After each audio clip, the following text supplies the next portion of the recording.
Welcome to the Dark Star Panorama, an ever-expanding universe of interconnected sci-fi and fantasy stories from best-selling author T.W.M. Ashford. From epic space operas like The Final Dawn and Shadows in the Stars, to chilling cyberpunk cases like Capamentis Crime, to the eclectic novels of the Legends of the Dark Star series. Wherever the story takes you, you'll find it impossible to put down. Thank you for joining me aboard this voyage through the cosmos. Next stop, Blood Moon.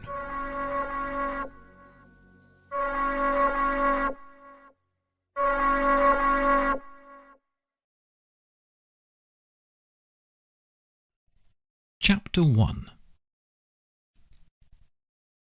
Nobody could have known what lay dormant beneath the rock. Rain turned the stone of Site 4 slick and the dirt to a fine mud, while the stark floodlights installed in a generous circular perimeter around the derrick transformed the drenched basalt of planet M1819 into a crater of glistening black oil. Close to 24 drillers and engineers in hard hats and high-vis coveralls made themselves busy across the dig site, scrambling from one station to the next. Scott Blanton, the site's 56-year-old foreman, who was privately suffering from early onset gout, checked his watch. The project was over 2 weeks behind schedule. Each additional minute cost the Silver Valley Mining Company thousands of credits. The derrick rose to a grand height of 183 feet, a skeleton of steel whose distant crown block appeared to brush the stars. One star gleamed more than all the rest, the Desmodonte Orbital Station, tidally locked with the dark side of the planet. Always watching, always scrutinizing. Blanton shivered in the frigid night air and returned his own gaze to the dig site. Damn satellite gave him the creeps. God, he wished his crew would hurry up so he could head back inside. The instant coffee in the canteen's pot might be lousy, but at least the facility had central heating. He spotted a young woman, no older than her early 20s, with long strands of blonde hair poking out from the sides of her hard hat, dash across the mud towards him with her shoulders hunched. Blanton winced as a fresh bolt of pain shot through his ankle. Hopefully the company could splurge on some bigger boots next quarter, and then composed himself, tugging authoritatively on his belt as his assistant approached. "How are we looking, Kelly?" he asked. "Engine, rotary drive and mud pumper all in the green," she replied, showing him the screen of her reinforced datapad. Raindrops pooled on the plastic and magnified the metrics. "Drawworks is good too. We don't have a full tank of drill fluid, but there's more than enough to make it through today." "So we're good to go?" "Looks that way, boss." Blanton clapped his hands together in triumph. Finally! He unclipped the walkie-talkie from his belt and squeezed the transmit button hard. "Everybody, listen up," he barked into the mic. "I want this baby purring in 2 minutes, you hear me? And don't forget your goggles and earmuffs. Y'all remember from Sat 2 how loud these girls can get." Blanton switched on the noise-cancelling feature on his padded ear protectors and watched Kelly do the same. The rat-a-tat of rain on his plastic yellow hard hat vanished. After 60 seconds, both the engine and the pump were chugging along idly. Additional lights sprung to life up the length of the rig. By the time Blanton's 2 minutes were up, every station listed on Kelly's datapad had reported a positive checkmark, and a great many of the engineers were staring through the dark rain at him from their posts, anxiously awaiting his word. "Metrics are all within acceptable parameters," Sunil said over comms. Blanton could see the man nodding to himself up in the control booth that overlooked the dig site. "All right, people," Blanton replied into the walkie-talkie. "Let her rip." The engines roared, the pumps whirred, the huge travelling block weighing thousands of pounds slowly descended through the centre of the derrick toward the glistening rock floor. The roller cone bit at the end of the drill spun like the rotating barrels of an old-timey Gatling gun. First the basalt beneath the rig's platform cracked as the drill made contact, then split, then ruptured completely, spraying dust and debris out in a vicious cloud of grey shrapnel. Blanton took an instinctive step backwards, though everybody on the company's payroll was either shielded by the derrick floor or well out of strike range, him especially. A second later, and the drill bit was gone, clearing a course path to one of the barren planet's myriad subterranean silver deposits. The rig chugged along healthily enough, as content as any other Blanton had overseen. A few of the more fresh-faced workers, those who joined since Site 3 wrapped up for the most part, clapped and cheered as he raised the walkie-talkie to his lips. "Good work, everyone." Blanton couldn't help smiling too. The mood was contagious. "Beers all round at the base tonight. Company dime. Took us a while, but we got there in the end, didn't we? But already anyone with half a degree in geology could tell something was off. Though the drill was still spinning at a depth of almost 500 feet, its steady grumble had grown less like the bassy roll of thunder and more shrill, as if it were pushing against the disc of an axle grinder. Oscar, the other engineer tasked with monitoring the drill's readouts, opened the door of their elevated control booth and, squinting down through the rain, yelled in a faint Spanish accent, "She's meeting resistance, boss! Should we stop?" Blanton could barely hear him. Didn't need to, could make out the familiar groan of a strained rotary drive even over the rainstorm. But Mr. Novikov had been adamant. They broke ground today or heads would roll. Shutting down the whole rig to conduct yet another geological survey wasn't an option. "It's probably just a layer of quartzite," he shouted back, cupping his gloved hands around his mouth. "Drill's built for it. Up the RPM and push through." Oscar hesitated on the outdoor platform for a short moment, though not so short that Blanton didn't have time to think he might have a spot of insubordination on his hands, and then shot his foreman a thumbs up and returned to the dry sanctuary of his brightly lit booth. He and Sunil twiddled with whatever knobs and dials they needed to, and the rig's engine growled a little louder. That shrillness didn't go anywhere, but the drill bit didn't quit on them either. In Blanton's book, that was a win. Down into the depths of M1819 it dug. Blanton clenched his jaw and ground his teeth together as furiously as any tricone equipment he'd ever worked with. "Pressure's in the amber," Kelly shouted, not taking her eyes off her datapad. "It's still climbing, but slowly." "Just let me know if she hits the red." Blanton would have chewed his fingernails to the quick if it weren't for the grubby industrial gloves he was wearing, so he settled for biting down on his lip so hard his teeth drew blood. This was ridiculous. If he had to take the rig offline again, Mr. Novikov would have his head. His stomach cramped, dull pain spread across his belly like he'd been punched in the gut. Perhaps he should have laid off the coffee that morning. Hell, maybe he should have laid off the whole crew given how this dig was going. "Come on, you piece of crap," Blanton muttered under his breath, pretty confident Kelly couldn't hear him over the din. "Don't tell me those roller cones are blunt already. We tested you only last week, girl, so quit griping about a bit of hard rock and do your freaking job. Some of us have homes we'd like to get back to." She must have taken issue with something he said, because a moment later the drill bit became lodged with a sickening metallic crunch. The engine up top hissed and clanked as it spiralled into overdrive, and the hoist listed sharply to one side. Workers slipped and stumbled between their rain-swept stations in a mad panic as the derrick's girders buckled under the strain. "Red!" Kelly blurted out, a little too late. Her eyes were wide, verging on tearful, and even that single word almost choked her. After flapping her mouth wordlessly for half a second, she eventually managed to add, "Massive spike in pressure, sir. 6,000 psi and climbing." Scott Blanton stared in white-numbed disbelief at a derrick readying to rapidly dismantle itself, then turned to the external gangway where he'd seen Oscar last. "Shut her!" He realised how futile shouting was and grabbed his walkie-talkie. "Hit the emergency override switch, you idiots! Shut her down!" No response from the imbeciles upstairs. He could see the pair of them panicking through its murky window of reinforced glass. He swore and thumbed the transmit button down again as he sprinted past Kelly towards the control booth. What was wrong with these people? "Do I have to do everything myself?" he screamed. "I told you to shut the—" The rig exploded. Blanton was thrown forwards and struck a column of basalt with his shoulder. The walkie-talkie clattered across the slick rock and dropped into a pitch-black crevice. Even with his ear protectors, all Blanton could hear for the first few seconds following the incident was a terrible ringing sound. His yellow hard hat had flown off somewhere, and when he raised his fingers to his throbbing forehead, they came back wet with blood. His stomach rolled again, this time with dizzy nausea, but he soon forgot how sick he felt when the ringing retreated and screaming took its place. The foreman watched in horror as his team staggered from the ruins of the rig like survivors of a bombing raid. Davis, the crew member responsible for the drawworks, was lying on the floor beside her terminal, not moving. Nevitt's legs were trapped, crushed probably, where the metal platform had given way.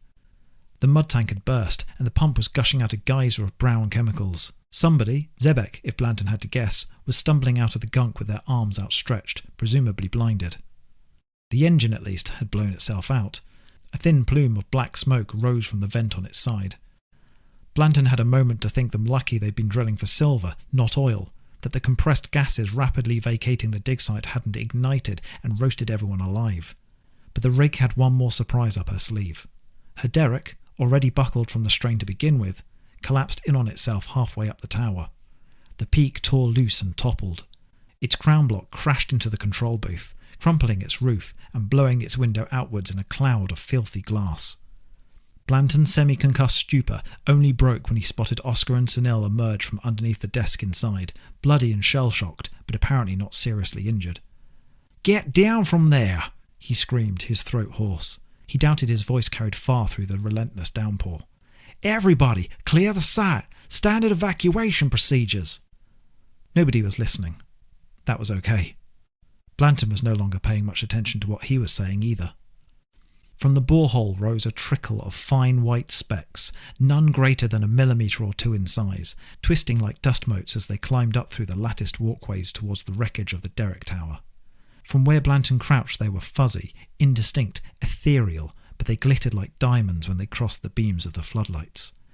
Everybody in the dig site who wasn't writhing about in agony stopped what they were doing and stared as the thin pillar reached a height of approximately 10 metres and began to spread out like a mushroom cloud hitting the edge of an atmosphere.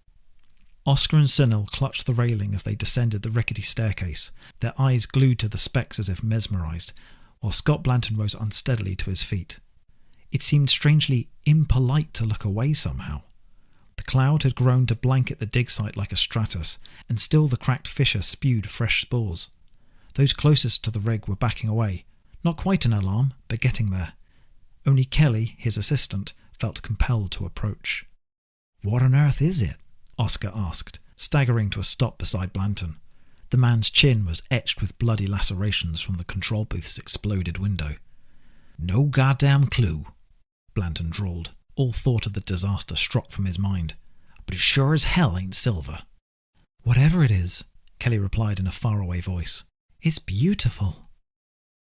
She reached out to the dancing specks, her arm rising slowly and heavily from her side as if she were trapped in a trance.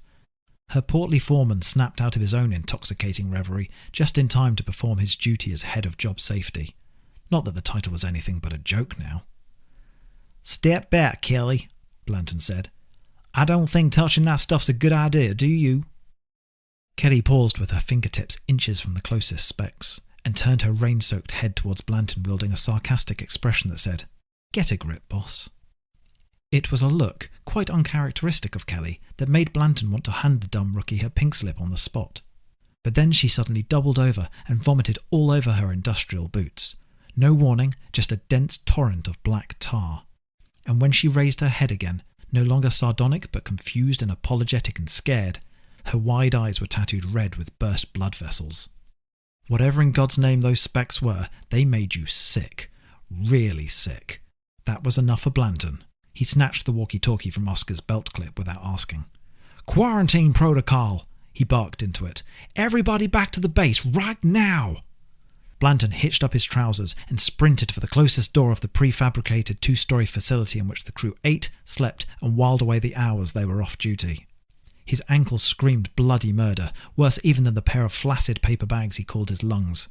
God almighty, why did a shit show like this have to happen to him? He could say goodbye to his career supervising dig sites.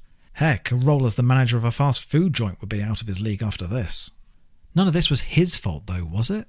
They'd run all the tests, sent dozens of samples up to the boffins up in the Desmodonte. The other 3 sites had been installed and automated without reporting a single major issue, and his boots lost their grip on the wet rock.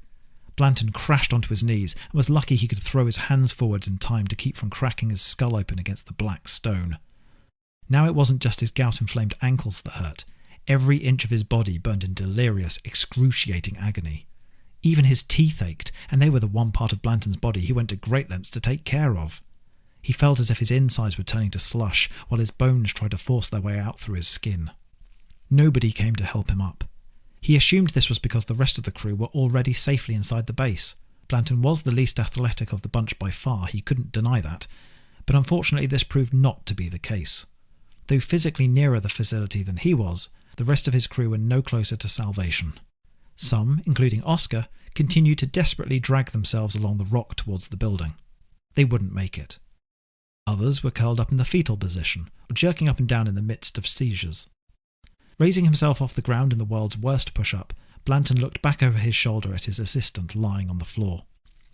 Kelly's eyes were glassy, unresponsive to the raindrops hitting them, and her lower jaw was smothered in lumpy claret. He would have assumed she was dead, but one of her fingers kept twitching. He tried to get to his feet and couldn't, so with enormous effort he rolled onto his back and dragged himself into a sitting position against the sheer side of a nearby boulder instead. The exertion brought on a nasty coughing fit. His gloves looked like he dipped them in jars of blackberry jam after he was finished. Well, shit. This wasn't because he was out of shape. He was as infected by whatever those spores carried as Kelly, or anyone else in the crew for that matter. They'd probably doomed themselves the moment the drill bit struck hard rock, or whatever it was that had got in the damn thing's way. Metal groaned from the dig site as more of the derrick fell apart. At least nobody was screaming anymore. Nobody was making any kind of sound at all. Blanton watched the peculiar gossamer specks flitter and swirl as their cloud continued to disperse, then raised his head to the stars. It was getting hard to tell one from the other. He tried to wave the closest dots away from his mouth and nose with a weary hand, then gave up. There didn't seem much point in avoiding them anymore. "I know you're watching all of this, you rich prick," he grunted to the orbital station. He could taste iron climbing his throat, gargling his words. "Send a medevac team or something. We broke ground just like you demanded, so I swear to God if you don't send help."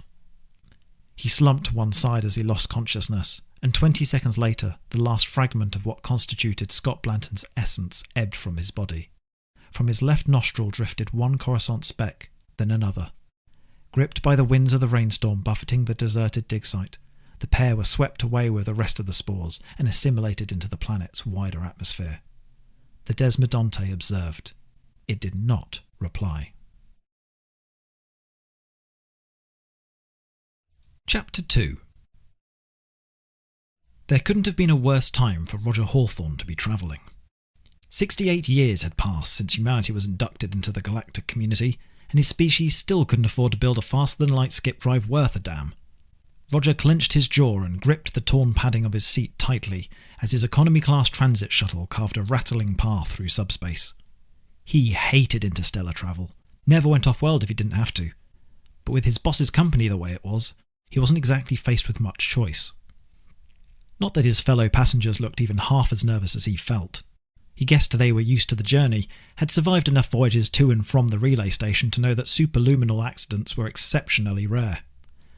Roger was sharing the cramped, stuffy cabin with 4 others, a gruff, grey-bearded man in his 60s who Roger suspected was ex-UEC military, a middle-aged woman in a sharp suit and bright red buzzcut, likely a corporate professional like himself, and a mother and daughter, sitting bunched together and enjoying a video playing on an archaic datapad.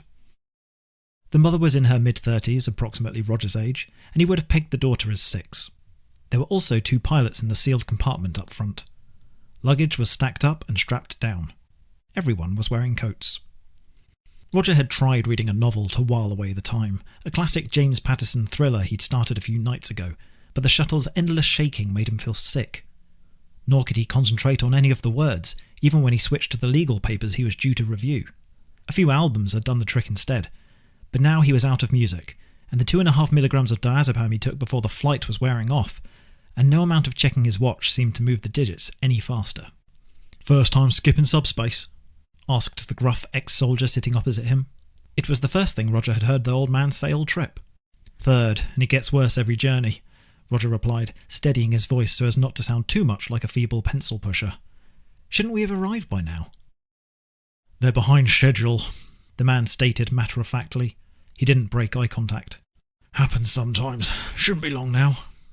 As if listening into their conversation, the intercom speaker embedded in the front of the cabin chose that moment to crackle and whine. The waxy fluorescent light strips flickered slightly as one of the pilots addressed the passengers. "Ladies and gentlemen, thank you for your patience. We should be dropping out of subspace in the next 5 minutes and then making our approach towards the Polidori Galatz relay station shortly after that. Please have your papers ready for inspection before we arrive." The speaker spluttered off. The lights grew slightly brighter. "See?" The veteran raised a single eyebrow. "Told you." "Decent enough spot, is it? The relay station, I mean." The grey-bearded man barked out a solitary laugh, tightened the lapels of his thick coat over his chest, and went back to staring dead ahead. "It's airtight, I'll give it that."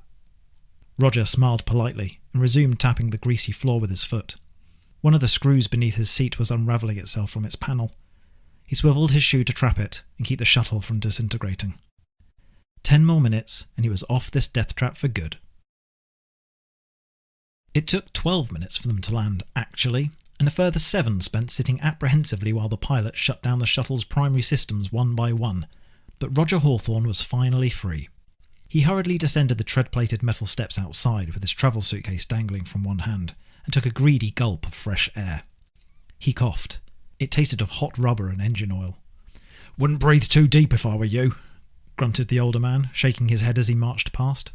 "Somnium fumes ain't great for your lungs." "Wonderful," Roger mumbled to himself. "I can tell I'm going to love this place." He followed the veteran across the hangar towards the security checkpoint on the far side. The man was sprightly for his age, easily outpacing Roger, and they both overtook the mother and daughter. The latter was easily distracted by the assortment of ships docked in the hangar's various bays, and Roger hardly blamed her. Some of them were staggeringly large. Nobody was as quick as the red-headed corpo woman, however.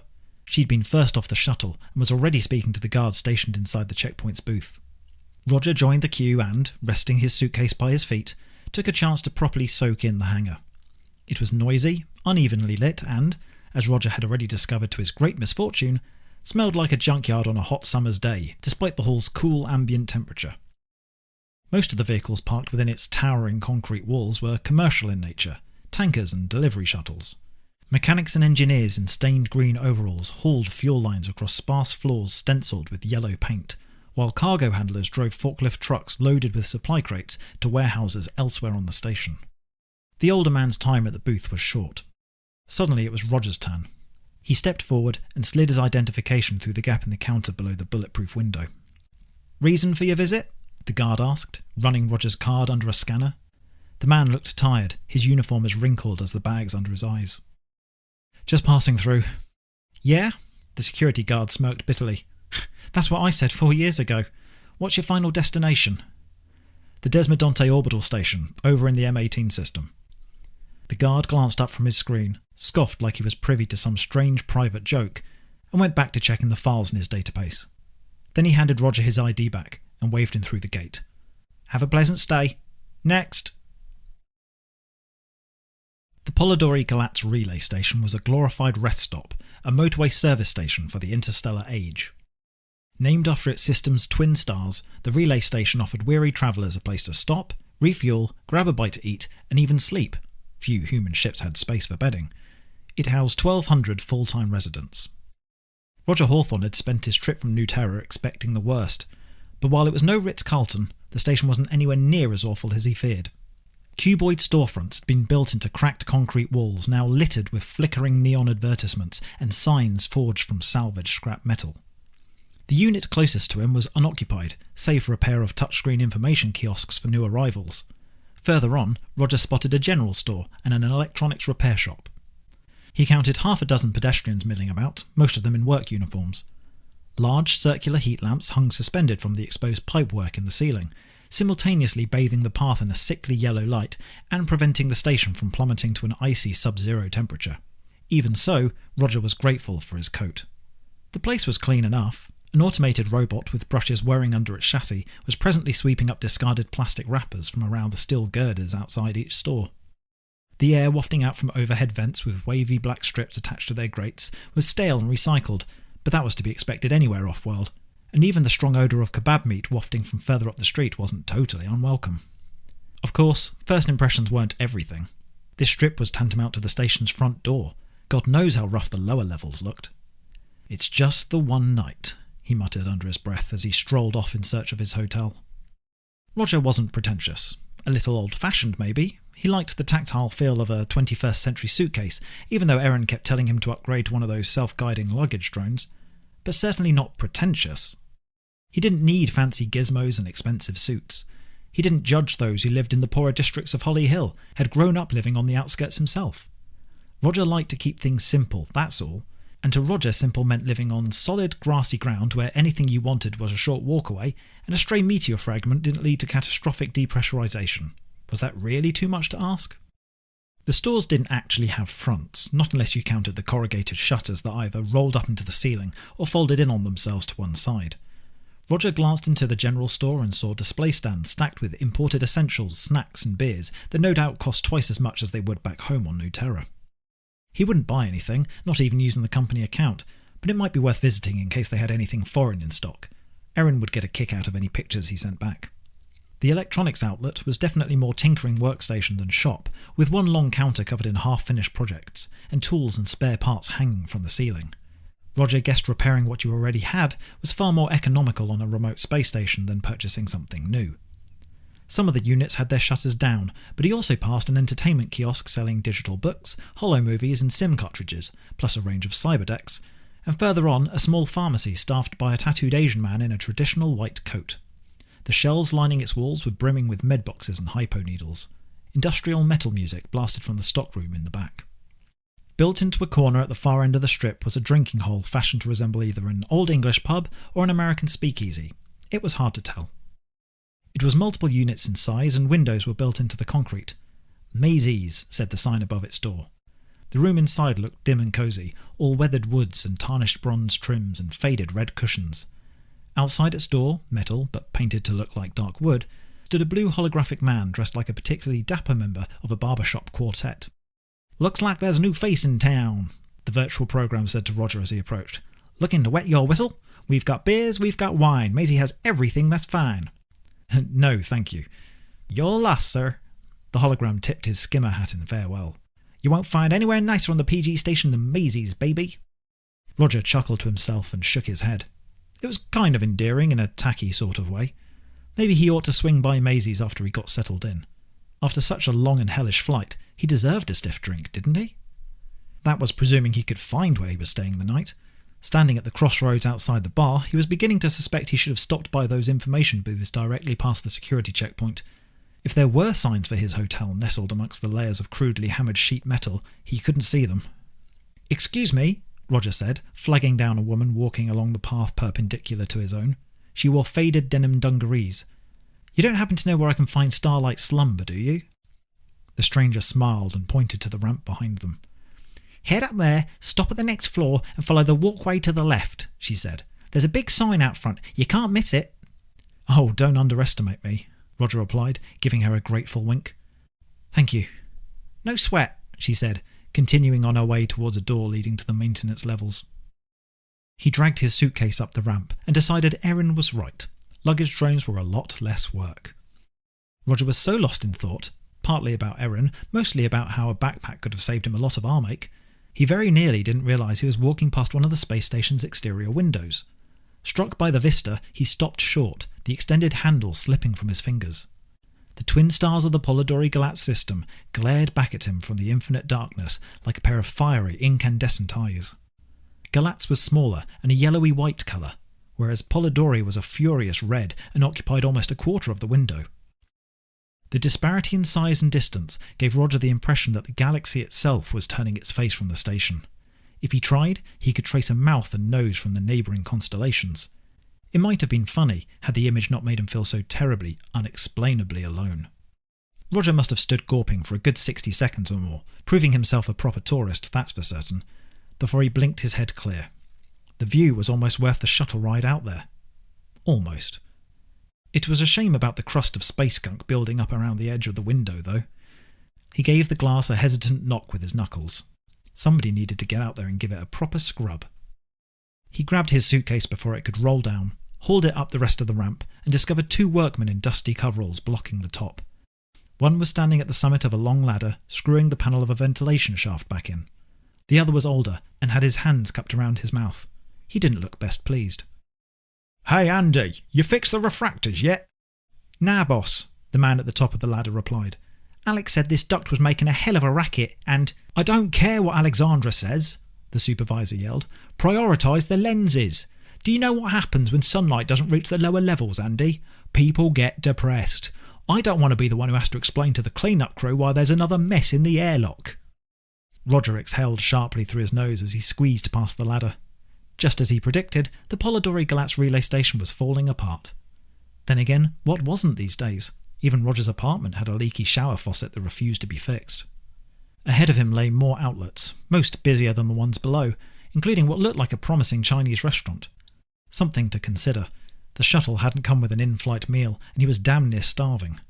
But before turning down the hall to his left as instructed, Roger glanced casually to the right, and what he saw slithering there made the view of the twin stars seem utterly pedestrian in comparison. He'd seen pictures of tubers on the extranet, of course, along with dozens of other strange species, but it was still shocking to witness one in the flesh. Its short, squat body was like a giant jungle flower, with thick petals that curled outward to the floor. It moved using a collection of nubs and tendrils on its underside. Roger assumed that was also where its mouth and anus were, but he wasn't sure. From the centre of its mass extended a pair of starmen, technically tentacles, that acted as both eyes and hands. It wore no clothes, but fastened to its petal-like folds were 2 leather satchels in which it was presently stashing the fruit it had just purchased.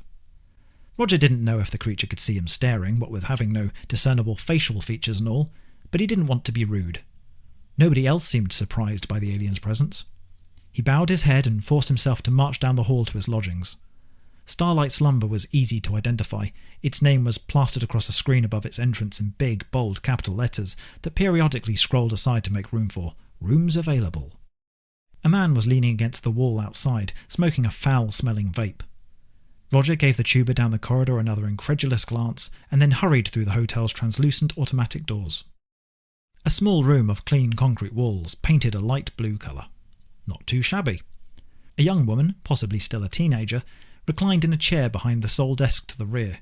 The room's only other furniture was an iron bench lining the right-hand wall. The girl was wearing a bright blue gilet. Her dark purple hair was undercut, and she had a skull port for SIM cartridges installed over her left temple. "Excuse me," Roger said as he approached the desk, still shooting disbelieving looks over his shoulder. "I should have a room booked for me under the name of—" "You've got a room number and access code, don't you?" the girl replied, not looking up at him from her fingernails. "Yes, I think so. There was a confirmation email somewhere." "Head on through." She waved lazily at the door to Roger's right. "Bunks are on your left through the door and rooms are near the back. Let me know if you have any trouble." Roger left through the other door without saying thank you. The girl was probably somebody's niece getting paid pennies per hour. Starlight Slumber, a chain if Roger understood correctly, was much larger than it first appeared. The corridor forked immediately. Down the left branch, Roger spotted the aforementioned bunks, small, coffin-sized cubicles 3 tiers high, each with only a tatty old curtain for privacy. There were lockers opposite for stowing luggage or hanging up one's coat, presuming you didn't sleep in it. They weren't actually that uncomfortable, and Roger would have survived using one for just the single night, but he was grateful the company had splashed out for a proper room all the same. Fishing his datapad from one of the pockets of his coat as he followed the corridor straight ahead, Roger scrolled through his communications until he reached his booking confirmation. He found the room allocated for him, typed the code into the keypad installed beside the door, and let out a deflating sigh of relief as it unlocked. Something told him the girl at reception wouldn't have been much help if it hadn't. The ceiling light flickered on as he entered. The room was smaller than the reception, which hardly surprised him. A bed, smaller than a double but not quite a single either, lined the full length of the rear wall and was neatly made with a thick duvet and an additional blanket folded at its foot. The room was slightly warmer than the rest of the station, but not by much. The walls themselves were plastic panelled and white, though the floor and ceiling remained grey concrete. There was no wardrobe, but a chrome rail jutted out from one of the panels. A shower cubicle occupied the corner near the door. When Roger pushed the gently flashing button on its curved front, its rubbery casing rolled aside to reveal the toilet and sink too. Roger pushed his suitcase under the rail and sat down hard on the bunk. Sure, this was a far cry from the comforts he enjoyed at home, but the bed was clean, the shower was private, and the door would be locked while he slept. That was good enough for him. He still had his datapad clutched in one hand, and now he brought up Erin's comm details. He'd promised to video call her once he arrived, let her know he got there safely. The circle on the screen cycled twice, but the call wouldn't connect. Damn outposts never had decent comm infrastructure. He settled for a quick text message instead. With any luck, it could scrape together enough signal to send before he arrived at the Desmodonte. His stomach rolled again. Roger checked his watch. He still had a good few hours before he needed to hit the hay. But it wasn't food Roger had in mind. "They've got beer, they've got wine, they've got everything that's fine," he mumbled to himself. Looks like he was headed to Maisie's. Chapter 3. The lights were dim, the speakeasy decor inviting. About 10 or 11 people were already in Maisie's, some talking quietly in small groups, others drowning their sorrows alone, all of them drinking from metal cups. Indie music from the early 21st century played unobtrusively from speakers installed above the bar. Roger detected the faint smell of cigarette smoke, which was supposed to be illegal on space stations like this. Maybe they were burning a sandalwood and tobacco-scented candle. Probably not. Roger considered sidling into one of the quieter booths to the back, one with a window seat overlooking the station's main thoroughfare perhaps, then decided to sit at the bar instead. He perched on a red stool whose leather had ripped down the middle and waited patiently for the bartender's attention. "Hey stranger," she said, strolling down after serving an old-timer at the other end of the bar. "What can I get you?" "A beer please, whatever you've got on tap." "And do you serve meals here?" "Just finger food, I'm afraid. The chef can rustle up some chicken tenders if you want. It's synthetic, but you can't taste the difference." "That would be perfect. I only just got off the shuttle an hour ago and I'm starving, but I can't bring myself to eat anything that isn't dripping in grease and salt. No offence." "None taken. You'll love Dale's tenders," she replied with a wink. "Beer and chicken, coming right up." The bartender poured a pint of lager from an unlabelled pump halfway up the bar. At the same time, she typed a series of buttons on her terminal to process Roger's order. "Chicken will be another 10-15 minutes, she said, placing the metal cup on the counter in front of him. "No problem, I can wait. Cheers." Roger took a sip. For anonymous swill, it wasn't that bad. "So, is this place yours, or—" The bartender took a moment to register his meaning, then laughed. He guessed it wasn't a question she got often. "Yeah, I'm Maisie. I've run this joint for, well, it must be coming up on 10 years now. Pretty much as soon as PG's station opened. Dale's my husband. So, what brings you to this sunny side of the galaxy?" "Business," Roger half said, half sighed. "I'm only here for the one night before I have to get on another shuttle. I should be home with the wife, really, speaking of which." He got out his datapad. Still no signal, just a crossed out circle where bars ought to have been. "Is the signal here always this bad?" he asked. "Afraid so," Maisie said with an apologetic shrug. "I have to plug everything into the Ethernet ports for it to work. You might have better luck on the upper decks or in the hangar. Wow, she's stunning." On the datapad's homepage was a selfie taken by Erin. Blonde, in possession of an infectious white-toothed grin and sporting an unmistakable baby bump. Roger took Maisie's surprise as a compliment. Yes, Erin was out of his league. "You have a kid together?" Maisie asked. She raised her hand and waved goodbye to a pair of patrons exiting via the bar's front door. "Not yet," Roger replied sardonically as he returned the datapad to his coat pocket. "Erin's 9 months in, though. Could be going to labour as we speak." 9 months? Maisie quit waving and gave him a hard look. "What are you doing way out here, then? Please tell me you're not pulling a runner, man. That's not cool." "Definitely not." Roger shook his head adamantly as he picked up his drink again. "Not my choice. Like I said, I'm out here for business. I tried explaining to the company why this was the worst possible time for me to be travelling, but they weren't having it. Had to be me, they said, and legally speaking, they're sort of right. Still a load of bullshit, though." "How long will you be gone for?"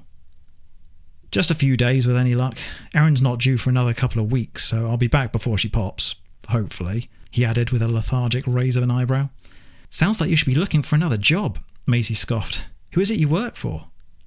"I'm a lawyer for the Silver Valley Mining Company. I'm actually on my way to the Desmodonte Orbital Station. I don't know if you've heard of it." "The Desmodonte?" Maisie laughed incredulously. "Of course I've heard of it. We have deliveries for that place come through here all the time." The security guy checking IDs in the hangar seemed to think me going there was pretty odd.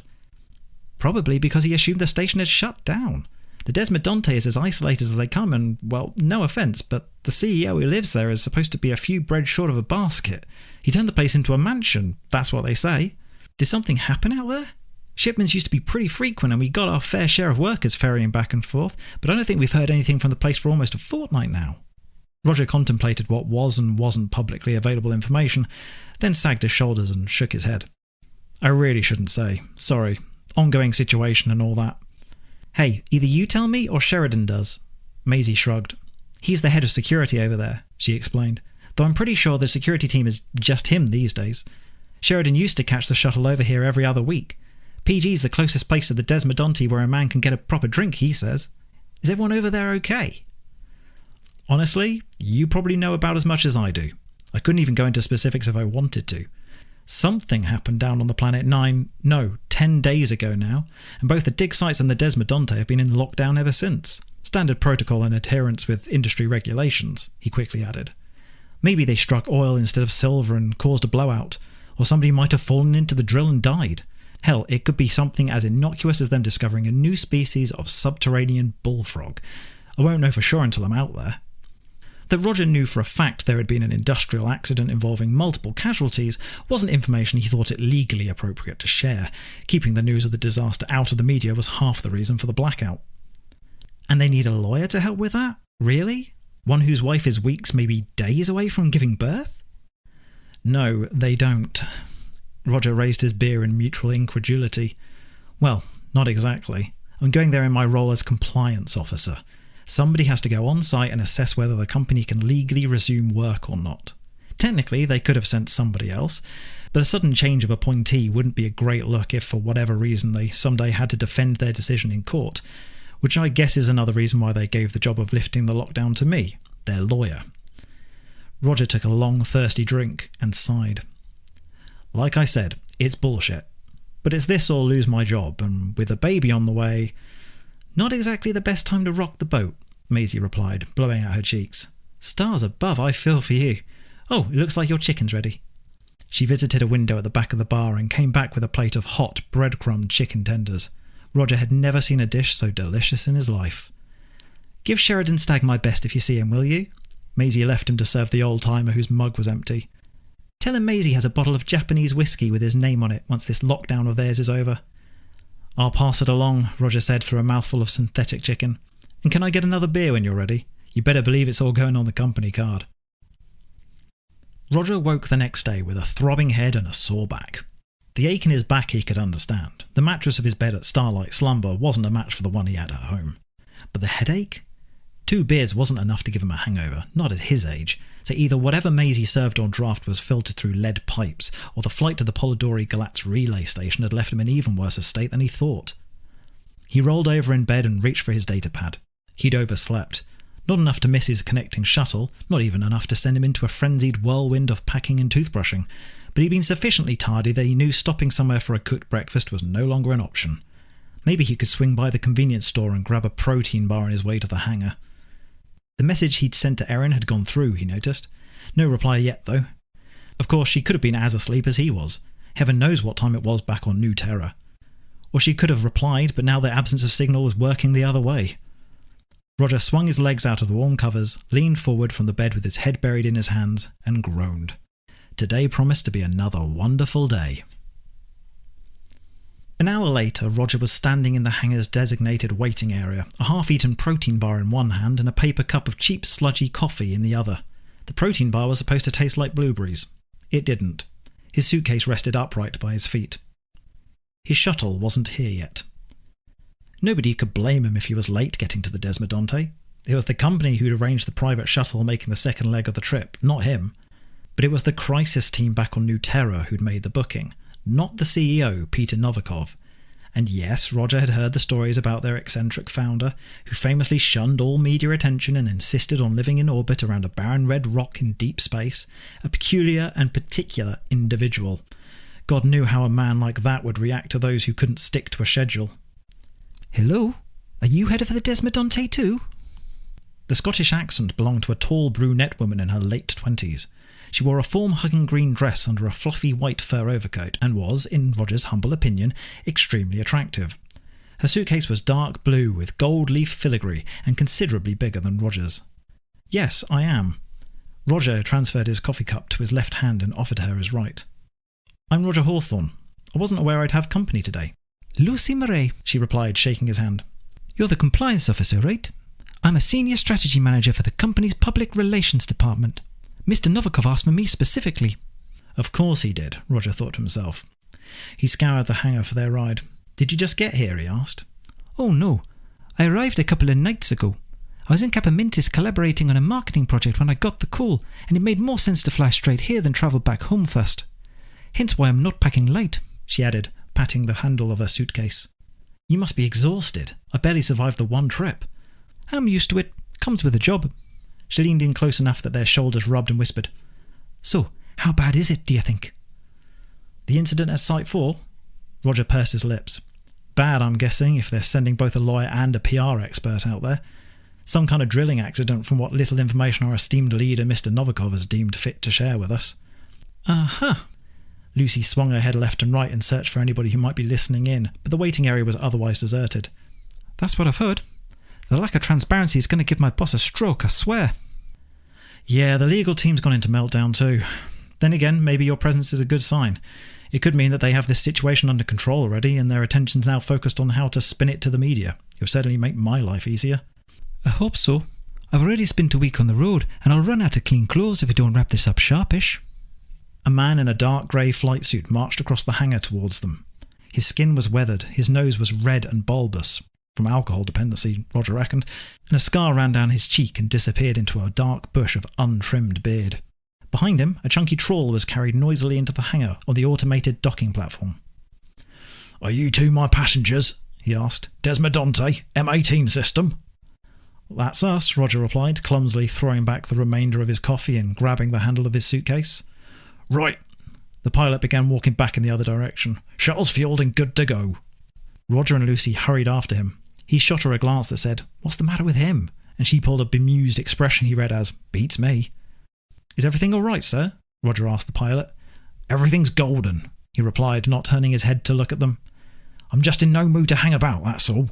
That space station of yours gives me the creeps, but Silver Valley's paid me good money to get you both there, so let's get this over and done with, all right?" "Is he not with the company?" Lucy whispered behind the pilot's back. "Evidently not," Roger replied. "I guess this was the best they could book with the lockdown still in effect." The pilot led them to a ramshackle assortment of rusty hull panels, exposed cables and crooked antennae.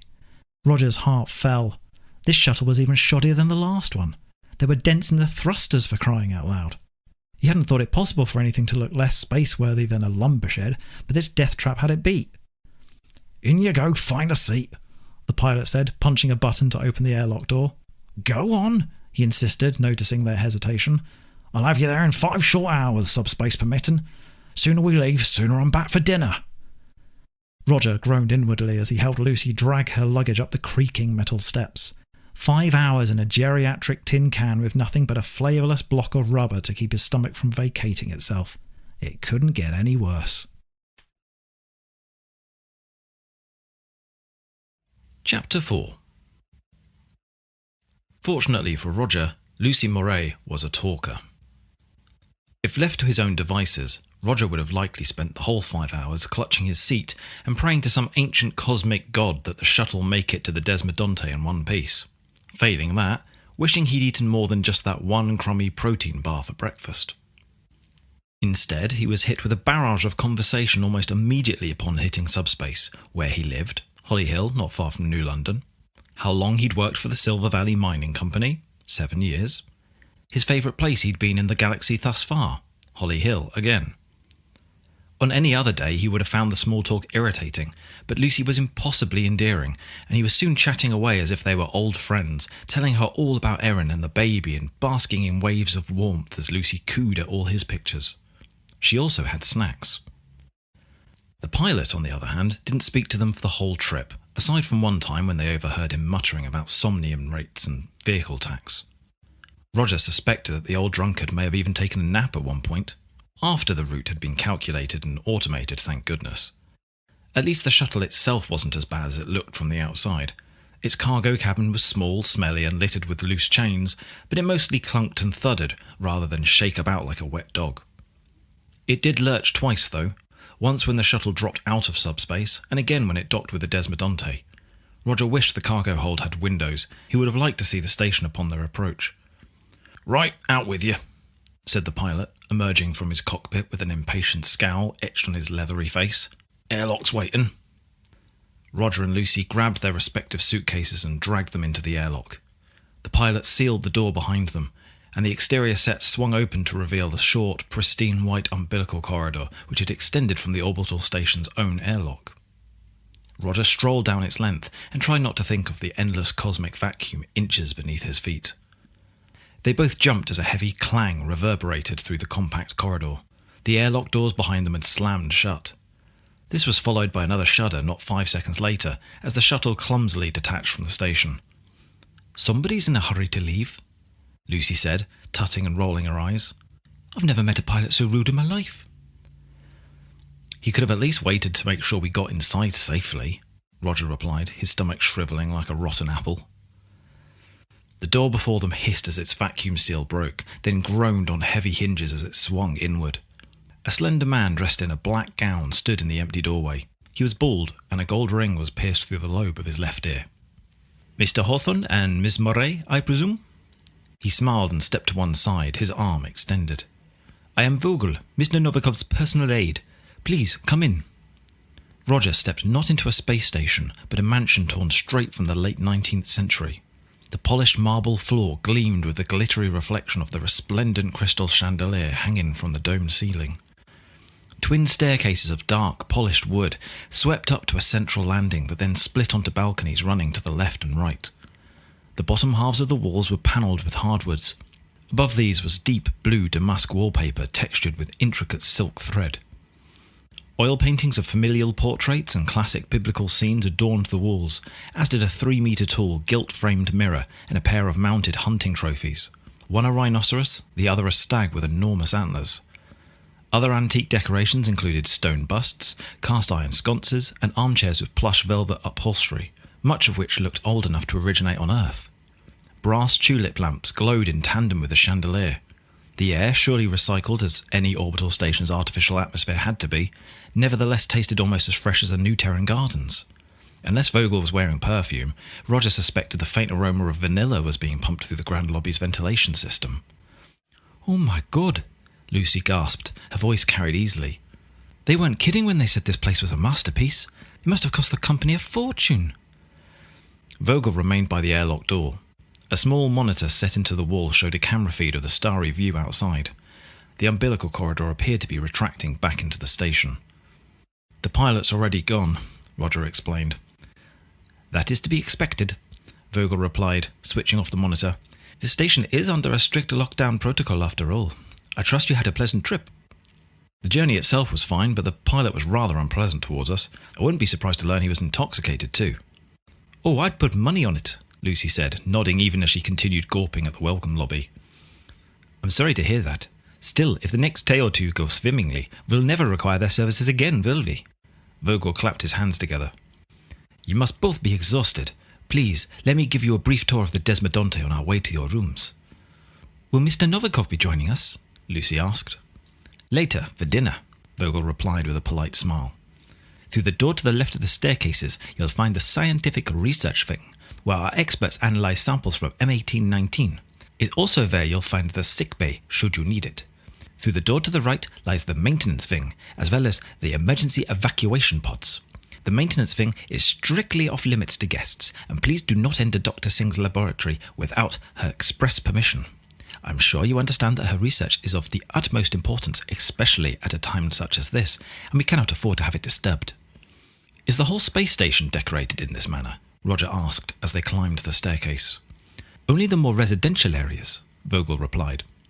"In the laboratory and service areas, technological practicalities took precedence over aesthetic concerns, for science and safety's sake," he added with a knowing smile.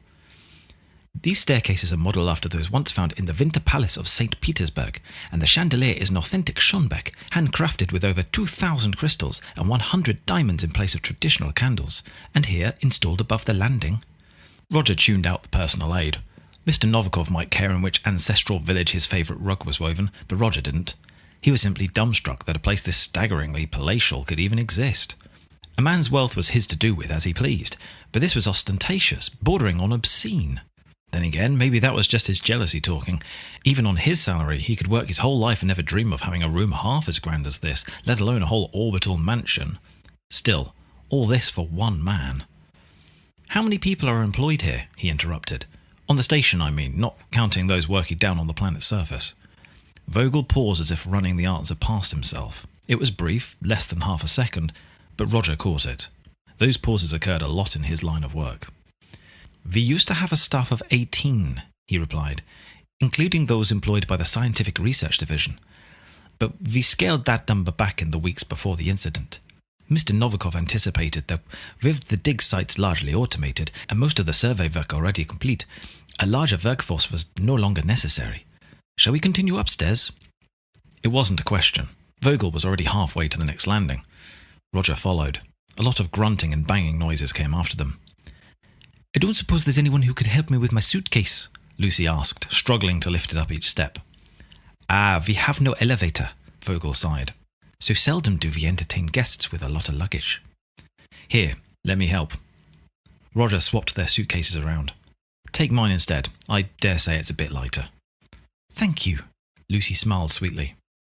I'm glad to see gentlemen haven't gone completely extinct. Unlike whatever animal died for your coat, Roger mentally replied as he discovered just how heavy Lucy's suitcase was. He felt mean. In this day and age, the fur was almost certainly faux.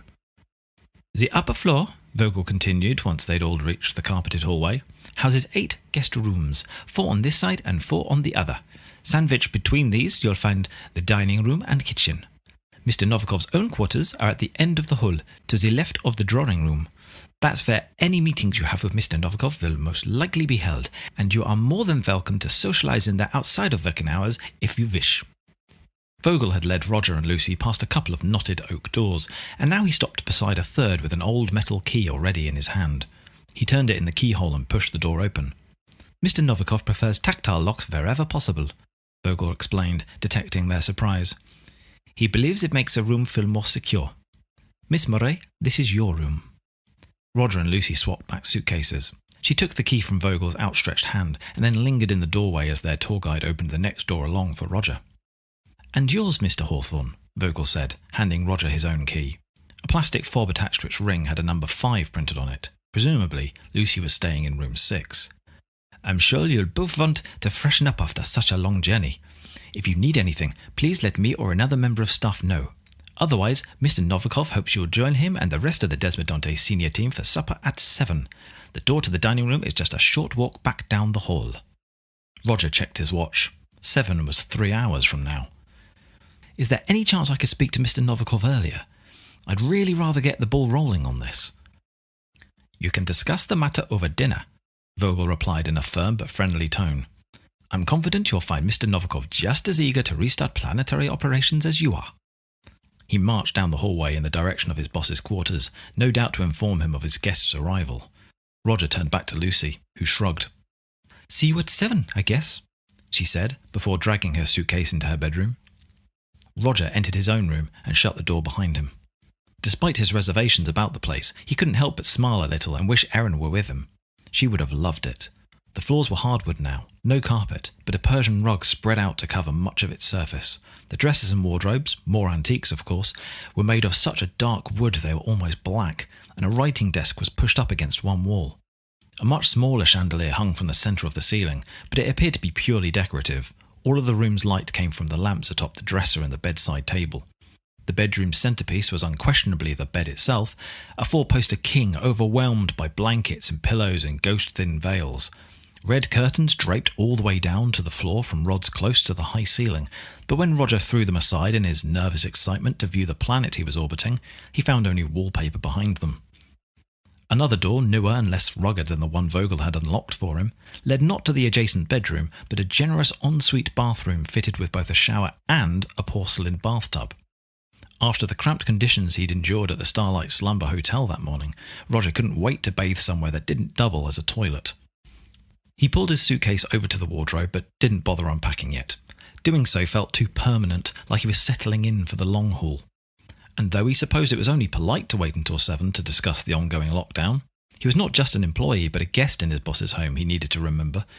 There really was no need to drag this matter out any longer than necessary. A few signatures was all it would take. If Mr. Novikov had everything under control like he claimed, of course. Roger did remove his coat, though, and hung it on one of the coat hangers provided.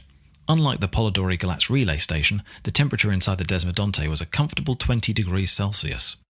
Collapsing back onto the bed, yes, it was even softer than it looked, he relaxed just long enough to remember he still hadn't spoken to Erin since he left for the new London spaceport. He sat bolt upright. Mr. Novikov's team ran a lucrative mining operation out of this place. Given the expense of the station thus far, no way would they skimp on the extranet. Still no reply from his wife on his datapad. The clock on his home screen told him it was 8 in the evening back home. He tried establishing a video call. She picked up on the second ring. "Honey?" Erin asked. She was rubbing her eyes like she'd been woken from a nap. "Roger, are you okay?" Roger double-checked the time. Not 8 in the evening, 8 in the morning. Everything's fine. I just arrived at the Desmodonte. I'm sorry, I didn't wake you, did I? Wake me? I wish. She reclined on the sofa in their living room and held her datapad away from her so he could see her bump. I've been up since 4. Little Bertha's kicking like a mule. Roger laughed. Bertha, that's her name, is it? I don't suppose I have any say in the matter. Definitely not. You told me you'd call when you got to the relay station. You lost your voting privileges when I thought you'd snuffed it in an interstellar accident. I did try calling, but PG Station's signal was too weak. I take it you didn't receive my message either. Erin smiled sadly. Afraid not, honey. Well, I'm here now, safe and sound. And honestly, Erin, this place is insane. Just look at where I'm staying.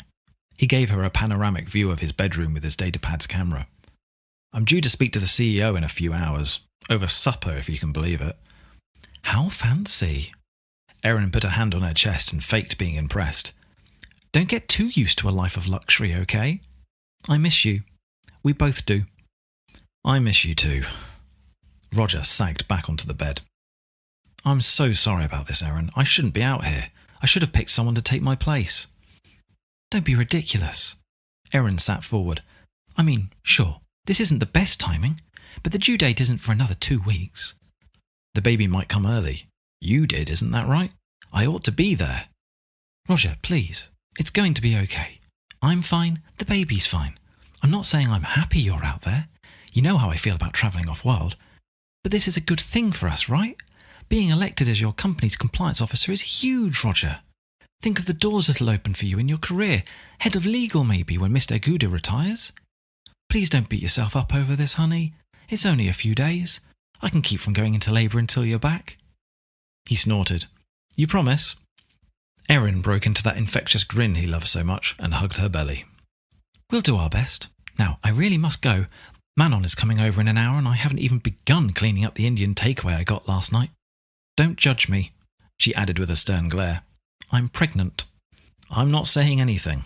The best dinner I could find on that cruddy relay station was a basket of greasy chicken tenders. Hello, heart disease. Oh my God, chicken, Erin said with a sigh. I bet it tasted good though, right? It was sublime. Okay, I'll leave you to your tidying up. Don't let Manon drag you across town on another shopping spree for baby clothes, all right? I know what she's like. I won't. Probably. I love you, Roger. I love you too. Both of you. They hung up. Roger sat on his bed for a little while longer, feeling slightly better and marginally less guilty for having finally spoken to Erin, and then crossed the room to his suitcase. He unzipped it and dug out his wash bag. He still had a couple of hours until dinner. Plenty of time for a nice long soak in the tub. Elsewhere on the Desmodonte, a sharp silhouette of a man stops listening into the intercepted call and smiles. Leverage. Every man has his weakness. You just need to know when and where to push. He reminds himself to have Mr. Kennedy restrict their guests' extranet access now they've arrived. There's supposed to be a communications blackout, after all. But not for long. Not with the lawyer so eager to return home to his darling wife and his soon-to-be beautiful baby girl. Thank you, dear friend, he whispers to his sole companion, who sits slumped against the wall. You've served me well this past week, but I fear my use for you draws to a close. He turns the tap and pours himself another drink.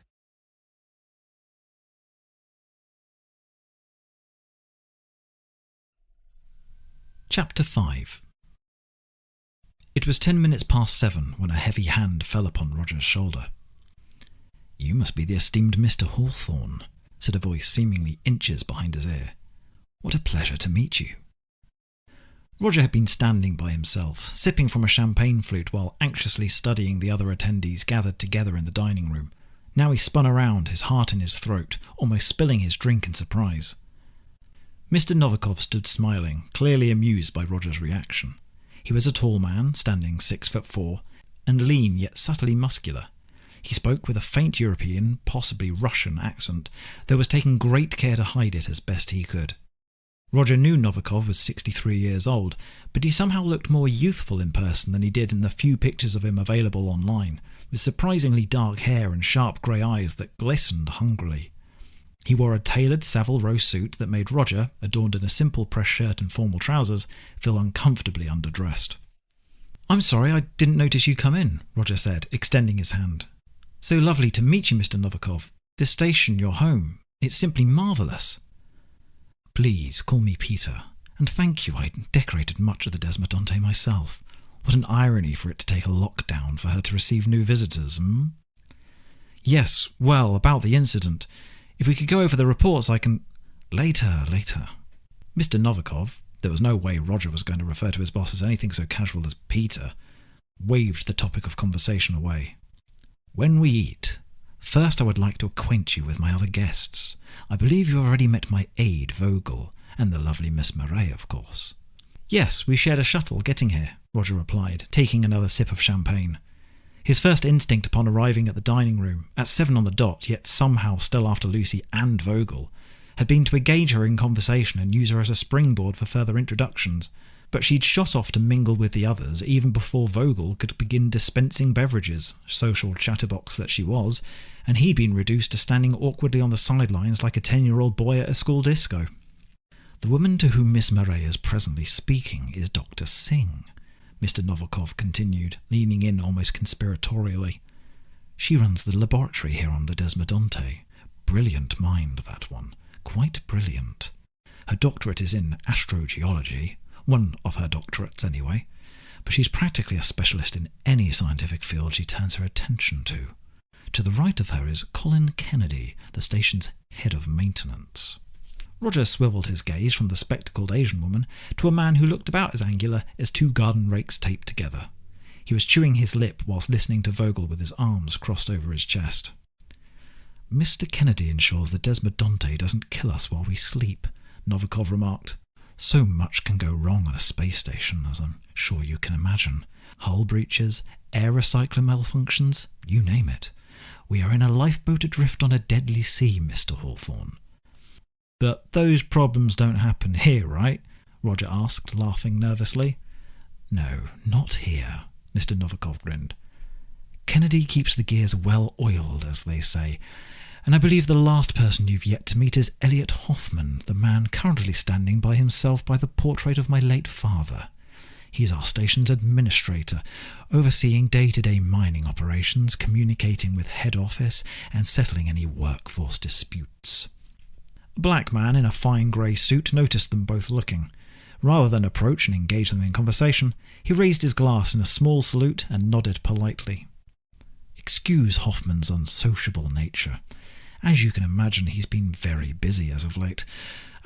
Look who comes to join us. Dr. Singh had finished her chat with Lucy Moray and was navigating a path toward them around the enormous dining table. She flashed Roger a curt smile. He noticed her drink was in need of a top-up. Mr. Novikov was just singing your praises, Roger said, shaking her hand.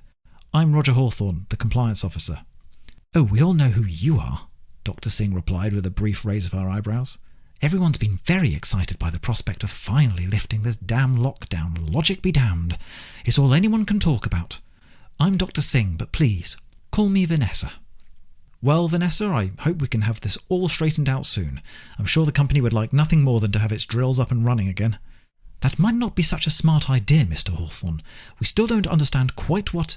Not until everyone is present, Mr. Novikov said. The smile had vanished from his face, but the hungry, piercing stare remained. All voices will be heard. Do not worry. But Peter, he needs to know... Novikov raised his hand for silence. I will decide when the time is right, Doctor. The two of us will have a proper conversation about this, Dr. Singh said to Roger, glaring at Mr. Novikov before she drifted back towards the drinks table. I look forward to it, Roger replied, but he suspected she was no longer listening. His gut squirmed. Vanessa was clearly concerned about something. Then again, it was in a scientist's nature to be cautious. 7 attendees, including Mr. Novikov and himself. Roger was worried he'd forget who half the people were before they even got through the appetizers, but there was one name he knew to be absent. Will Mr. Stagg not be joining us this evening? He asked Novikov. I met an acquaintance of his during my stay at the relay station. She asked me to pass on her regards. Alas, my friend Mr. Stagg is preoccupied with other matters. Somebody must keep an eye on the station while we enjoy ourselves, mustn't they? If you have a message for him, I'll happily pass it along. Oh, thank you, but that's okay. It wasn't important. I'm sure I'll run into him before I leave anyway.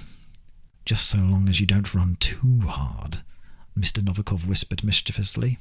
Our dear Sheridan isn't quite as sprightly as he used to be. Roger chuckled politely.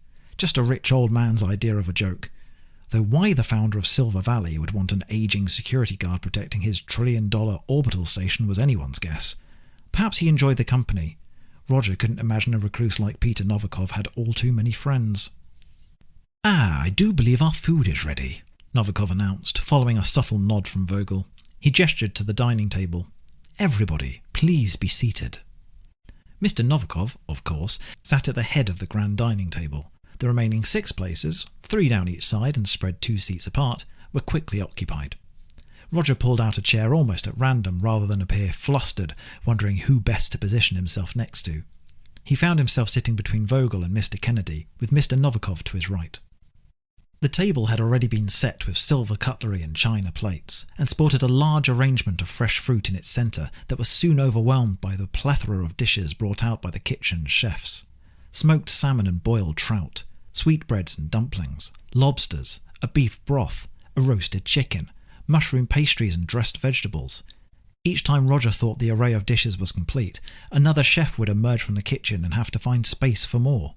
God knows where they'd put the dessert. Peter, you have outdone yourself, said Hoffman, unable to hide his astonishment. Roger guessed this kind of supper wasn't a daily occurrence. Please dig in. Novikov smiled and nodded to the food. Due to the lockdown, many of these ingredients would have only spoiled otherwise. Let not so much as a crumb go to waste. What do you say? Everybody's hands made a dash for their favourite foods. It was a clumsy if good-humoured affair. Roger waited until the coast was somewhat clear, then helped himself to a large piece of the trout, a pair of mushroom pastries, and an assortment of the roasted vegetables. Red or white, sir? Behind Roger stood a waiter holding a pair of vintage bottles. He supposed there was only one correct answer given the fish on his plate. White, please, he replied, craning to see past Kennedy. Mr. Novikov, may I ask what you plan to do if the lockdown continues much longer? This spread is fantastic, but it's a lot of food to use up in one go. We have plenty of non-perishables in storage, but now that you're here, I'm confident the legalities will be settled long before we resort to that.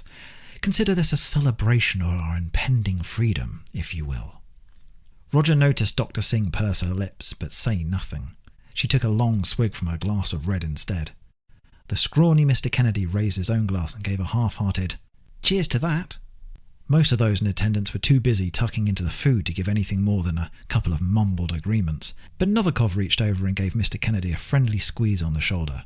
Roger noticed that their boss hadn't put so much as a glazed carrot on his plate. "Are you not eating, Mr. Novikov?" he asked, waiting to take his first bite. "Alas, I ate earlier and am not hungry. Please start. This wine is more than enough for me." "Saving your appetite for dessert," Kennedy said as he skewered a piece of lobster. "Smart." Roger dived right in. Having skipped lunch, and breakfast he could argue, he was ravenous. The trout was probably the best fish he'd ever eaten in his life. The delicate pastries crumbled apart in his mouth like half-remembered dreams moments after waking. The carrots were seasoned perfectly. It was, he dare say, a considerably nicer meal than the chicken tenders of the previous night. "Dinner is excellent as always," Dr. Singh said, giving Novikov a very political smile. "Compliments to Chef Leclerc. But can we please discuss the matter at hand? Let's not act as if we aren't in the midst of a crisis." Yes, very well." Peter Novikov rose from his chair, still clutching his wine glass, and gestured for everyone else to remain seated. "May I start by formally introducing 2 members of our party, Mr. Hawthorne, the compliance officer I told you about, and Ms. Murray, who's employed by the company as a public relations specialist, yes? Together they'll be assisting me in getting the dig sites running and our travel restrictions revoked." "Thank God," said Hoffman. "You might have noticed some of us are going a little stir-crazy in here." "Correct me if I'm wrong," Dr. Singh replied, "but Mr. Hawthorne's job isn't to lift the lockdown. He's here to assess whether the lockdown even should be lifted." "Are you saying it shouldn't?" Roger asked, his fork paused halfway to his mouth. "With all due respect, Vanessa," Kennedy said, "don't you think Mr. Hawthorne here ought to make that decision himself? Some of us have families we'd like to see. Don't go colouring the man's judgment before he's even started. In case you've forgotten, Colin, I'm the scientific lead on this station and my opinion should colour his judgment. He needs to be informed, for heaven's sake. I'm sure Mr. Hawthorne will come to you if he needs help adjusting his thermostat. Friends, please. Novikov shook his head. As you can see, Mr. Hawthorne, tensions are running quite high under such unfortunate circumstances. I just don't understand why they can come here, Kennedy replied, waving a petulant hand at Roger and Lucy, but we can't leave. What's the bloody difference? Seriously, Kennedy? Dr. Singh rolled her eyes. You're such a goddamn idiot sometimes. No, it's a fair question, Roger replied, turning in his seat to face Mr. Kennedy. From the company's perspective, these lockdowns are predominantly about preventing any leaks to the media. He nodded to Lucy, and making sure they're indemnified against any potential lawsuits regarding the accident. And yes, that sucks for anybody who happens to be on board. It's about keeping the information and the risk flowing in the right direction, Lucy added. We can travel to you, but nobody leaves until the company's position is iron tight. That includes us, now that we're here. I tried signing all the relevant forms myself, Hoffman said, crossing his arms. I trained as a lawyer many years back. The board told Mr. Novikov we had to wait for you. As you can probably imagine, those trapped on board an isolated space station usually aren't the best people to decide whether or not to lift a lockdown. Roger smiled apologetically. No offence. Hence why the company sends somebody impartial instead. Well, comparably impartial. It's all standard industry protocol anyway, Dr. Singh added irritably. Any industrial incident of Category 3 severity or higher must go into a regulation-mandated lockdown pending the completion of, amongst other things, a thorough microbiological investigation. That means checking for contaminants, Kennedy. The UEC would rather shoot down the company's shuttles than risk the spread of a hypothetical infection, Vogel added, nodding sagely.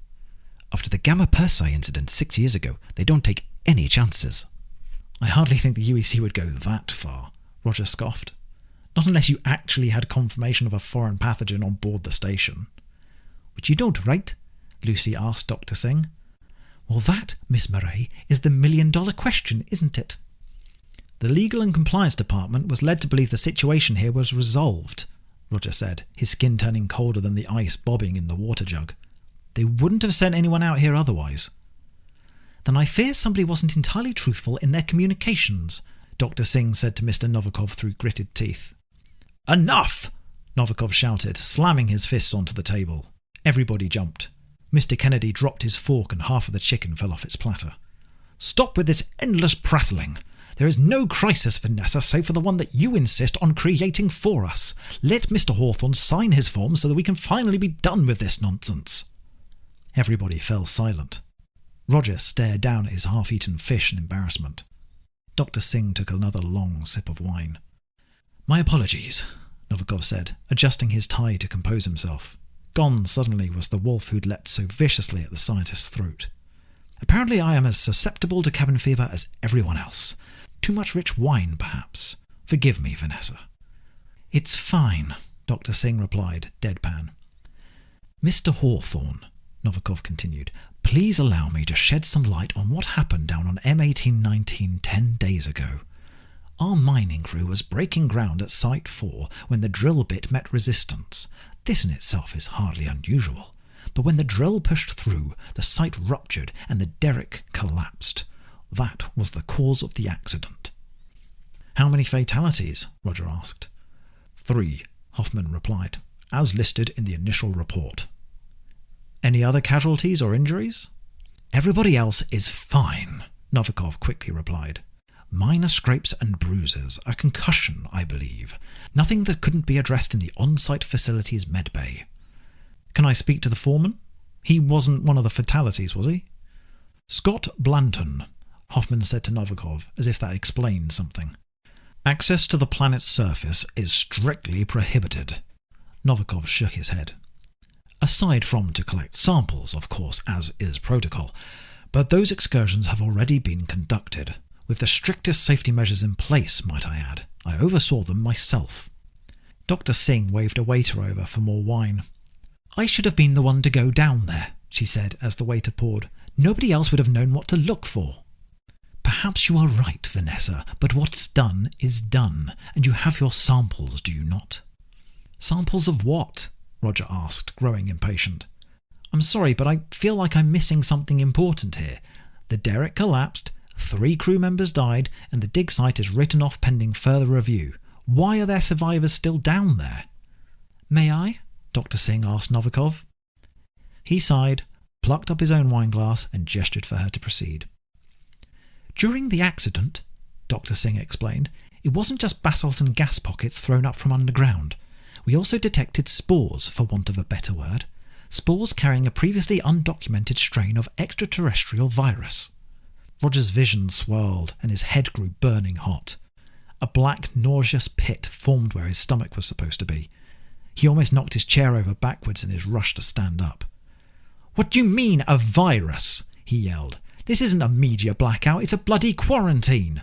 Are you people insane? Why wouldn't you tell us this before flying us out here? My wife's pregnant, for God's sake. I need to be back in a few days. Are you telling me I can no longer leave? Lucy was giving Dr. Singh a blank stare. Novikov spread out his hands for calm. Roger, please. It is fine. The pathogen is safely contained on the planet, and there's no reason to believe it's anything but benign.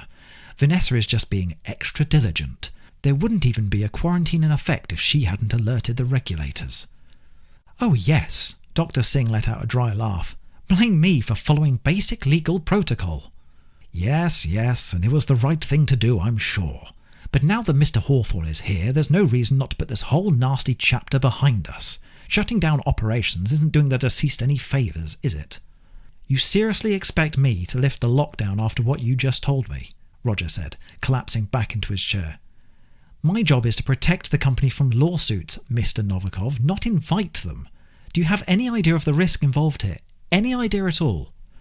I think you'll find I am the company, Mr. Hawthorne, and while I might not be a lawyer, I do understand business. There is no risk, not unless you include the risk of us going bankrupt. Roger buried his head in his hands. This wasn't happening. Not now. Not to him. Give me another week, Dr. Singh said. At least let me finish studying it before we potentially unleash a deadly pathogen upon the galaxy. You've had a week already, Kennedy groaned. I need better samples, she insisted. I need to speak to the rest of the crew to determine how the virus affects the human immune system. Run blood tests, ideally. You haven't spoken to anyone? Roger asked, lifting his head from his hands. Not even over video comms. I maintain a constant dialogue with the drill crew, Novikov replied sternly. If you have any questions for them, please direct them through me. This isn't even close to compliance, sir. I can't sign off on this. Mr. Hoffman sighed. Kennedy groaned. But Novikov simply sat down in his chair and broke into a triumphant smile. I understand your reservations, Mr. Hawthorne. These are rather unusual circumstances, I'll give you that. But I assure you, those forms will be signed. You and I, plus dear Miss Murray here, we will pore through all the relevant details tomorrow. For now, let us eat before everything gets cold. This was to be a celebration, not an argument.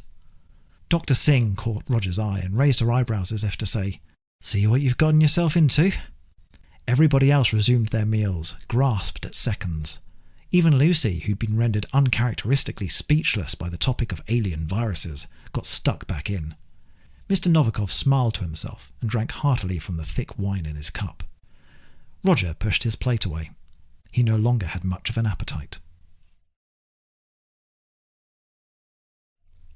Chapter 6. Roger struggled to sleep that night. He'd elected not to join Hoffman and Kennedy in the drawing room for after-dinner drinks and retired to his bedroom instead. Any fury he'd felt upon learning of the station's quarantine had simmered down into a sort of quiet despondency.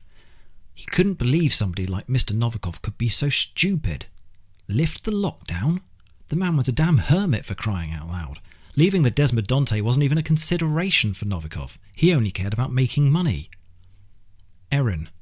She needed to know he was potentially in this for the long haul, but when he tried calling her, the circle on the screen wouldn't even turn. He tried accessing the extranet instead, just in case the signal was weak, but his datapad was totally offline. This wasn't a coincidence. Now that he knew about the quarantine, he was as locked out as everyone else. No shuttles, no comms, and no getting back to Erin. Unless he signed those papers. He had planned on going over all the relevant documents that night, laying everything out ready for him and Mr. Novikov to sign. Clearly that was no longer a sensible next step. Instead, he paced back and forth in his dimly lit room, clutching at the hair around his temples and muttering to himself. Was he infected already? Dr. Singh didn't seem to think so, but how did she know? If he was carrying the infection, could he pass it on to Erin and the baby? When he grew too exhausted from patrolling his room, Roger forced himself to brush his teeth and go to bed, where he sank as deeply into despair as he did the expensive pillows. 1,000 terrible scenarios played out in the theatre of his mind, from disputes regarding the engineers still stuck down on the planet's surface, to class action lawsuits from those infected on the Polidori Galatz relay station and beyond, should they end the quarantine. And how liable would he be, as the compliance officer who signed it off without considering the risks? Could he be fined? Arrested? He'd almost certainly have his license to practice law revoked. Minutes turned into hours, and still Roger ruminated. He was trapped here, deliberately so. Novikov had intentionally omitted any mention of the virus to the company's board, knowing full well they wouldn't send a compliance officer to lift the lockdown if he did. The man was either a moron or an extremely selfish genius. Roger was still pondering that conundrum when he finally drifted asleep. Roger woke several hours later, barely rested and completely oblivious to the time. He hadn't set an alarm, and the station had no natural light bleeding through the curtains to tell him it was morning. He slapped his hand around the bed covers until it found the datapad he'd tossed aside the night before. 8:13. If he'd been back on New Terra, such a late start would have sent him into a foul-mouthed panic.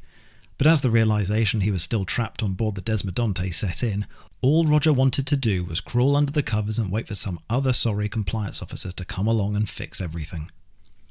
The only thing that got him out of bed in the end was the desperate need to pee.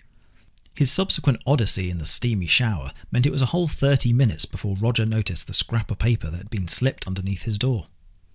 "Come meet me in the laboratory this morning. There's a lot we need to discuss. Vanessa."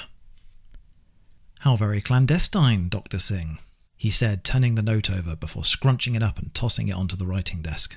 "You're right, though. Somebody's got a lot of explaining to do."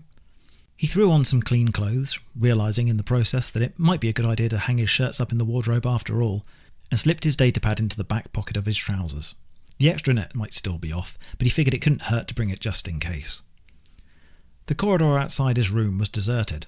Roger wondered if the station was always like this since its workforce had been downsized, or if everyone was still recovering from last night's expensive wine. He was sporting no small hangover of his own. Maybe the kitchen could do him a fry-up.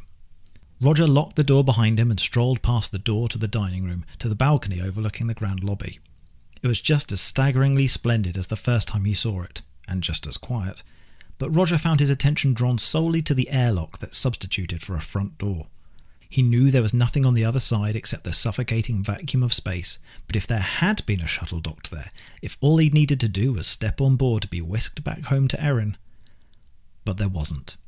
And as angry as he was for being led here under false pretenses, for his whole damn department being deceived by their own employer, it didn't change the fact that the Desmodonte was under quarantine. Until the virus was better understood, nobody was leaving the station, not even if they had a kid on the way. He wondered if he'd still feel that way the closer he got to Erin's due date. Upon their arrival, Vogel had explained which door on the ground floor led to the laboratory, which was helpful because Roger really didn't want to accidentally stumble into Mr. Kennedy over in the maintenance wing. The engineer struck him as a monumental tool, the irony of which might have amused him under better circumstances. The intricate door to the left of the sweeping staircase was cut from the same dark oak that panelled much of the rest of the hall, but there was an audible hiss when he turned the gold handle, as if he'd broken a hermetic seal, and it swung outward with a heaviness he didn't anticipate. Inside was a whole different station entirely. Gone were the woods and wallpapers, the portraits and the crystal chandelier. Roger found himself standing in a long, narrow corridor of pale grey plastic. Unflattering white light glowed from within square, frosted ceiling panels. The heavy door slowly closed behind him on its hydraulic hinges. "Hello?" His voice came out flat and barely carried. Nobody answered. Roger took only a couple of hesitant steps forward, suddenly sure that Vogel had got his details mixed up. This was the sector guests weren't allowed to explore on their own, not maintenance. But Dr. Singh had slipped him a personal invitation, hadn't she? Whether the security chief Mr. Stagg would believe him was another matter. It didn't take much of a walk to discover large windows built into the walls of the corridor. At least he had the right part of the space station. The first room Roger passed was a lab, albeit an empty one with the light switched off, full of microscopes and computers and complicated gizmos he had no desire to understand. The unit directly opposite was a storage room, not just lined with shelves, but also home to numerous industrial freezers for protecting samples. Further ahead and to the right was what looked like a medical bay, complete with a gurney and an overhead surgical array. Also deserted. It was only when Roger turned around and looked through the window to his left that he spotted Dr. Singh and another scientist fussing around what looked like a small cylindrical hyperbaric chamber. Both wore white lab coats.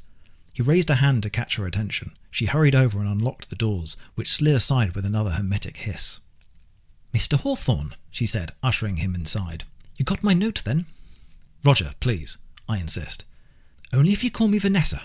This is my assistant, Brendan," she said, gesturing to her fellow scientist. He was older, early 50s maybe. "Pleased to meet you," said Brendan, nodding politely as he wheeled a tray out of the lab and toward the storage room down the hall. "Wouldn't have been my first pick," Vanessa added quietly once he was gone, "but I didn't get to choose who stayed on the station when Novikov scaled down orbital operations, did I?" "I'm sensing no love lost between you and the boss," Roger said. "Did something happen?" "Apart from him being a grade A narcissistic asshole, you mean?" Vanessa shook her head. "No, he's always been like that. But he used to take a largely hands-off approach to the business, left everything for Hoffman to handle. Ever since the accident, however, everything has to go through him, and he's never been one to see reason once his heart's set on something." She followed Roger's gaze and chuckled. "It's beautiful, isn't it? I see that view so often, I forget how breathtaking it is." Much of the laboratory's rear wall was an observation window, far cleaner than the one Roger had passed on the relay station. Outside, the planet-designated M1819 loomed unsettlingly close. Most of the alien world was black and would have melded almost seamlessly with the wider cosmos were it not for the lack of stars, but a thin crescent of dusty red rock traced its horizon. "It's magnificent," Roger said, pulling out his datapad. "Do you mind if I—" "No, go ahead." Vanessa smiled. "You won't be able to capture the planet's good side, though. M1819 is tidally locked with her star, and in turn we're tidally locked with the planet. That means we're always facing her dark side. That's where all the dig sites are." Roger took a few pictures, paused, took a couple more, and then pocketed the datapad again. "Sorry," he shrugged. "My wife and I don't get off-world much. Given how this business trip's going so far, I think we've had the right idea. Doesn't it get cold down there, always working in the dark? Do the engineers wear envirosuits?" "If only," Vanessa replied, raising her eyebrows. "It certainly would have helped prevent infection, wouldn't it? M1819 has a breathable atmosphere, which also means the temperature doesn't drop as drastically at night as you would have expected from, say, Mars or the Moon. It usually hovers a few degrees above zero, and it's never dropped below -10. "Fascinating." Roger let his gaze linger on the planet for a few seconds longer, then turned back to Vanessa. "But I assume you didn't invite me here just for the view." "No, unfortunately not." She strolled across the laboratory. Roger followed. "I wanted to make sure I spoke to you before your meeting with Novikov later. You do have an appointment with him, yes?" "Yeah. It had been arranged towards the end of last night's dinner. 3:30 this afternoon. He wants Lucy and me to sit down with him and hash out an exit plan. He sucked his teeth as he tried to find a diplomatic way of phrasing how he felt. "I can't say I'm looking forward to it." "Well, that's why we needed to speak first. Novikov might be a shrewd businessman, but the man's a damn idiot when it comes to anything remotely scientific. Unless it makes him money, of course, then he's suddenly an expert. He's going to try and strong-arm you into lifting the quarantine, regardless of the risks." "Yeah, I figured that much out on my own." Roger exhaled sharply as he shook his head. "The company sent me to assess the situation, but all he wants from me is my signature." "Exactly. Now, what you do as compliance officer is up to you. Personally, I think we need to maintain this lockdown until the UEC takes over, get a proper containment team down to the planet if possible. But as you say, it's your signature that Novikov needs on those documents. The least I can do is show you what we're actually dealing with." They'd stopped beside another hyperbaric chamber. This one was oblong and built into the side of a desktop computer. Numerous mechanical arms ran along a rail set into its ceiling. Vanessa patted it almost affectionately.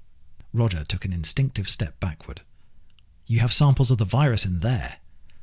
"It's completely safe," Vanessa replied. She was smiling, but there wasn't much patience in it.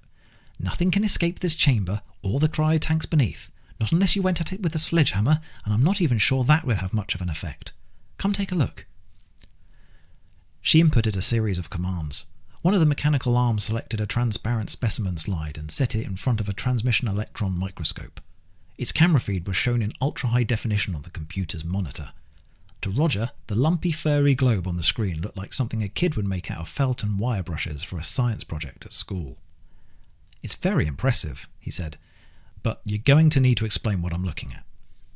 "It's some kind of Pandora virus," Vanessa explained, "almost bacterial in size.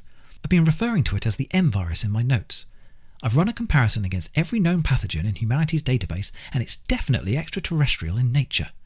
Most viruses of this type on Earth were harmless to anything larger than an amoeba, but this one," she sighed, "this one appears closer to the norovirus or rabies, possibly even the lentivirus. That's HIV. I don't know what it does to human physiology, or how chronic the resulting disease would be, but it infects us, of that I'm sure." Roger pulled his face from the screen and cricked his neck. He still felt stiff from his poor night's sleep, but this conversation was doing a hell of a job at waking him up. "How much more of this virus do you have?" 6 vials worth. We started with 8, but we lost one sample during our initial round of testing, and another vial was broken before we got it." "A sample was damaged? Here on the station?" "No, down on the planet's surface, thankfully. Everything we have is safely stored inside this aerobiology test chamber. But that's precisely why a proper scientific understanding of the situation is so important. Why Novikov thought he and Stagg were the right people to head down there and collect the samples is beyond me." "Perhaps it's Novikov's narcissism, like you said." Roger shrugged. "He believed there was a new life form down there waiting to be discovered. He wanted to stamp his name on it." "You might well be correct. Either way, we're lucky they even remembered to wear hazmat suits, or that they came back with viable samples at all." "Do you know where I can find Mr. Stagg? He seems like someone I ought to speak with." "Stagg isn't here. Hasn't been for almost a week now." "Really? How? I could have sworn Novikov said Stagg was busy guarding the station while the rest of us ate dinner." Vanessa shook her head. "The last time I spoke to Peter about it, he told me Stagg had headed down to the planet to make sure the surviving members of the dig crew were okay. A stupid decision if you ask me, and he definitely hasn't come back up since. The whole station would become contaminated. Even Novikov wouldn't risk that." "Perhaps I misheard him. I was a bit nervous and I'd been drinking on an empty stomach. Maybe he meant the on-site facility." "He must have. But that's the problem with all our comms going through the head honcho, isn't it? Nobody except Novikov has any idea what's going on until it's too late." "Okay." Roger chewed his bottom lip and nodded to himself. "Hit me. How dangerous is this virus exactly? Best and worst estimates." "I mean, how can I say?" Vanessa threw her hands in the air. "I need to study people, not slides. If I could visit the engineer's planet side, conduct a few medical examinations, gather blood samples, maybe I could give you an answer. But all I can tell you right now is that we have no idea how dangerous this virus could be, or how to treat it. Oh, and we know that it reacts violently upon exposure to natural light, namely the ultraviolet range of the spectrum, which hardly comes as a surprise, given the subterranean nature of its spores. It likely lay dormant under those rocks for centuries, possibly even millennia." "I need more than that, Dr. Singh. You're the station's leading scientific expert. Give me your estimates, even if they're based on a hunch." "Fine. Best case scenario, this virus doesn't negatively affect its host, or maybe it only infects worms or even just bacteria. Introducing it back into the wider galaxy will have little to no impact on existing ecosystems, and none of us have anything to worry about." "And the worst case?" "Worst case scenario, this is the deadliest pathogen humanity has ever encountered. Maybe it causes hemorrhagic fevers like the Marburg virus, or maybe it leads to necrosis like the Black Death. I know the bubonic plague was caused by a bacterium, not a virus, but still. Organ failure, blindness, all possible side effects. Aside from Novikov, who knows what condition the dig site crew is in? Why else?" She glanced at the door to make sure her assistant, Brendan, wasn't in earshot. "Why else would he restrict the flow of communication between us and them, unless he's worried about somebody learning something they shouldn't?" "Perhaps because there is no crew," Roger replied darkly. "If this pathogen is as dangerous as you claim it might be, each and every one of them could already be dead." "I'd be lying if I said I hadn't considered that a real possibility." Vanessa sagged into the closest chair, removed her glasses, and massaged the bridge of her nose. "Look, Roger, I can't tell you how to do your job, but—" She trailed off. either having lost confidence in her thought or feeling as if she'd overstepped a line, and resignedly shook her head. But what? Roger gave her a small, reassuring smile. It certainly wasn't a happy one. If you could tell me how to do my job, Dr. Singh, what would you say? Vanessa pondered this question for quite some time before answering. I tell you we have a potential pandemic on our hands, she eventually responded, and that under no circumstance should you let Novikov make you sign those papers. Chapter 7. Roger and Lucy bumped into one another as they left their respective bedrooms at precisely 3:30 and walked the short distance down the hall together. Peter Novikov was already in the drawing room when they arrived. Good, you're here, he said, breaking into a broad smile. Come in, grab a chair. Roger fought to mask his astonishment. The drawing room may well have been the Desmond Dante's finest room yet. The high walls, again panelled with dark wood on their lower halves and covered with strips of damask wallpaper above, were smothered with small paintings and black and white photographs, even a couple of fragile-looking bird skulls on plaques. A bookcase was bulging with dusty old hardcovers, none recently read. A black Steinway grand piano occupied one corner, and classical music played from a vintage brass gramophone in another. More draping velvet curtains. Roger didn't bother pulling these open to find out whether this room actually had a window or not. Another Persian rug that spread over almost every inch of hardwood floor. A marble fireplace crackled and popped, and even provided the room with a warm, toasty glow, but it was fake, a very convincing hologram. It didn't matter how rich you were, fires on space stations were still a bad idea. The taxidermy head of a grey Siberian wolf was mounted above the mantelpiece. A pair of soft burgundy armchairs flanked a coffee table with spindly wooden legs. Roger sat in the chair furthest from the door and set his datapad down in front of him. Lucy took the other seat. Can I offer either of you a drink? Novikov opened an antique globe filled with glass bottles. I have most spirits.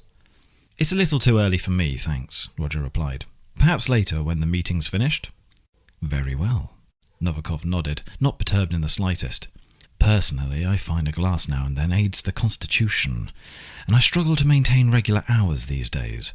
What's morning and evening without a sun, huh? Oh, what the hell? Lucy nodded at Novikov's red wine. I'll have whatever you're having. Ah, alas, Novikov replied, peering into his glass. End of the bottle. I can pour you something comparable if you'd like. She said she would like, thank you very much, and Novikov set about pouring her a glass from a bottle of red wine standing in the tray beneath the globe. Roger kept his impatience to himself. He doubted this was going to be an easy conversation for any of them, and he'd much rather get it over with sooner than later. So, Novikov said as he handed Lucy her glass. He stepped back and clapped his hands together. How about we chart a course out of these treacherous waters, yes? Absolutely, Lucy replied, raising her glass in a toast. Let's put our heads together. Perhaps we can figure out how to turn this disaster into an opportunity. How exciting! Roger wished he shared her enthusiasm, or her confidence. What a PR strategist could bring to a discussion about compliance legislation and criminal liability was anyone's guess.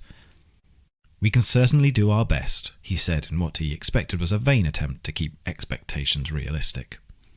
With your credentials, Mr. Hawthorne, I'm sure your best will be very good indeed. Novikov took a long sip of wine. He was the only one of them still standing. The priority, of course, is re-establishing company operations, and the only way... I've compiled a checklist, Roger interrupted, of standard issues any compliance report will first need to address. I suggest we work through them prior to any other discussion. How is the dig site looking in terms of infrastructure? We have most of the parts necessary to rebuild the derrick, Novikov replied, seemingly unfazed by the pivot in conversation. But some components, namely the drill bit itself, will need to be ordered. Of course, we can only receive those shipments, let alone carry out the repairs, after the lockdown has been lifted. Understood, Roger said, nodding as he took notes. I should think that would meet compliance standards, provided we have evidence that the repairs will be carried out according to code. And what about employee welfare? Have all of the on-site engineers received adequate medical attention since the incident? I've told you, everybody on the planet is fine, save for the 3 who perished in the accident, of course. Their families will be notified at the company's earliest convenience once the communications blackout is over. If you have any specific questions for your report, I will collate the relevant answers for you." Roger laid his datapad back on the coffee table and let out an audible sigh. A minute into the discussion and already they'd run into problems. "I really should speak to somebody down there, Mr. Novikov. The foreman, ideally, even if it's only over comms. Forget about compliance for a second. If anyone down there has sustained life-altering injuries, the company could be facing an astronomical lawsuit." "My employees are extremely loyal," Novikov replied, raising his hand. "Nobody will sue. Compensation can be arranged if necessary, and the best way to ensure they receive the finest treatment Silver Valley can provide is to lift the lockdown, yes?" Roger nodded. "I can't argue with that, Mr. Novikov, but there are other factors to consider. They're almost certainly infected with a pathogen we don't understand. If we resume regular operations, if we send people and shipments of silver out into the wider galaxy, we could be putting thousands of people in danger. Millions, maybe." "I have to agree with Mr. Hawthorne," Lucy said, much to Roger's relief. "To knowingly breach quarantine while aware of a likely contagion, well, I'm sure you can see how that could become a public relations disaster." "Only if there was a pathogen worth worrying about," Novikov replied, his smile fading. "From my observations, this supposed virus has no effect on human biology. It's not a concern." "That's not what Dr. Singh says." Though the drawing room door was shut, Roger gestured in the direction of Vanessa's laboratory. "She says the virus behaves like rabies or HIV, though we might have a bloody pandemic on our hands. As the most senior scientific authority on board the station, I'm inclined to believe her opinion over yours." "Rabies?" Lucy was aghast, her mouth hanging open. "Oh my God, that killed millions of people back on Earth, didn't it?" "The good doctor has been putting words in your ear, has she?" Novikov's smile had completely vanished, and the beginning of a sneer took its place. "You cannot trust everything she says, Mr. Hawthorne. The woman has had samples of that virus for a week now, and she's learnt almost nothing. Do you know what that tells me? It tells me we're dealing with something no more threatening than a common cold. For all we know, the virus might even be good for humanity." "That may well be true, sir, but if we—" "Stop!" Novikov grunted in a thick Slavic accent. He flapped his hand in Roger's direction. "I don't want to hear any more of Vanessa's so-called expertise. Let's table this for now and move on to other pressing matters. Lucy, my dear, have you put any thought into how the company moves forward from here?" "Well," Lucy replied, shooting a nervous glance in Roger's direction, "I was thinking we could lean into the whole virus thing, you know?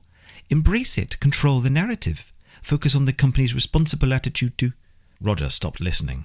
Not that Novikov seemed all that interested in Lucy Moray's ideas either. The daft oligarch's eyes, hungry and piercing as always, were fixed on the plunging neckline of the woman's dress. Erin was at home, waiting for him to catch the next shuttle back so he could be present for the birth of their daughter. He, of all people, was in a desperate hurry to put an end to this lockdown. Yet his boss was more interested in ogling his pretty employee's breasts than actually doing anything to rectify the station's problems. Roger had had enough. "There's no use in discussing media strategies," he snapped, "when we aren't even remotely close to re-establishing communications. You do see that, right?" Novikov turned back to Roger wearing a sneer sharp enough to cut the Steinway in two, like a lion who has been interrupted mid-feast. "And what, in your professional opinion, do you recommend we do?" he asked. "My recommendation," Roger replied, "is we spend another week analysing the virus. Let Dr. Singh travel down to the dig site so she can properly assess and monitor the crew members' well-being. If she concludes that the virus is benign, or that it's no longer contagious at the very least, I think we can look at letting people off this station. But not before. I'm sorry, Mr. Novikov, but in my role as compliance officer, it would be grossly irresponsible for me to sanction any other course of action." Roger expected his boss to grow angry, to fly into another animalistic rage like he had at the dinner table the previous night. But instead he nodded to himself and smirked. A manila folder had been lying unnoticed atop the fireplace. Novikov plucked it off the mantelpiece and tossed it onto the coffee table. "I took the liberty of drafting my own documents approving the lifting of the Desmodontes quarantine. You'll find it meets all of the relevant compliance criteria. Read through it if you must, but all you need to do is sign." Roger opened the folder and leafed through the papers. He hadn't worked with a physical report for years. It was a shame he felt too numb to appreciate it. "This is highly unethical, Mr. Novikov.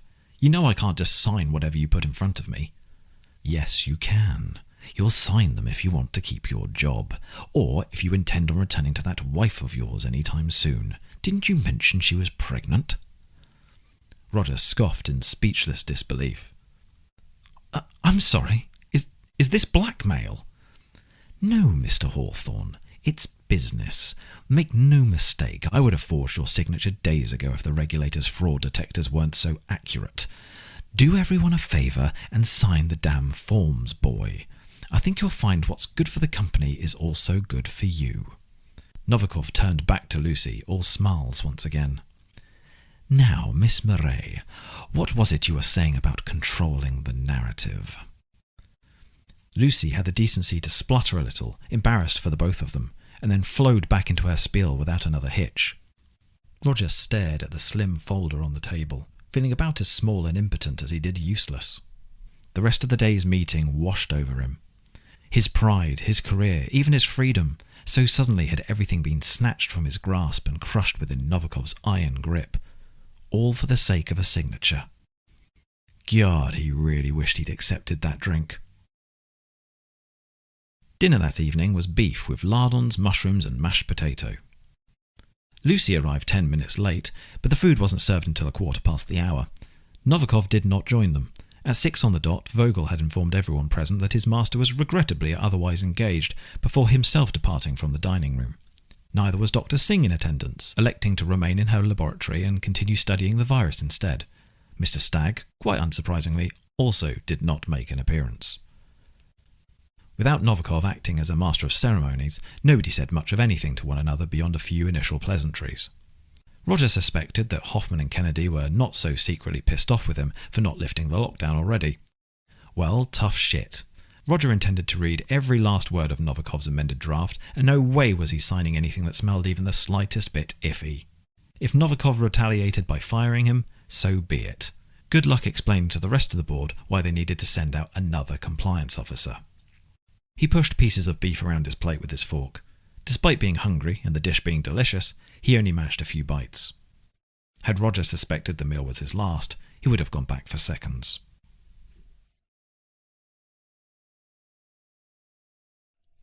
Chapter 8. The old pendulum clock hanging on Roger's bedroom wall ticked away as seconds turned to minutes turned to hours. He would have liked to tear it from its hook and smash the blasted contraption to pieces, but something told him his next paycheck wouldn't cover the damages, presuming he even got paid at all after this. It was 11:27 in the evening, according to Roger's datapad. The pendulum clock said the same, but he didn't trust analog devices. Who knew when the relic had last been wound? He tried putting another call through to Erin, wishing beyond hope that he could listen to her reassuring voice, to share with her the impossible situation that bastard Novikov had put him in, but his extranet access was still blocked. Not so much as a text message was getting through. Roger balled his hands into fists, pushed them against his eyelids until white shapes flashed rapidly across his vision, and let out a guttural groan. He'd spent the last couple of hours going over Novikov's draft. It was, in Roger's professional opinion, a complete and utter disaster. The writing itself was immaculate, despite Roger suspecting that English wasn't Novikov's first language, and even the formatting matched what Roger expected from an authentic compliance report. But the report itself... It started off all right, with a pledge on infrastructure repair similar to that which Roger had discussed with Novikov during their meeting. Fine. Then it headed into choppy waters when it stated that every on-site worker had received sufficient medical care and was prepared to submit affidavits swearing that the accident wasn't the company's fault. Maybe half of it was fit for inclusion at best, if even a single word of it was true. But where the document really fell apart was its account of the virus. According to Novikov, there wasn't a virus. The drill had suffered a mechanical fault after hitting impenetrable rock and the derrick collapsed, nothing more. The quarantine, Novikov claimed, had been an overreaction on the company's part while they guaranteed everyone's safety, that of those on the station, and the colonies beyond. It was a catastrophic fabrication of a report that would ruin the company, not to mention Roger's own reputation as a lawyer and compliance officer, if so much as a stray virion of that virus was ever traced back to the Desmodonte or its dig sites. He refused to sign it. Even if it cost him his job, he refused. But maybe, with a lot of tinkering, he could redraft it into something salvageable, something Novikov might, with a lot of persuading from him and Dr. Singh, be willing to approve. Maybe. Another half an hour passed, and Roger didn't so much as cross out a single sentence. Thankfully, he'd found a pencil inside a dusty drawer of the old writing desk because he sure hadn't brought one of his own. What he wanted to do was scratch out the whole damn document until it was nothing but a black hole of scrawled lead. What he wanted even more than that, as the clock struck midnight, however, was a drink. His bedroom was bone dry, without so much as a jug of water to quench his thirst. He checked everywhere, but the drawing room was full of booze, expensive stuff too from the look of the bottles. And hadn't Vogel told him anyone was welcome to visit there outside of working hours? Plus, the walk would do him some good. Clear his head, maybe. Help him think of a way to salvage this damn document if such a Herculean task was even possible. It was a good plan, he told himself as he rose from the desk. A solid path forward. Perhaps it was just Roger's imagination, but he thought the brass tulip lamps lining the hallway were even dimmer than usual. He slipped outside and slowly shut, but didn't lock, the door behind him. The corridor was deserted. It was well past everyone's bedtime, of course, which also went some way to explain the subdued lighting. The wooden doors of the bedrooms weren't exactly flush. Bright light would have shone around their antique frames like halos. Wondering if anybody else on board the Desmodonte was still awake, he briefly considered checking in on Vanessa at the lab. He was sure she'd be interested in Mr. Novikov's fraudulent handiwork, if she was up. But in the end he decided against it. He still wanted that drink, and Novikov's report wouldn't rewrite itself.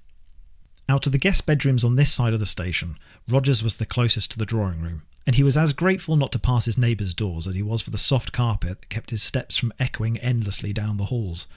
Even so, perhaps a leisurely late-night walk around the residential areas wasn't such a smart idea. The old doors weren't any more soundproof than they were light-proof, and he didn't want to keep anyone awake. Hoffman and Kennedy were acting frosty enough towards him as it was. He turned right at the end of the corridor. From the corner, Roger could see that the door to the drawing room was open, and its lights were on, which eradicated the last shred of guilt he felt regarding the pillaging of his boss's whiskey. But even so, he stopped short. The door to Novikov's apartment was cracked ajar too. Every nerve in Roger's body told him to keep walking, to enter the drawing room and pour himself a generous serving of spirit. Perhaps Mr. Novikov was preparing for a midnight stroll of his own. He had mentioned he found it difficult to keep to a regular sleep schedule these days. But there was something odd about that open door, something almost, inviting about it. And the longer he stood there debating what to do, the more certain Roger became that he could hear whispers coming from inside, whispers that wanted to be heard. Slowly, ready to dart for the drawing room should Novikov suddenly appear, Roger put his face to the crack in the door. Not because he was nosy, he told himself, but because somebody might need his help. He didn't know how right he was. It was dark inside Novikov's quarters, darker even than Roger's own poorly lit bedroom, and at first all Roger could make out was a shoe rack lined with loafers and brogues. Roger had no doubt that Mr. Novikov's apartment was enormous. You didn't build a $1 trillion orbital station and model it after a 19th century Gothic mansion only to award yourself a glorified broom cupboard for a bedroom, but he had hoped to catch a glimpse of something a little more interesting than the front porch. And still he heard that whispering. Knowing he should leave well alone, Roger pushed the door a little further open. It was still too dim to make out anything too detailed, only the poorly defined outlines of statues further along the hall and a staircase leading up to the mezzanine floor. Peering around the door to the left, Roger spotted what looked to be an enormous L-shaped sofa, its burgundy cushions barely illuminated by the lonely glow of the living room's vintage lampshade, and then past that, as his eyes adjusted, the near silhouette of a tall and slender figure. Roger froze. Peter Novikov stood in the centre of his apartment's comparatively modern conversation pit. He was muttering to himself, something rapid and staccato in his native Slavic tongue, but he wasn't alone. Lucy Moray reclined against one of Novikov's outstretched arms with her head lolled back, her eyes closed, and her hair loose. She was naked, and her white skin shone like pale moonlight. Roger almost apologised, so embarrassed he was for accidentally witnessing what he assumed was an inappropriate workplace tryst. Mr. Novikov asked for me specifically, he remembered Lucy telling him. But then Roger saw Novikov's mouth. He first thought the man was kissing Lucy's hand while muttering to himself, because his head kept bobbing up and down without end. But his stark features momentarily glistened as the lamp's glow washed over them, and with a throat-closing horror, Roger realised Novikov's lips and jaw were slathered with blood. The maniac was lapping from deep, slitted cuts on the woman's wrists. Lucy Moray wasn't reclining in a lover's fit of ecstasy. She was dead. Roger instinctively retreated, but in his numb panic accidentally nudged the door with his foot. It creaked, only slightly, but audible enough for Novikov to notice. His head shot up, his grey eyes as wet and violent as the thick claret dripping from his chin. Roger took another sharp step out of sight, wincing, his throat tightening further. He didn't think Novikov saw him, didn't think so, but there was no way to tell for sure. But if he had, after what he'd done to Lucy... Roger raced back down the hallway, his mouth dry and his temples pounding. He fumbled with the key to his bedroom, dropped it, his hands were shaking so badly, then remembered he hadn't locked the door in the first place. Roger yanked it open, slammed it shut, and clumsily secured it from the inside. After a few seconds spent with his back pressed against the door, his chest heaving erratically, he sprinted to the ensuite bathroom and threw up. As Roger stared into the vomit floating like pond scum in the toilet bowl, his vision swirling, two truths became harrowingly clear. Vanessa was right. They were trapped on board with a killer. It just hadn't been the virus like she thought. And if Roger didn't figure out a way off this station, he was almost certainly going to die.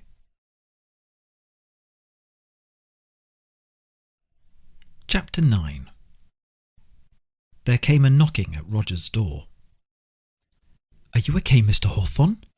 It was Vogel, Novikov's personal aide. "Will you not be joining us for breakfast?" Roger flinched at the man's voice and shrank deeper into the gap between the wall and his four-poster bed. He hadn't slept so much as a wink all night, hadn't wanted to. The idea of climbing into bed and lying there in the pitch blackness while a killer prowled the station was even more terrifying than the image of Lucy's lifeless body slumped over Novikov's arms. "Mr. Hawthorne?" "Maybe I'll come down later," Roger yelled back. There was no hiding the shakes in his voice. I'm feeling a little under the weather."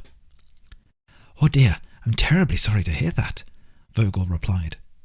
"Please let me know if there's anything I can fetch you, or I can send for Dr. Singh. She's the closest thing to a physician here on the station." No, that's quite all right. I'm sure it's just my body acclimatizing to the station's air or something. Nothing to worry about." He waited a few moments. No answer.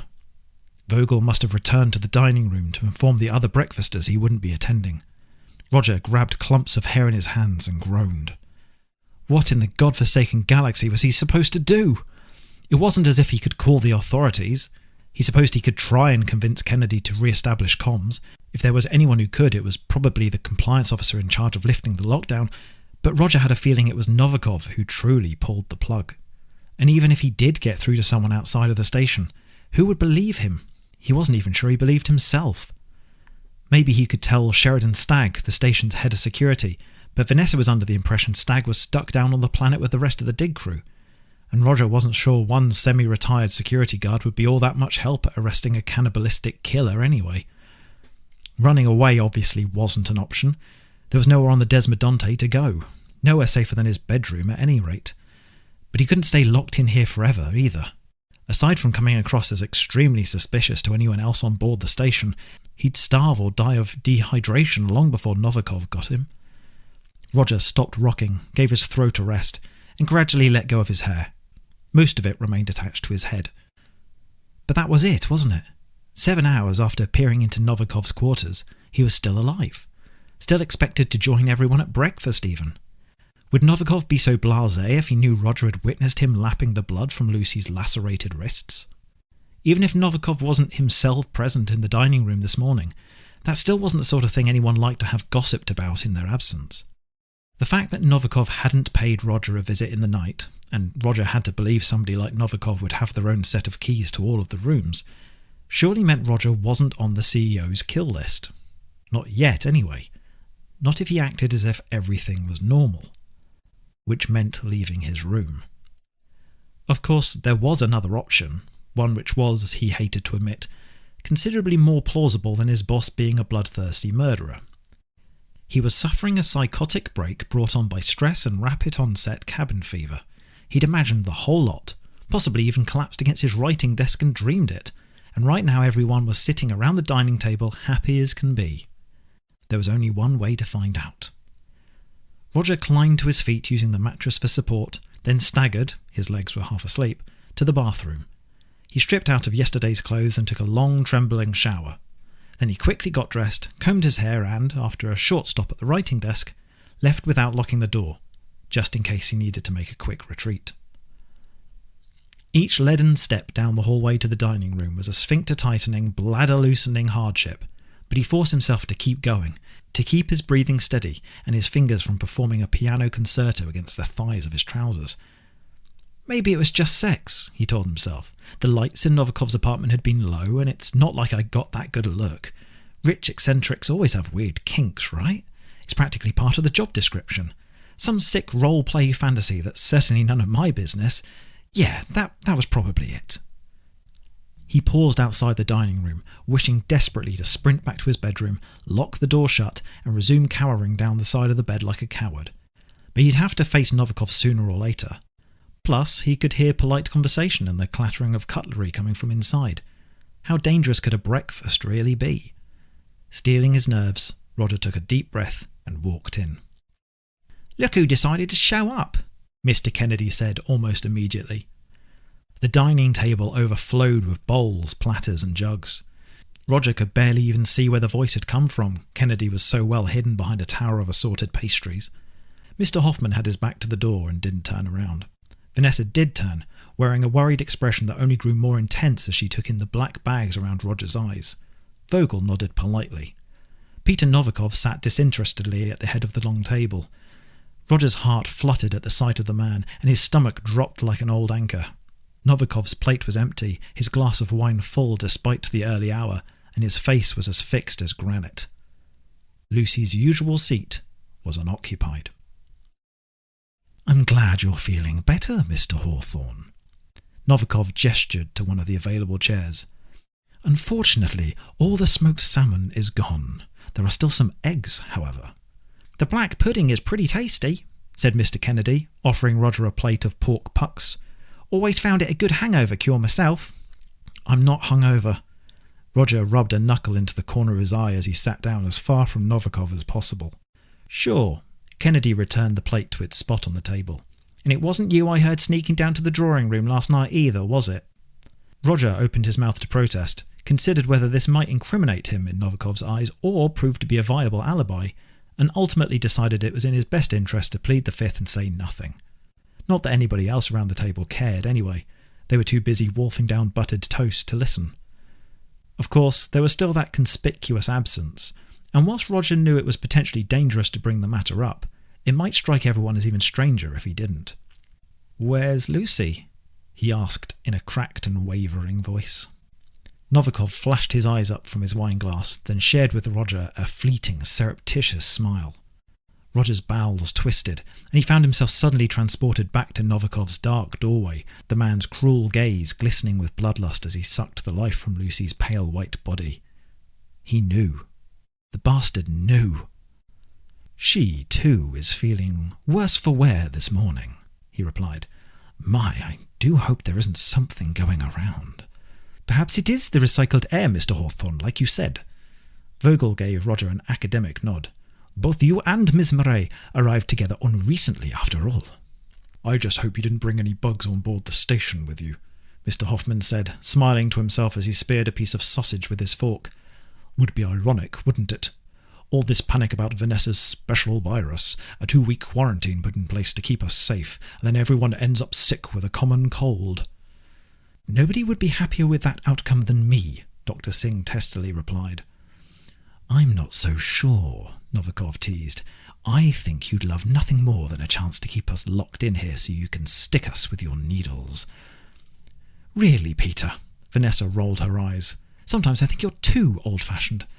Now that the M virus is catalogued in the system, all I need is a medical scanner. No needles necessary." "Some progress," Novikov sighed as he leaned further back in his chair. "At last." "Which means I really ought to visit the dig crew, Peter. I could have confirmation on whether they're infected or not within an hour." "I don't think that's sensible." Novikov waggled his finger. "Particularly when we're so close to getting operations running again. Isn't that right, Mr. Hawthorne? We shouldn't do anything that might jeopardize the company's best interests." Roger jumped at the mention of his name. He hadn't been listening. Sweat beaded across his brow and his whole body shook. He clenched his hands together under the table so hard his knuckles ached. Everybody was talking back and forth as if this was normal, as if they weren't sitting next to a goddamn murderer.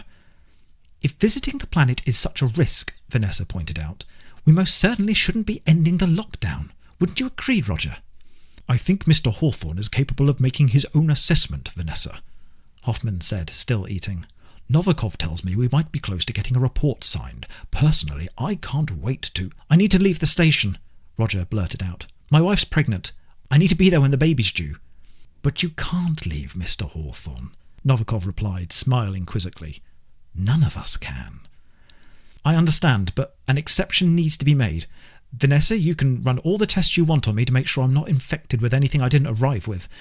I can appoint another compliance officer and have them sent here as soon as possible. A couple of days at most. I should have done that from the start. I'm sorry. And everything you've told me, anything I might have seen... His eyes momentarily met Novikov's, and Roger dropped them to the frilly place setting in front of him. It's privileged information. As a lawyer for the company, I'm bound to silence anyway. There won't be any leaks to the media from me. But please, it's an emergency. I really have to go. Everybody sitting around the table stared at Roger in stunned silence. Roger's fingers continued to wrestle one another in his lap. He wanted to run away screaming. I would have thought you, of all people, Vanessa said cautiously, would understand why breaking protocol is a really terrible idea. I'm sorry, Mr. Kennedy replied, but if Hawthorne here gets to leave the Desmodonte, then so do I. I've got a family too, you know. Nobody is going anywhere, Novikov announced. Not me, not you, Mr. Kennedy, and not even Mr. Hawthorne, no matter how close to bursting his wife might be. Roger stood up from his chair ready to launch into a tirade, but his jaw wouldn't move. He was so petrified he could barely breathe. Until you submit your report, Novikov continued, pretending to focus on picking at the dirt, or perhaps it was dried blood, beneath his fingernails. You will remain here on the Desmodonte with the rest of us. Thanks to Dr. Singh alerting the regulators, the UEC suspects we have an uncatalogued contagion on our hands. Nobody is coming to pick you up while the quarantine is in place, Mr. Hawthorne. The authorities would shoot your shuttle down if they did. Through gritted teeth, Roger managed to reply, That report you wrote is a lie. And yet you will sign it, Novikov said, shrugging. You wrote the report? Vanessa stared at him. Are you kidding me? I could have you struck off the board for that. And I could see to it that you never work in a scientific field ever again, Novikov replied with a canine-like sneer. So be careful who you threaten. Roger trembled from head to toe, as if he'd climbed out of a frozen lake. He wanted to scream that he saw Novikov holding Lucy's dead body until his throat bled, but nobody else at the table would believe him. They'd think he was the psycho. He knew there was no other choice. He pulled the manila folder from the waistband of his trousers and scattered its curling papers across the assorted breakfasts. There, everything signed. I don't care anymore. I quit. Just let me the fuck off this station. Wonderful news. Novikov smiled like he'd just been informed the company had generated record profits. A weight off everyone's shoulders, I'm sure. Hoffman and I will get this submitted to the regulators and have a shuttle here as early as this afternoon. Thank God, Kennedy groaned. I thought we were going to be stuck out here forever. Vanessa was next to raise her voice, but Roger was already out of the door. He had better things to do than listen to a bunch of self-serving idiots prattle on over fish and eggs. He needed to pack his bags for starters. Chapter 10. Roger had finished stuffing his clothes back into his suitcase and was returning from the bathroom with his wash bag when Vanessa came to visit him. Mr. Hawthorne, are you in there? Followed the second round of knocks on his door that morning. Roger, sorry. I was wondering if we could have a word. Roger dropped his wash bag in surprise, spilling his toothpaste, toothbrush and travel-size shampoo and shower gel bottles across the Persian rug.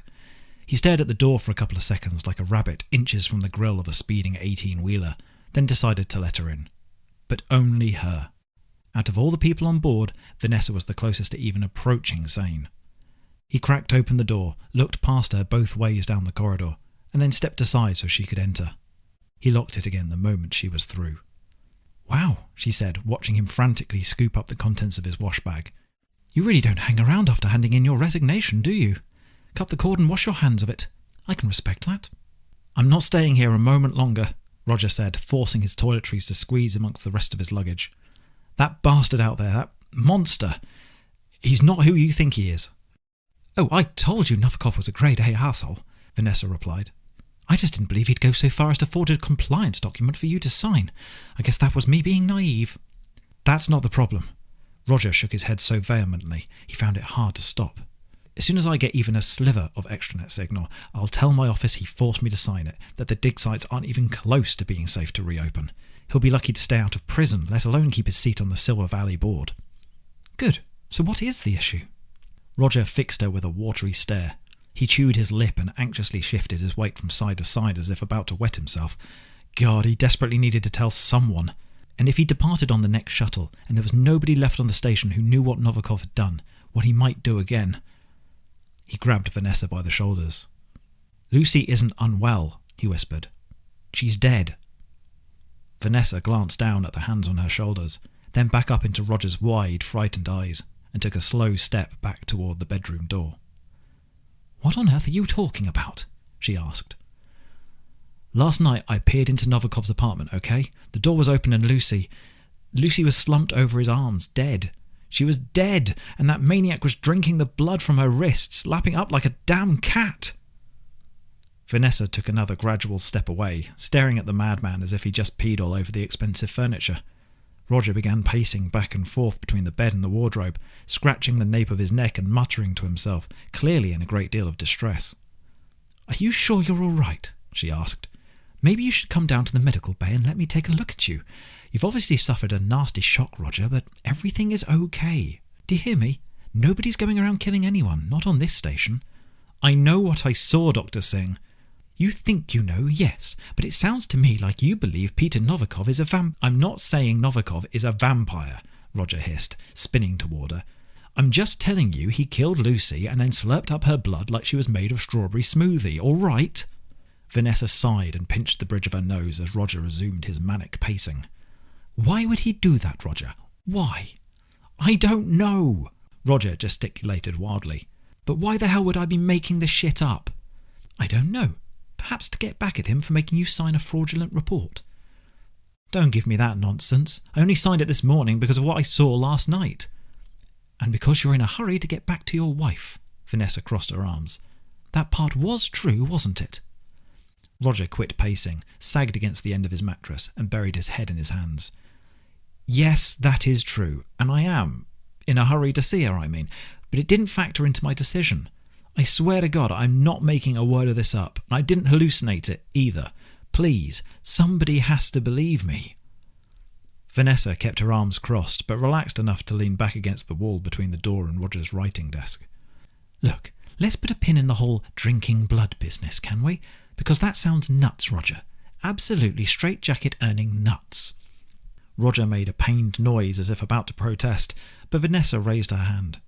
But I can't deny that Novikov has been acting strangely ever since the drill accident, she continued. You've seen the way he talks to people sometimes. He never used to be like that. Ruthless, sure, but not hostile, not practically frothing at the mouth. I still don't think he's a killer, or that poor Miss Murray is even dead for that matter, but there is an easy way to find out. Roger pulled his head from his hands. How? We go check out the scene of the supposed crime. If somebody got murdered in Novikov's apartment, there's bound to be evidence, maybe even a body. Are you insane? Roger balked at her proposal. What if Novikov catches us? The man's already killed one person. I don't know if you've noticed, but neither of us is exactly in his good books right now. I hardly think he's going to ambush the both of us, is he? Besides, we'll just make up an excuse. Come on, Roger. Either this has all been a big misunderstanding, or something truly terrible has happened. We need to get to the bottom of this. Roger stared blankly at the small gold-framed painting on the wall opposite him. The picture was of a river running past a castle. His brain was saying, get up, but his body wouldn't listen. It was only the thought of what Erin might say if she saw him cowering like a frightened kitten that finally convinced the muscles in his arms and legs to move. Fine. He rose from the bed and straightened out his shirt. But only because I don't want anyone else to get hurt. I'm still leaving on the first shuttle that gets here. Oh, don't worry. If what you say is even remotely true, so am I. They left his room. Roger locked his door. He was just about to walk towards Novikov's apartment when Vanessa tapped his shoulder and headed in the opposite direction. "Hold on just a second." She rapped her knuckles against Lucy Murray's bedroom door, 3 times, nice and hard. "What are you doing?" Roger whispered. "Seeing if Lucy's okay, obviously." No answer. Vanessa knocked again, even tried calling out Lucy's name, but still nobody came to the door. "That doesn't prove anything one way or the other," Roger insisted. "You're right, it doesn't." Vanessa strolled back to him. "But if dear Lucy had answered, that would have solved all our problems, wouldn't it?" "Not mine," Roger mumbled. "It would have meant a long stay in a padded room for me." Together they marched towards the supposed crime scene, or lurched in Roger's case. Somebody had poured concrete into his feet while he wasn't looking again. As they reached the corner leading to Novikov's quarters and the drawing room further on, Vanessa's hand briefly fell on his shoulder once more. "His door's open," she said quietly. "Now's our chance. One quick peek and I'm sure we'll have this all straightened out." Roger said nothing, but he followed Vanessa to the door all the same. The image of Novikov's piercing grey eyes above Lucy's moonlight white body replayed over and over in his mind until he could barely walk straight anymore. Reality became a flipbook. One frame of carpeted, wood-panelled corridor, the next that haunting snapshot drenched in blood. Repeat and repeat ad nauseum. He wanted to race back to his room, but he also didn't think he could live with the embarrassment. It was bad enough knowing that Vanessa, the one person he thought he could trust with this, didn't believe him. "Tell you what," she said, taking one look at the sweat running down Roger's temples and the nervous twitch just above his right eye. "I'll go first, shall I?"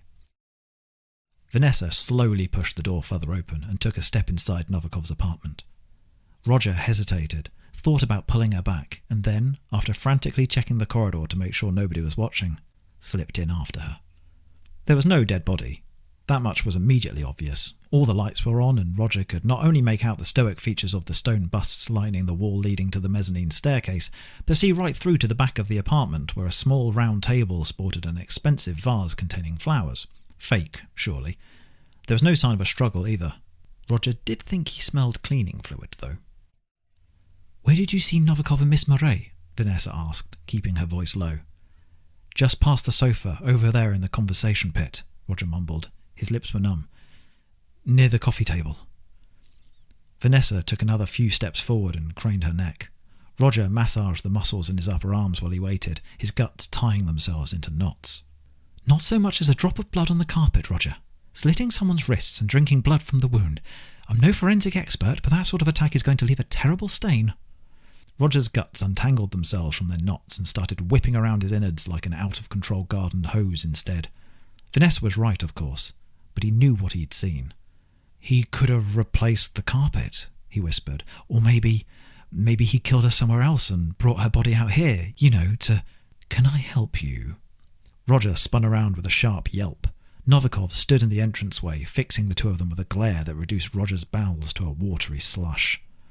"I'm so sorry, Peter," said Vanessa, quickly returning to Roger's side. "The door was wide open. We thought you were in." Novikov gave the door to his apartment another look, then turned back to them wearing an understanding smile. "Ah, you must have heard Maria. She's just beginning her rounds, I believe. See, here she is." A middle-aged woman in a classic black maid outfit emerged from another room at the back of the apartment, pushing a trolley stacked with spray bottles of bleach and disinfectant. A mop, a broom and a vacuum cleaner were fastened to one side, and an array of rags hung from the other. She waved to her audience in an awkward hello, then started dusting the bookshelves at the rear of the living room. "I didn't know the station had maid service," Roger stuttered. Vanessa gave Roger a curious look. "Well, isn't this a fascinating insight into your marriage? Who do you think's been making your bed each morning?" Roger smiled weakly. "I've had other matters on my mind, and I haven't seen any other staff members besides your assistant Brendan and those working in the kitchen." "She's very discreet," Novikov said, running his tongue along his upper lip. "Now, what was it you needed me for?" "I wanted to apologise for my outburst over breakfast," Roger said, surprised by his own quick-wittedness. It wasn't very professional, was it? I'm sorry, my emotions got away from me." "No apology necessary." Novikov laid a hand upon Roger's shoulder and squeezed. Roger couldn't help but flinch at his touch. "You've been feeling under the weather, after all, and I cannot begin to imagine the stress of having a baby on the way. Unfortunately, I was never blessed with children of my own." Vanessa's brow furrowed as she spotted an odd mark on the skin beneath Novikov's cuff. He quickly drew his hand back, and his face turned stony once more. "And you, Dr. Singh, why are you here?" "Oh, just accompanying Mr. Hawthorne.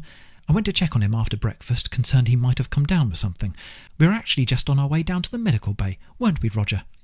"Yes," Roger replied, slightly more hastily than he meant to. "I'm sure I'm just run down from all the travelling, but Vanessa says it's better to be safe than sorry." "Of course." Novikov clapped his hands together.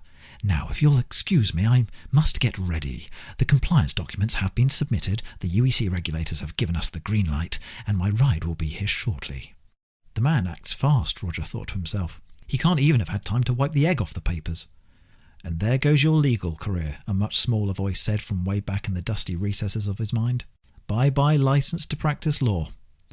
"You're leaving the Desmodonte?" Vanessa asked. "But you never leave the station."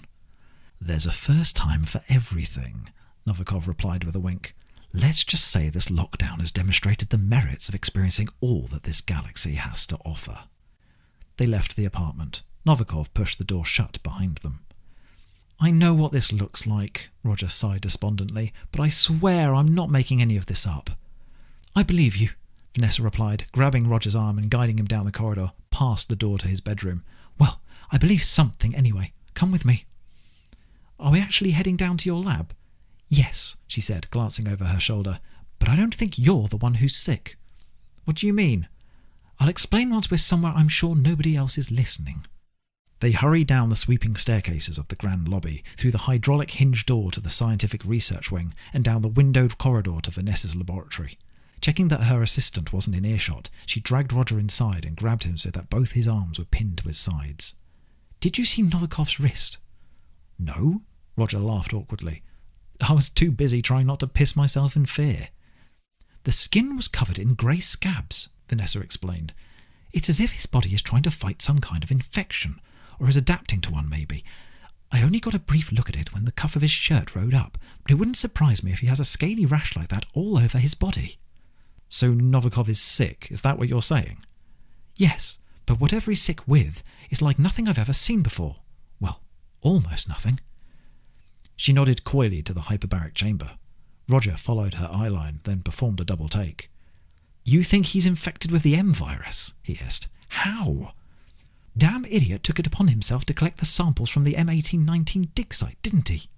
God knows what happened down there. 8 vials went down and only 7 came back intact. Bloody hell. No wonder he's been in such a rush to lift the quarantine." "Well, let's not jump to too many conclusions at once." Vanessa sat down on the stool beside the chamber. "His condition might be genetic and have nothing to do with this virus. Even if it does, he might not know he's infected." "If those grey patches are all over his body like you suspect," Roger replied, "I think we can safely say he knows something's up. That he hasn't come to you about it concerns me even more. The man does have a personal physician, but the guy hasn't visited the Desmodonte for months. Yes, you're right. He's hiding something. And—" Vanessa trailed off, deep in thought, her foot tapping the side of her computer terminal. "I want to rerun a test I conducted when we first got the samples. Hold out your hand, Roger." "Excuse me?" "I need to prick your finger and collect a drop of blood. For science, Roger. It's perfectly sanitary." "Fine, just do it quick, okay? I don't like needles." He sucked in air as she jabbed his finger with a pin from the medical bay across the hall. Then she collected the bead of blood that spilled from the broken skin in an empty vial. "What are you going to do with it?" he asked, sucking the tip of his finger. "You'll see." Roger didn't get a good look at what Vanessa did next. He was too preoccupied with stopping his finger from bleeding any further, but the vial ended up in her hyperbaric chamber somehow, processed by the sequencer and put onto a slide by the various arms and tools at her computer's disposal. "Okay, watch carefully," she said, pointing him to the monitor instead. "Here is a sample of the M virus, same as before. See what happens when we expose it to a drop of your blood." Roger watched as the mechanical pipette applied the tiniest amount of blood to the slide containing the sample. The virus jolted upon contact as if shocked with an electric cattle prod, then wriggled and replicated before their eyes, splitting and dividing in a rapid kaleidoscopic explosion until not a square nanometer of the slide beneath was visible. Vanessa pressed a fist to her mouth and exhaled deeply. Roger didn't know if this was good news or bad. "Exactly as I remember it," she said. Like most pathogens, the M virus can't create its own proteins. Outside of laboratory conditions, it needs the body of a host to survive. And not just survive in this case, but thrive. The albumins and lipids in human blood evidently make for a fertile breeding ground. Could this explain what I saw? Why Novikov was drinking the blood from Lucy's wrists? Maybe. I'm still not convinced that he's killed anyone, mind you, nor that this is definitely what Novikov is suffering from. But yes, in theory, a predatory Pandora virus of this nature could instill hematophagous behaviour in its host. Roger ran his hands down his face. Stars above, what the hell are we going to do? What we're going to do, she replied, is tread extremely carefully. Somehow we need to find a way of bringing this up without Novikov flying into one of his rages. And whether he likes it or not, we need to speak directly to the engineers at the dig site and find out if any of them have displayed similar symptoms. It's the only way to... She stopped talking as Brendan careened down the corridor outside the lab's interior windows. The automatic doors slid aside. He clutched onto the door frame to catch his breath. "Dr. Singh, you've got to come upstairs," he gasped, beckoning her to follow him. "Maria, the housekeeper, she just found a body." "Oh, God," Vanessa asked as she leapt from her stool. "Whose is it?" Roger darted after them, but he already knew the answer. "It's that PR woman," Brendan shouted back. "Miss Murray, she's dead."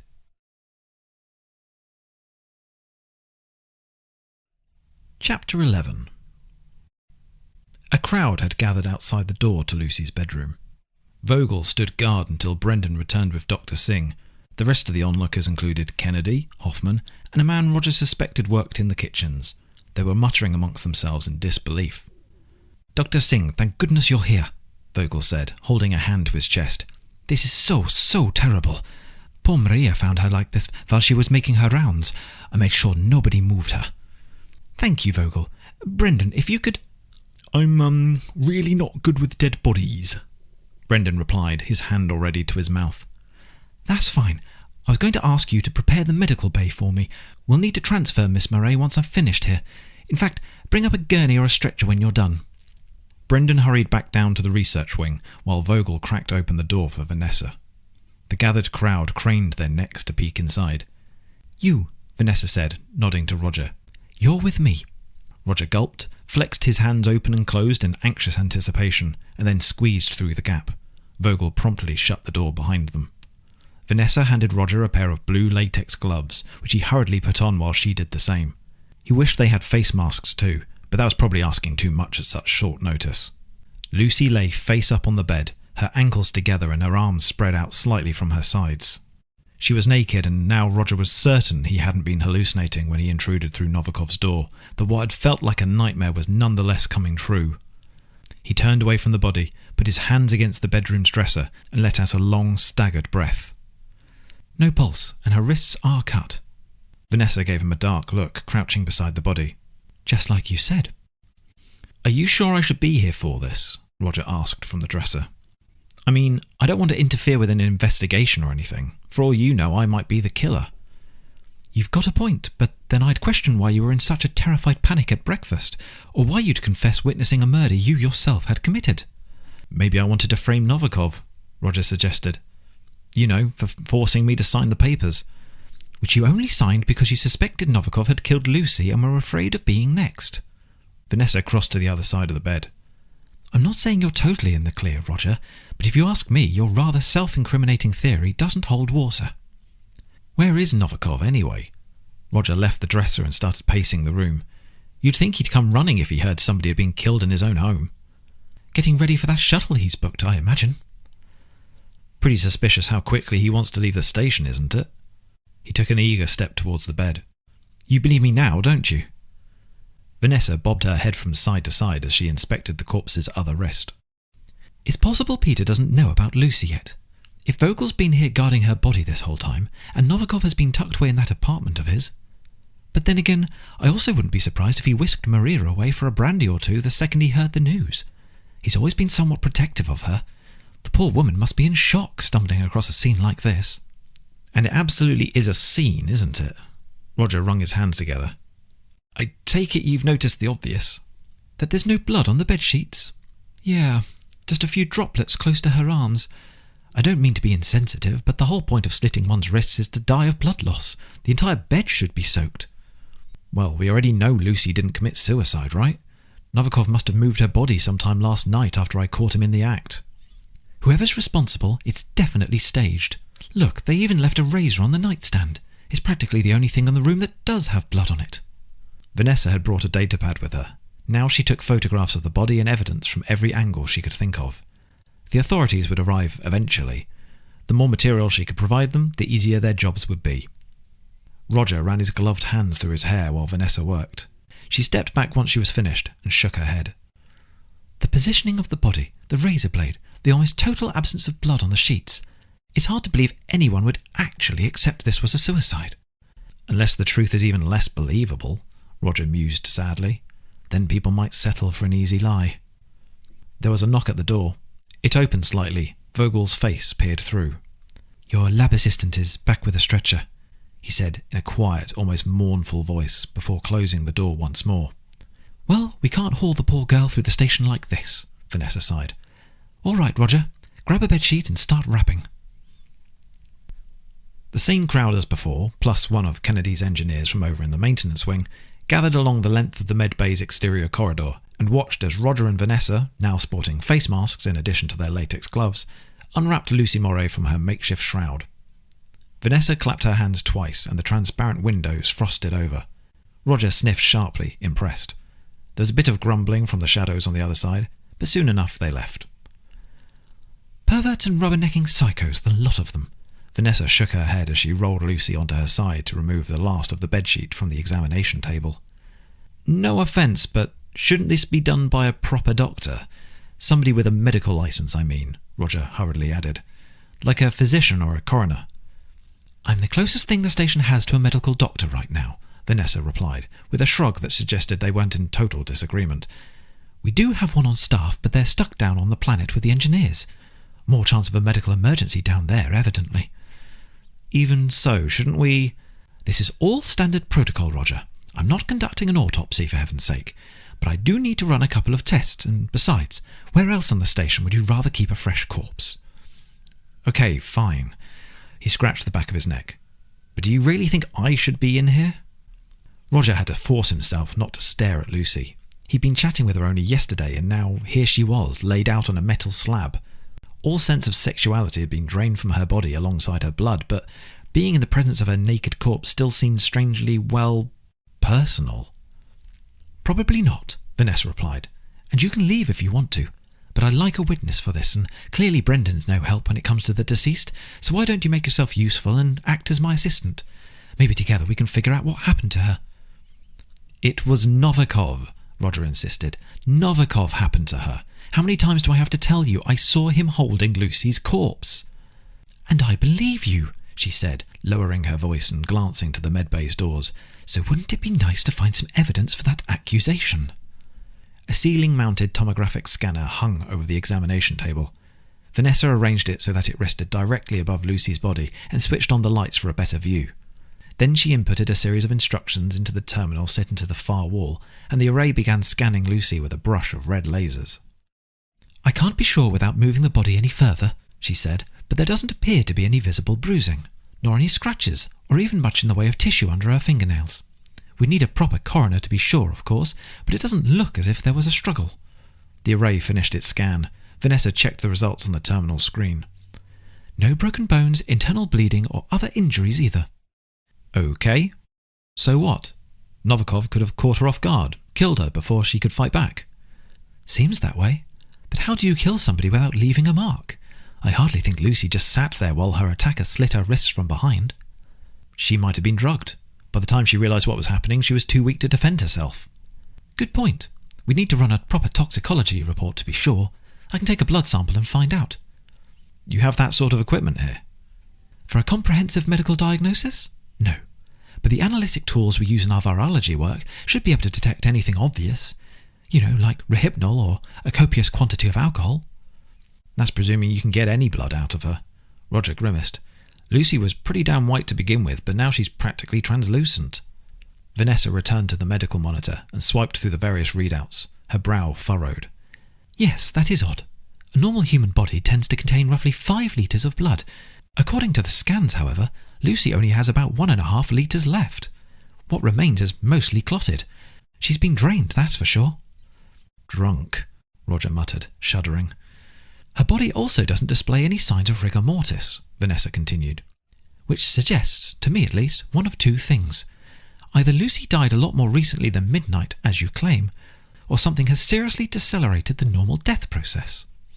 Vanessa stood silently inspecting Lucy's corpse for a few seconds, then turned and marched towards the medbay's door. Wait here, I want to check something. Roger went to protest, gave up. Somebody ought to stay behind and make sure Lucy's body wasn't disturbed by Novikov or any of Vanessa's overly curious colleagues. He just really wished it didn't have to be him. It didn't matter anyway. Vanessa was back less than 30 seconds later, a handheld scanning device in her hand. This nifty little gizmo, she said, can detect specific pathogen strains without the need for needles and blood samples.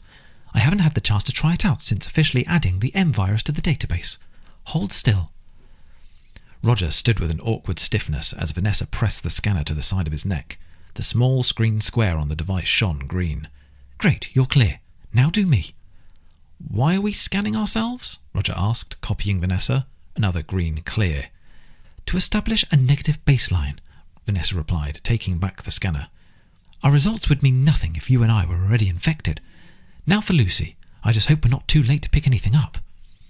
She pressed the scanner to Lucy's throat. The screen immediately flashed red. Positive result. Well, shit, Vanessa said, stepping back from the table. That is bad. That is very, very bad. Have we been exposed? Roger snapped. He covered his face mask with his hands. If this means I can't get home to Erin, I swear to God. I don't think so. No, she said, a little more confidently. I'm 95% sure that the M virus can only be transmitted either by contact with bodily fluids or by breathing in those subterranean spores. There's no reason to believe the virus itself is airborne. No reason? Roger scoffed. Yeah, sure. So let me get this straight. You discover an alien virus that multiplies at an extreme rate when exposed to blood. Peter Novikov, who visited the planet's surface to collect samples of said virus, was witnessed drinking the blood of our victim. And when Lucy's body shows up the next morning, drained of blood, might I add, we find traces of that same virus in her system. Tell me, Dr. Singh, does any of that seem like coincidence to you? No, Mr. Hawthorne. No, it does not. Vanessa crossed the medbay and, using the ID badge on her lab coat to unlock the medicine cabinets, pulled open random drawers until she found a syringe and a bottle of propofol. What are you doing? Roger asked. The right thing, she replied. Whatever happens next, Novikov cannot be allowed off this station.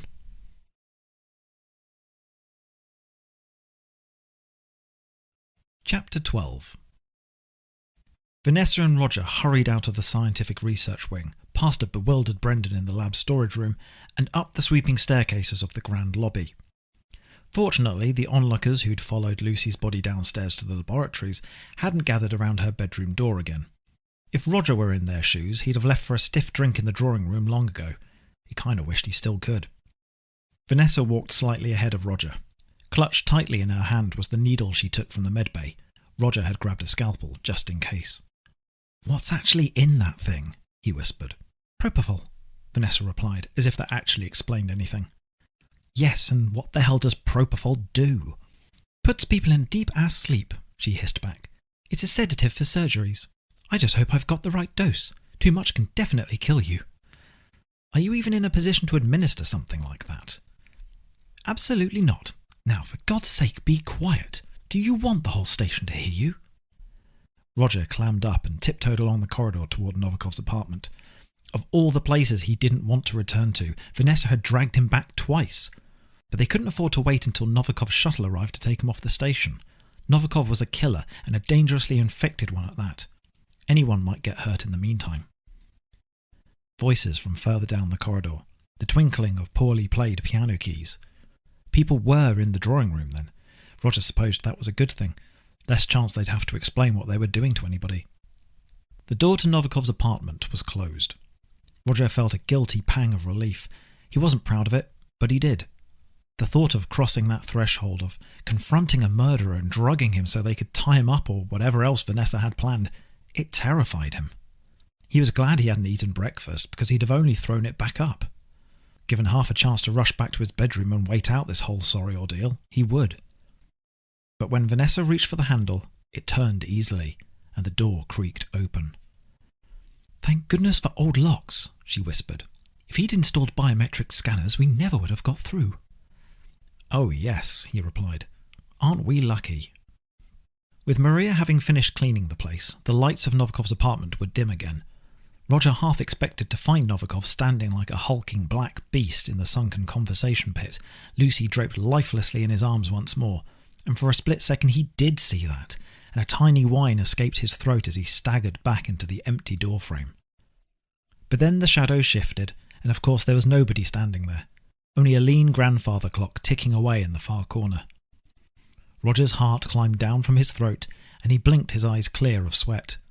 He could scarcely keep his scalpel steady. "He's probably upstairs getting changed," Vanessa whispered. Her voice was barely audible. "I've only been in here a couple of times, but I know that's where his bedroom is. His walk-in closet too, I assume." "That's if he's still getting ready," Roger barely managed to reply. "He could be anywhere on the station by now." Vanessa didn't counter his pessimism. He was technically right after all, but Novikov's apartment was still the best place to start their search. She carefully crossed the living room, her eyes flitting between the mezzanine staircase and the dining nook at the back, her needle raised and ready to strike. Roger followed, mostly glancing back at the door to make sure their escape route wasn't blocked, or that Novikov hadn't followed them inside. He almost screamed when Vanessa stuck her arm out in front of his chest. "Do you hear that?" she whispered. If he ignored the blood pumping in his ears, Roger could just about hear a short beeping noise coming from the back of the apartment every couple of seconds. "Sounds like a computer," he replied. "Like a notification maybe, or some kind of an alert. Maybe he's speaking to the shuttle crew. Let's check it out." Two doorless archways separated the living room from the nooks. One was the modestly sized but lavishly furnished dining area they'd spotted earlier, while the other, visible only once they were past the staircase, was a kitchenette Roger doubted had ever been used. Not by Novikov at any rate. It was modelled as if to resemble that of a 1950s monochrome American household, with black appliances and white tiles. A showroom for guests to admire. There was no computer to be seen. "I still hear that beeping noise," Vanessa whispered. "Where the hell is it coming from?" "I think it might just be the fridge," Roger said. "Somebody's left the door cracked open." He went to push it shut, not for the sake of any foodstuffs Novikov might have stored in there, but rather for his own sanity.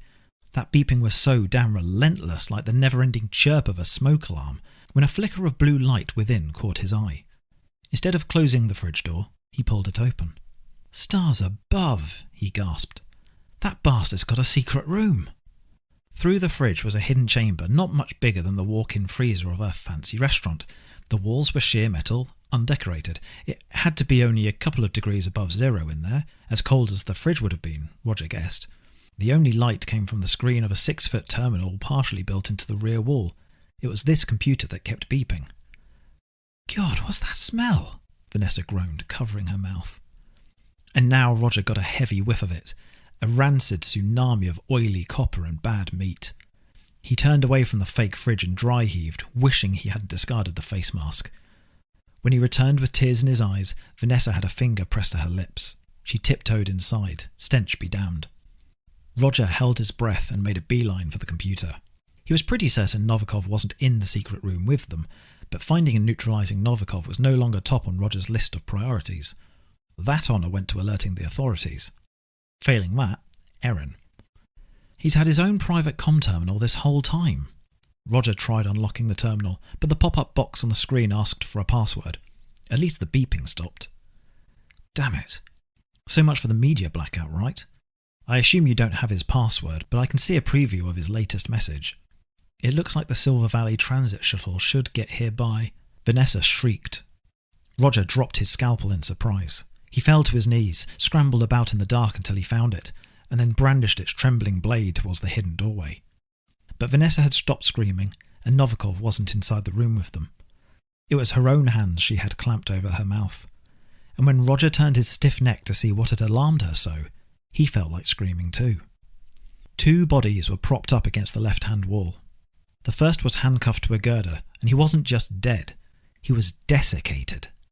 The blood-splattered name tag on his uniform read, Sheridan Stagg. Beside him lay Maria, the housekeeper.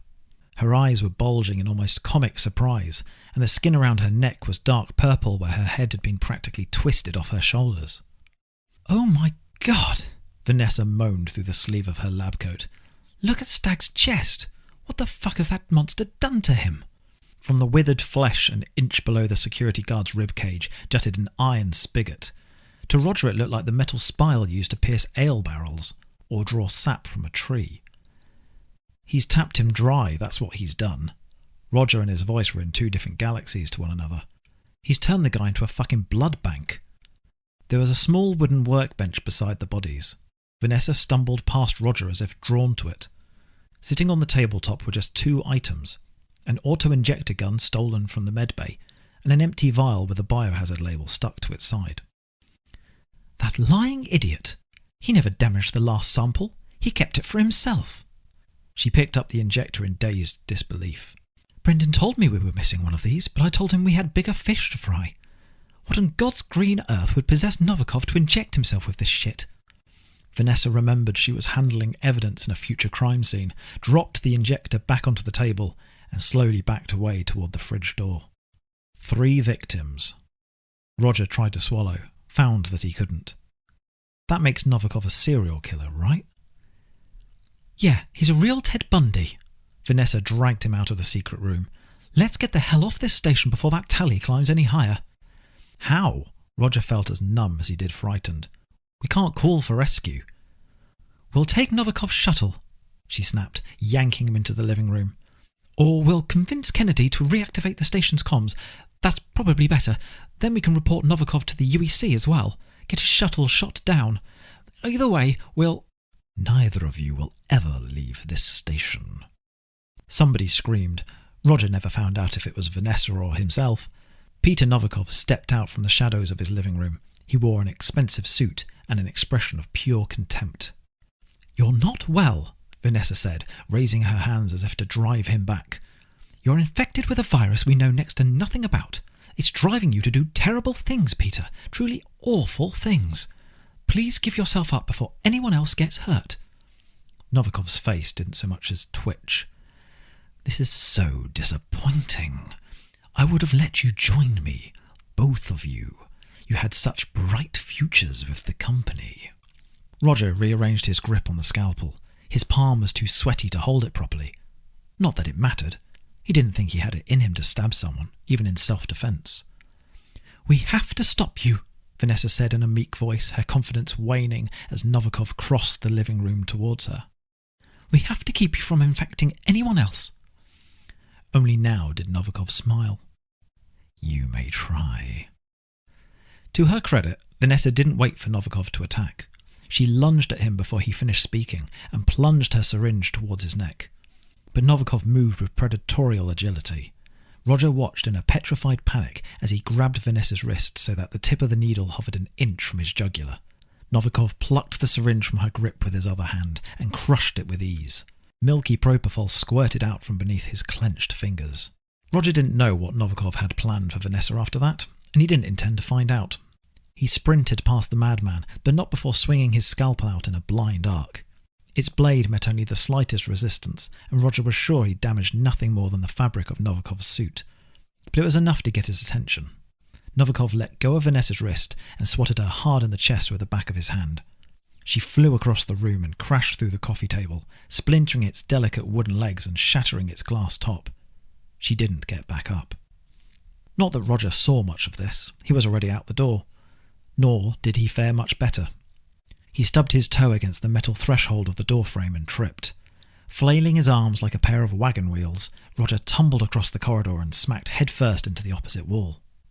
He crumpled to the floor as Novikov first stalked through the door, then lurked a short distance from him, the way a feline bides its time with injured prey. His vision swirling, Roger raised a hand to the back of his head. Blood. Only a little bit, but still, he'd come close to cracking his damn skull open. Novikov paused suddenly, his grey eyes fixated on the blood running down Roger's fingers. His breathing grew heavier, his eyes glazed. His lips peeled back in a sneer, and he leaned in close, bathing Roger in his coppery breath as he ran his tongue along his teeth. "What in the bloody hell is going on out here? Kennedy snapped, having emerged from the drawing room next door. His face was a scraggy mask of horror and confusion. "Are you okay, Mr. Hawthorne? For God's sake, Peter, why are you just standing there? Help the man up. I'll fetch the doctor, she'll—" 1 second Novikov was leaning over Roger, salivating. The next he was standing beside Kennedy with his slender fingers wrapped around the man's throat. Kennedy's feet kicked impotently against Novikov's legs as he was raised off the floor. His thin arms scratched at the hand around his neck and might have even drawn a little blood, but his assailant's face was just out of reach. The last few words in Kennedy's throat came out in a gurgling croak. And then Novikov squeezed. That and a quick twist was all it took.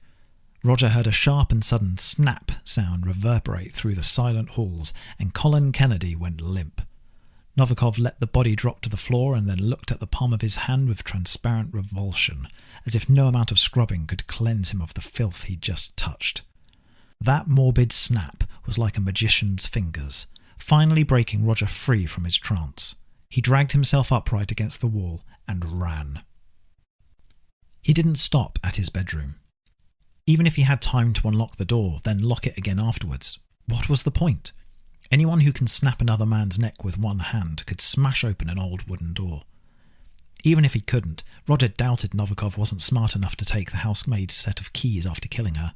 That is, if he didn't possess his own set of spares already. And as hiding spots went, his own bedroom was pretty damn obvious. Lucy's was little better, and he couldn't even get inside the others. He reached the end of the hallway and almost missed the staircase. He took the steps down 2 at a time, jumping the last 3 when he reached the landing and then again at the staircase's end. The lobby was empty, but Roger heard a scream erupt from back upstairs. Perhaps somebody had found Kennedy's body, or Vanessa's, or maybe Novikov had claimed another victim. Roger froze with the airlock behind him.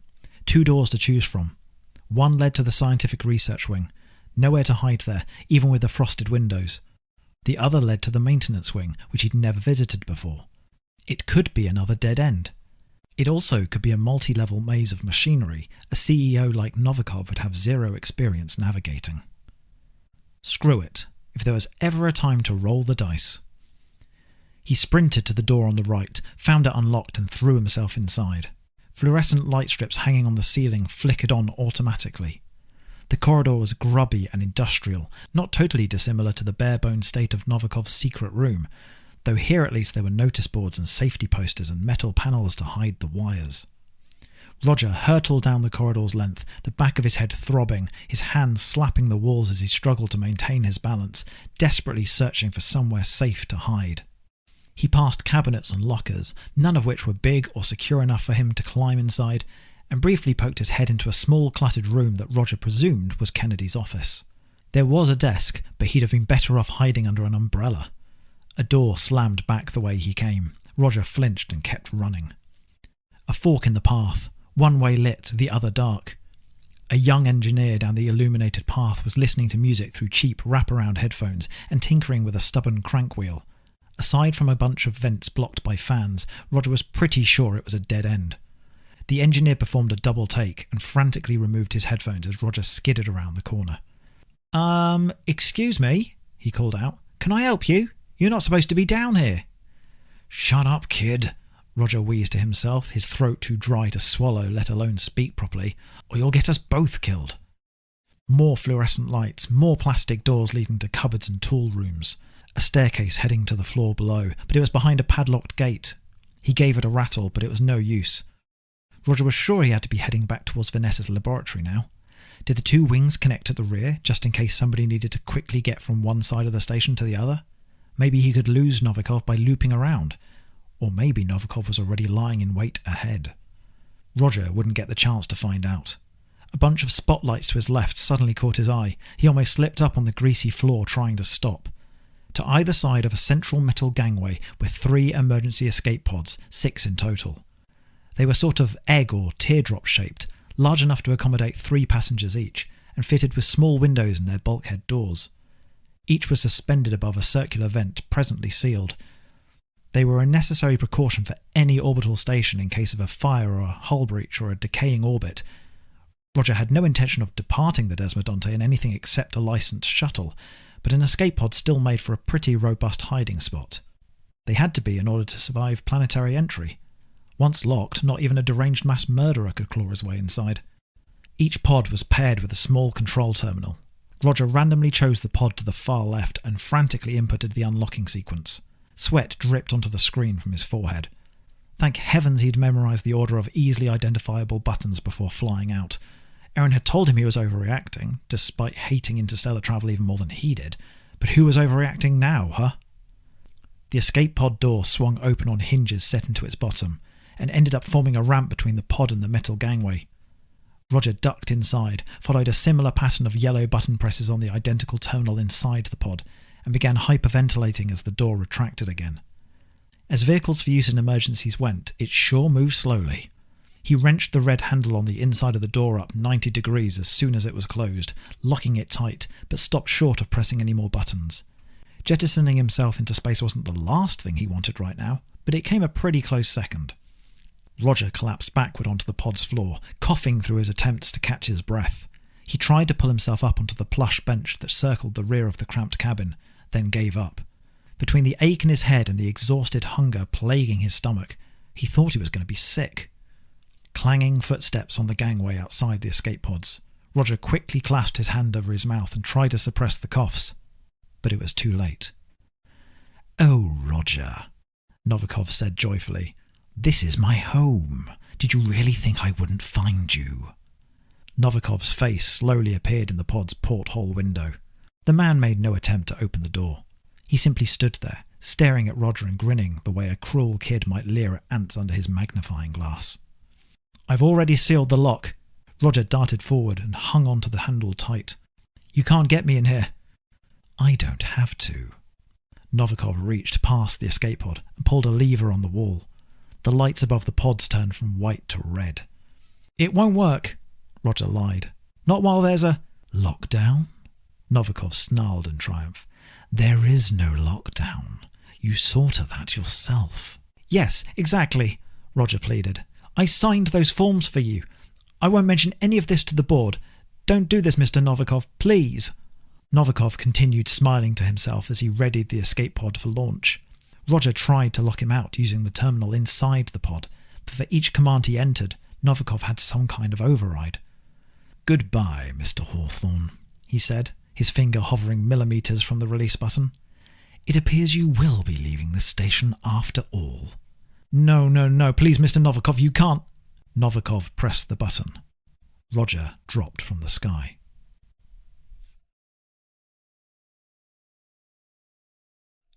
Chapter 13. Roger was thrown against the ceiling as the pod plummeted down through its launch tunnel. Its speed was tremendous. Propulsor jets, maybe, or some kind of vacuum tube. He smacked his head again, screamed out a curse, and scrambled to grab one of the loose seatbelts flapping around the cabin like kelp in an underwater current. His fingers closed around a metal buckle.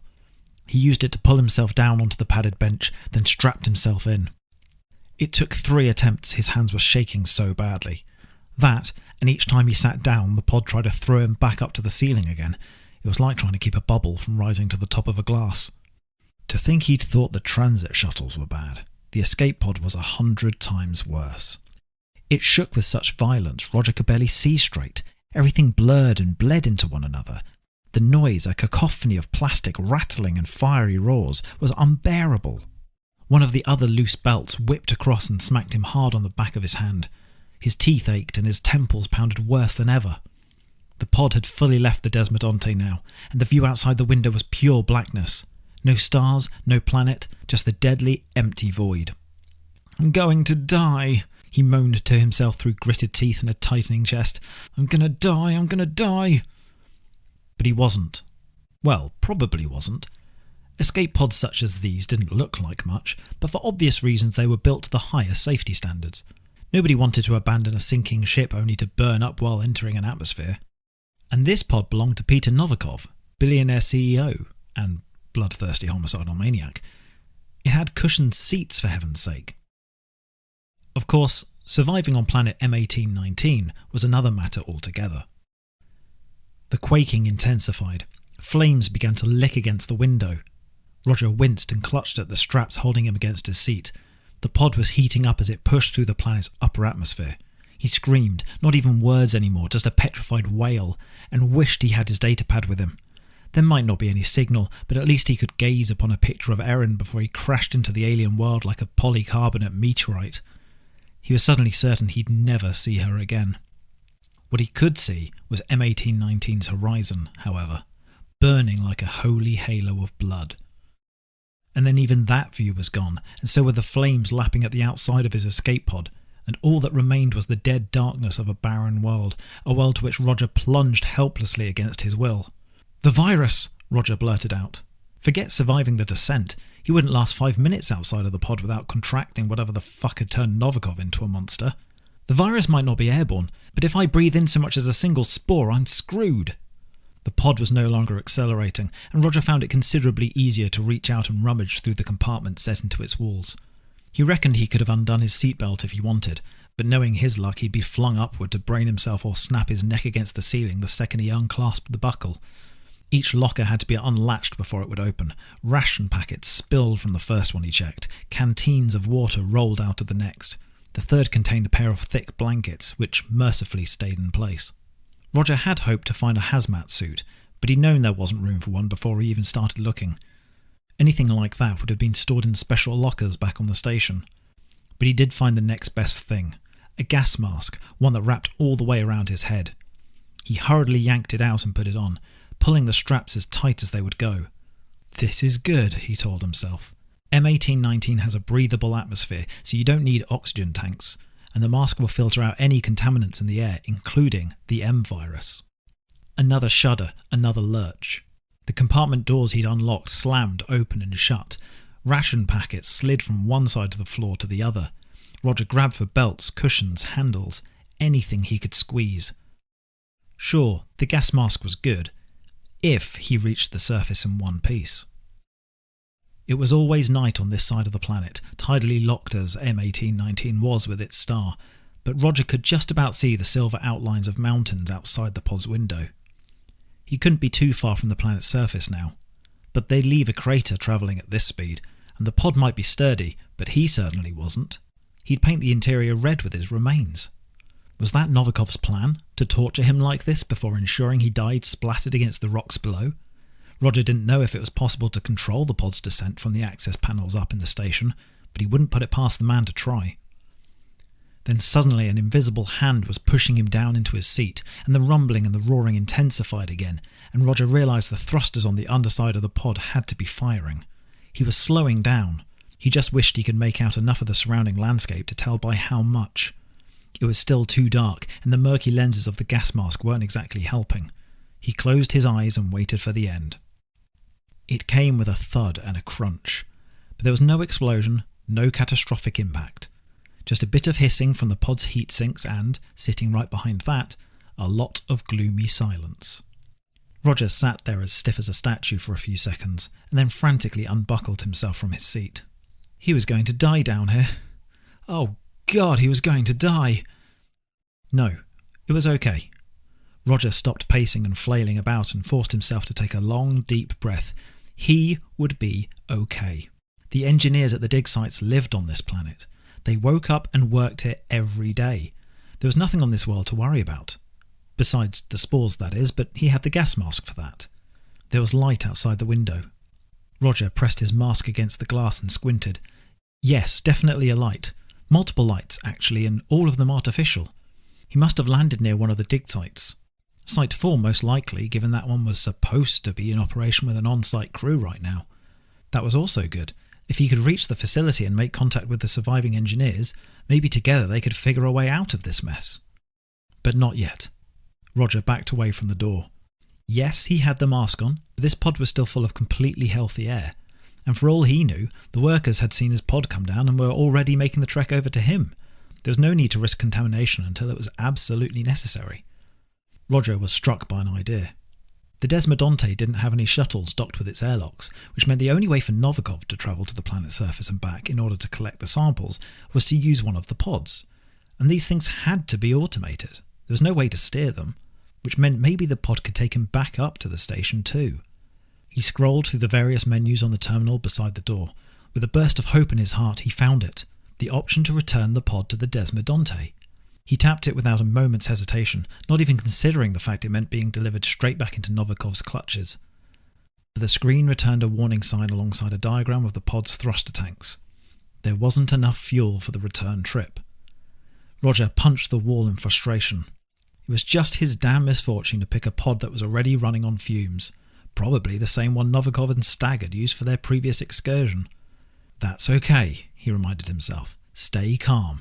Nothing has gone wrong. I'm still in the same position I was in before. Yeah, and that position is completely screwed. Roger returned to the window. The lights were only a short walk away, 15 minutes, maybe a fraction more. But his gut told him nobody from the dig site was coming. He needed to make his own way to the facility, and the longer he stayed here, the harder it would be to leave. With shaking hands, he heaved the red handle down to its original position, then pushed the door outward.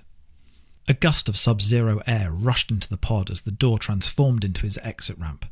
Roger shivered and instinctively tucked his hands under his arms. In all his panic about crashing into the planet or getting infected by an extraterrestrial virus, he'd totally forgotten how uncomfortably cold M1819 was. He doubted he was at much risk of developing frostbite, but he'd almost certainly die if he stayed outside for too long. Getting inside had to be his priority. Roger went to disembark, then hurried back in. He grabbed a canteen and a fistful of ration bars off the floor, and one of the blankets from their compartment. Anything that might keep him alive that little bit longer. He wrapped the blanket around his shoulders, took a long, deep breath through his stuffy gas mask, and set off into the frigid ever night.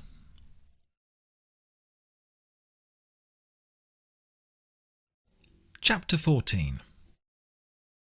The rain wasn't too heavy, but Roger's clothes were beginning to stick to his skin. Thank goodness he hadn't taken off his jacket before attempting to subdue Novikov. The cold was much worse. If it hadn't been for the mask strapped tight around his head, his breaths would have risen in wisps, presuming they didn't freeze in his throat. He clung to the blanket around his shoulders and shuddered. Mankind wasn't supposed to walk on alien worlds. Not worlds like this, anyway, ones without grass or trees or a bloody sun that you could see. But he wasn't going to die out here. No matter what it took, what it might cost him, he would find his way back to Erin and their daughter. Getting back in time for the birth seemed like a long shot, though. The escape pod had landed on a flat stretch of rock, so unnaturally flat that Roger wondered whether it had been sanded down by the company for exactly that purpose. There was no other infrastructure around, however, no metal steps or walkways, not even landing lights on pylons, so maybe not. The rest of the terrain between the pod and the dig site certainly wasn't developed. Roger stumbled over sharp and uneven rocks with every step. The rain making them slick wasn't helping. At one point he slipped bad enough that for a moment he thought he'd fractured his ankle, and in his panic dropped both his blanket and his canteen of water. The blanket he recovered after a lot of clumsy scrambling in the wrong direction, but the canteen clattered down into a gap between the rocks and was lost forever. Oh well, he couldn't drink it with a gas mask on anyway. Here and there the basalt had risen in columns, some too large even to climb, and Roger would have thought an ancient race had carved them had he not known of the Giant's Causeway back on Earth. Sometimes nature had an imagination all of its own. He just wished that imagination extended to making paths. The 15-minute walk had already taken 20, and he still had a ways to go. Roger leaned against one of the pillars to catch his breath. His heart thumped menacingly in his chest, but the worst of the fear had left him now. At least he wasn't being chased by a vampiric madman anymore. That was something. Still, he wasn't a fan of how damn close his wheezing sounded, like he was wearing a space helmet. He wished he could take the mask off. He hadn't seen any spores yet, but he didn't exactly know what to look for either. Roger turned his head up to the stars, that which he could see past the rain clouds at any rate. As droplets speckled the eye lenses of his mask, he wondered which, if any, was the Desmodonte. By now he might be the station's only survivor, excluding Novikov, of course. All the more reason to keep moving, he grunted to himself, in case that bastard follows you down here to finish the job. Roger reached the edge of Site 4 10 minutes later. The terrain levelled out slightly, providing fewer opportunities to break his foot, though there were still a few precarious boulders the size of Humvees lying around, plus a great deal of snaking power cables. Most of the perimeter floodlights were still working. Roger trudged up to the ridge overlooking the dig site and, shielding his eyes from the glare, was overcome by a tremendous surge of relief as he spotted the squat, blocky, 2-story facility on the other side. It was a damn ugly building, that was for sure, but Roger didn't think he'd ever seen one so beautiful in his life. It was such a welcome sight, in fact, that it almost blinded him to the scene of desolation below. He descended the inside of the crater in as careful a hurry as he could. Novikov hadn't sugarcoated the scale of the accident, of that he'd been honest, but the situation down here was even worse than Roger thought. The derrick had collapsed about halfway up, and its top half, weighed down by its crown block no doubt, had toppled over and crashed through the roof of the control booth. All of its supposedly reinforced glass had blown out. Roger didn't know steel could even buckle like that, not outside of a meteor strike. The pressure on the structure must have been enormous. Partway down the side of the dig site, Roger came to a rectangular work tent. Its tarpaulin flaps fluttered weightily in the planet's breeze. He checked inside but found nothing except a box of safety gear, a rack of walkie-talkie radios and chunky ear defenders, a portable generator, and a plastic fold-out chair. The foreman's temporary office, Roger guessed. It didn't look as if anyone had visited the place since the accident. Hardly a surprise. If he were a worker exposed to an alien pathogen, he wouldn't be in a hurry to tidy up the place either. Roger was almost down at the drill when he saw the first of the bodies. It was their high-vis coverall he noticed first. The man had been crushed by a falling girder. It wasn't just the derrick which had collapsed. The protective platform above the drill had partially given way as well, and the victim in question was pinned in place by the wreckage. Roger didn't want to get too close in case his extra weight caused the rest to fall in, and there was a hell of a lot of hole to fall into. Whatever the drill had hit, whether it was stubborn rock or a gas pocket or something connected to the spores somehow, it had blown open a fissure almost 5 metres wide and 20 metres long, and heaven knows how deep. A second body, that of a red-haired woman, lay next to a battered terminal that, against all odds, still spat out sparks. He rushed over to help, knowing she had to be long dead, but also that there was always a slim chance she'd become injured in the days since. "Can you hear me?" he asked. "I'm just going to roll you..." Roger toppled onto his backside with a frightened shriek. The woman was even more dry and desiccated than Sheridan's stag. Her corpse looked almost mummified, as if she'd been dead for centuries. There was no metal spile for siphoning blood out of her, though, nor any careful cuts on her wrists or anywhere else Roger could see. Chunks of flesh were missing from her arms and chest, like she'd been torn at by a pack of wolves. He checked her name tag. Davis. One of the workers listed as dead in Novikov's initial report. "They haven't removed the bodies," Roger muttered to himself. "These people lived together for months at a time. They were more than just colleagues. Why haven't they collected their dead for cremation?" He couldn't keep his eyes from drifting back to the woman's wounds. Not injuries from the accident. Bite marks. "And what," he spluttered as his scrotum climbed up into his body, "in this god-awful galaxy did that?" Pebbles clattered down the side of the crater. Something scrambled back into the darkness beyond the floodlights. Roger took a pair of panicked steps backward. "Who's there?" he cried out. "I'm from the Desmodonte. There's been an accident on board the station. I need to get inside the facility." No answer, just more crumbling dirt. He wished he had a flashlight. The escape pod probably had a couple stashed in one of its compartments, but he hadn't found any. No chance of trekking back for one now. "Please, I need your help. Peter Novikov has gone insane. He's killed people and these workers might be just as bad as he is," he suddenly realised. They inhaled the spores. They got infected with the M virus. If it caused Novikov to go crazy, to develop an insatiable thirst for blood, who's to say the survivors here are any different? More scrabbling sounds, this time from the opposite side of the crater, up past the foreman's temporary work tent. Roger spun around and squinted desperately through the murk. He thought maybe he could see a shape amongst the shadows, something as large as a boulder, but it could have just been a smear on his gas mask's lenses. Or, he reminded himself, just a boulder. It didn't matter. What mattered was getting inside Site 4's facility as quickly as possible. Roger trekked up the slope towards the facility, all the while assuring himself that everything was fine, that he was recovering from a nasty ordeal and any noises he heard around the dig site were likely caused by miniature rock slides in the drizzle. His imagination was getting away from him. It was a small miracle he hadn't lost his mind completely the day he'd had. All he needed was a moment to collect himself, to patch himself up, to maybe even drink a hot cup of tea, and everything would be right as rain. And maybe the surviving engineers would be perfectly nice. Maybe a bit short-tempered, maybe even a tad, well, thirsty? But Novikov had been difficult to begin with, hadn't he? Always an eccentric, Vanessa had told him, always quick to fly off the handle. Narcissist. Egotist. No wonder the virus affected him the way it had. Roger reached the ridge at the top of the crater and held onto the nearest floodlight for support.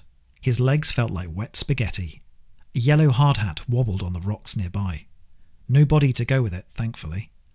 It must have fallen off during the workers' rush to get back inside the facility. The entrance to the building was about 100 metres away, past a bunch of parked bulldozers and excavation vehicles. Most of the facility was pitch black, the rooms behind the upper story windows as dark as its concrete and aluminium exterior walls, but a lone light bulb still flickered on and off outside its main doors. An invitation, if ever Roger saw one. He was staggering towards the building, grateful that this stretch of land was actually level and clear of debris, when he heard the crunching of stones behind him. A lot closer this time. He spun around in fright, but there was nothing to see. The light from the doorway was weak, and the closest floodlights all faced the other direction. Still 80-something metres to the facility. He could run, but his legs weren't in the best shape, and Roger had a suspicion that whatever was creeping around out there would only give chase if he fled. He backed away slowly, shooting the occasional glance over his shoulder at the doors in case something chose to flank him from behind. He needed to know what was out there. He didn't want to know, thought it would probably plague his nightmares for the rest of his sorry life, but he couldn't very well defend himself otherwise. He needed more light. The digger closest to him probably hadn't been used since Site 4 was first prepared for the derrick's installation, but a tiny red bulb set into its dashboard told Roger it wasn't totally dead. He didn't need it to move on its treads anyway, just so long as it still had a few drops of juice left in its battery. He darted over to it, leaned into the cabin and fumbled with the controls, terrified that something would grab him by the legs and drag him out into the darkness, until he found the knob for the ignition. He gave it a twist, and the vehicle grumbled to life, automatically switching on its headlights in the process. Something inhuman snarled in spittle-spraying fury, caught by the headlights as it crept up the claw of the digger towards him. Roger screamed and tumbled from the cabin, landing on the hard stone with a spine-shuddering thump. He scrambled backwards in a blind terror. It was hideous, monstrous, an abomination expelled from the diseased bowels of the planet. The creature's grisly face was drawn back, its nose flat and its ears pointed. Its limbs were bony and distended. Every inch of its body was buried under craggy grey scabs, the same scabs, presumably, as Vanessa had spotted on Novikov's wrist. As it leapt down from the digger to escape the light, Roger noticed its fingers and toes were abnormally long and hooked like claws. From its bleeding gums protruded jagged canines. And then Roger saw the others, at least 3 more skulking back and forth behind the beam of the headlights. They appeared afraid to cross it. Each snarled and hissed at him like a panther patrolling its cage. They're gargoyles, Roger thought deliriously, still crawling backward on his hands. The stone statues of castle gutters come to life. Yet from their hunched shoulders draped the shredded rags of jackets and coveralls, and their eyes, though rabid and bloodshot, looked to Roger as confused as they did carnivorous. These gargoyles weren't creatures born of M1819, he realised. They were the engineers. Roger scrambled to his feet and fled. The gargoyle creatures screeched, their claws scratching against the rocks as they sought paths around the digger's headlights. There was nowhere for him to run on this godforsaken planet, nowhere he could possibly hide, except for the facility. Presuming, that is, the mutated workers weren't already holed up in there too. He risked a glance back at them, couldn't help himself.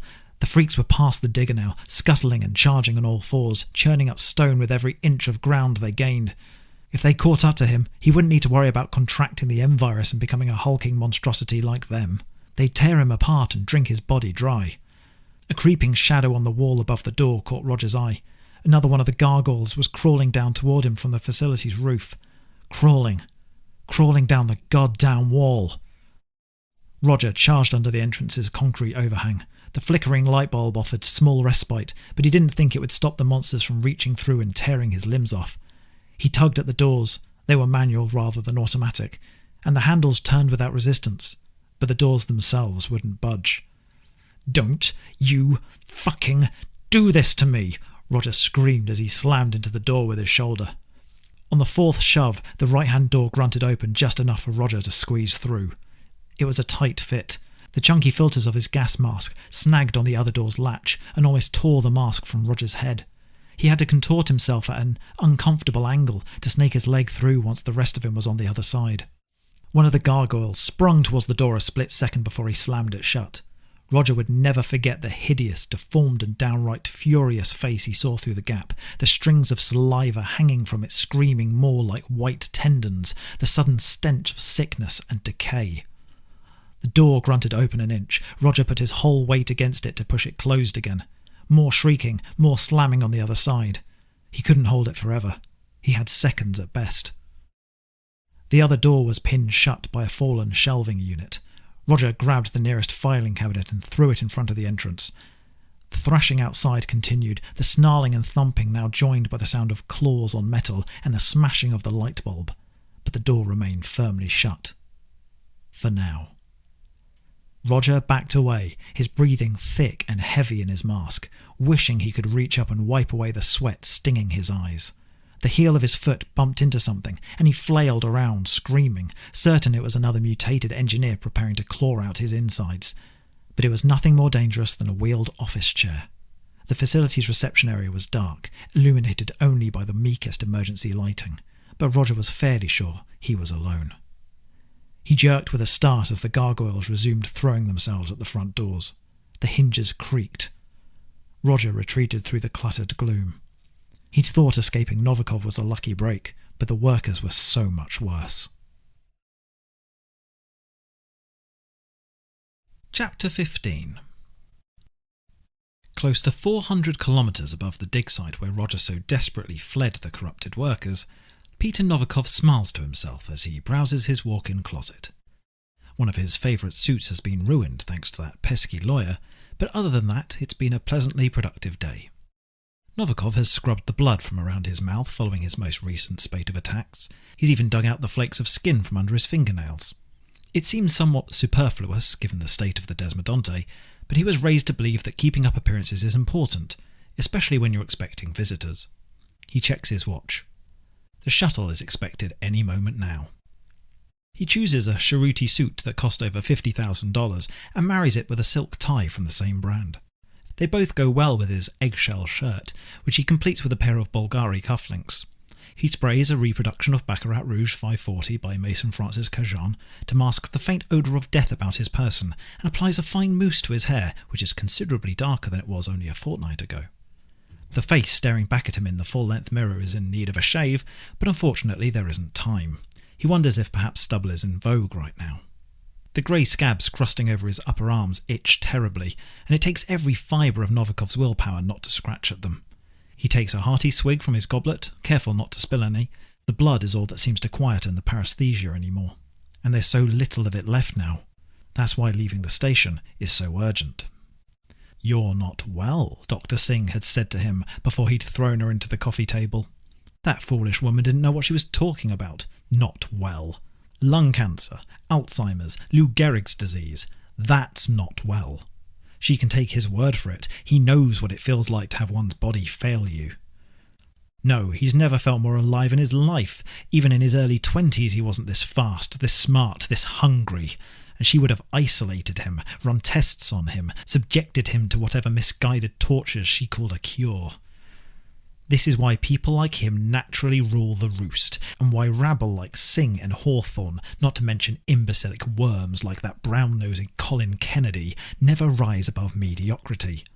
They can't calculate risk. Of course, he does need to be careful. Observation is important. He's seen what the blue-collar nobodies down at Site 4 have become. Marvellous monstrosities in their own right, of course, but hardly a fate befitting a board member of his stature. That's why he was so conservative with the dose, why he injected himself with only a fraction of what the engineers had been exposed to. The hematophagy is regrettable, he has to admit. At first his bloodlust disgusted him, and he threw up all the blood he took from Stag that night. Such a waste. But it got easier with each subsequent sip. He understands that others won't see their sacrifice the same way he does. Can't, from their limited perspective. Little people have little vision. But even they will come around once they realise the raw potential this virus harbours, the curing of disease, the prolonging of life. And there are always the blood banks. Once he's back on New Terra, people will be tripping over themselves to keep his thirst quenched. More itching. Novikov throws back the rest of his drink and slams the goblet down on the dressing table. The more he thinks about it, the worse the cravings get. It's as if the virus has taken root between the lobes of his brain and is piloting him from one victim to the next. He'll need to feed again soon. He notices a speck of dried blood on his watch, snarls to himself, and swaps it out for a brand new Rolex. It looks good on him. Once again he checks the time. The shuttle is late and will dock at the station at any moment. Vogel will announce its arrival when it does. Novikov smiles to himself. Ah, yes, Vogel. Such a loyal and diligent servant, but he suspects those days are at an end. After one last inspection to make sure he doesn't forget anything important, he leaves his apartment and wanders down the silent corridors to the lobby. A handful of employees remain on the station, but they're hiding. Predictable, understandable, but he knows where Vogel will be. The man has a great many skills, but imagination isn't one of them. He descends the sweeping staircase, marvels at the crystal chandelier as if seeing it for the first time, or perhaps, he considers, for the last, and crosses the lobby. A bronze doorknob is set into the wall.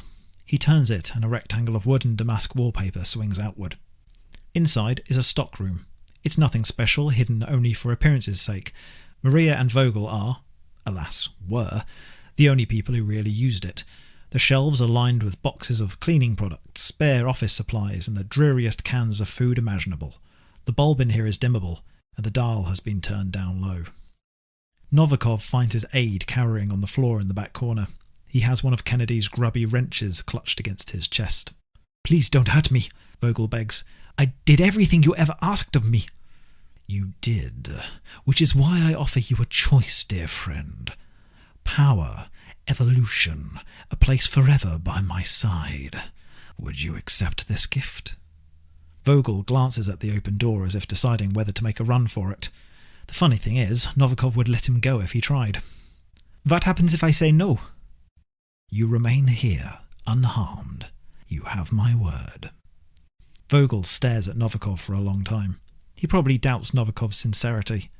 Then, with tears beginning to leak from his eyes, he vehemently shakes his head. "Then no, sir," he splutters. "Thank you, but no." "A mistake, I fear, but yours to make." Novikov smiles and steps closer, despite Vogel's visible distress. "But there's one thing I wish for you to know before I take my leave."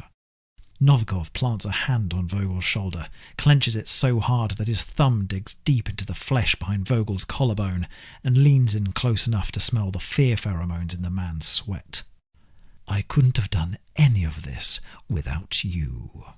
He leaves Vogel to whimper in the supply closet. When he returns to the grand lobby, there is a light blinking on the monitor beside the airlock doors. Novikov crosses to it and thumbs the intercom. "Yes?"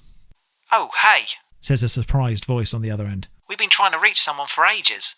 This is the Silver Valley Transit shuttle you requested. We're docked and ready to receive passengers." "Wonderful," he says, smirking to himself. "I'll be right out." Novikov checks that the umbilical corridor has bridged his orbital station with the shuttle, uses his reflection in the airlock window to adjust his tie, and then opens the door. Moments later, he is standing on board the shuttle and contemplating the need for his own private luxury starship. It's cramped even without any other passengers present, with seats for a maximum of 12 people in its hold. The fuselage consists of bare metal, the radiator rattles, and he even spots a few oil stains in the corners, and it smells of old leather and rust. He chooses one of the seats toward the front, with a good view of the cockpit cabin directly ahead of him, and takes great care to fasten himself in. "A pleasure to meet you, Mr. Novikov," one of the pilots says, twisting around in their seat. "Where are we taking you today, sir?" "The Polidori Galatz relay station," Novikov replies as he gives the pilot an unnerving smile. "I fancy a bite to eat."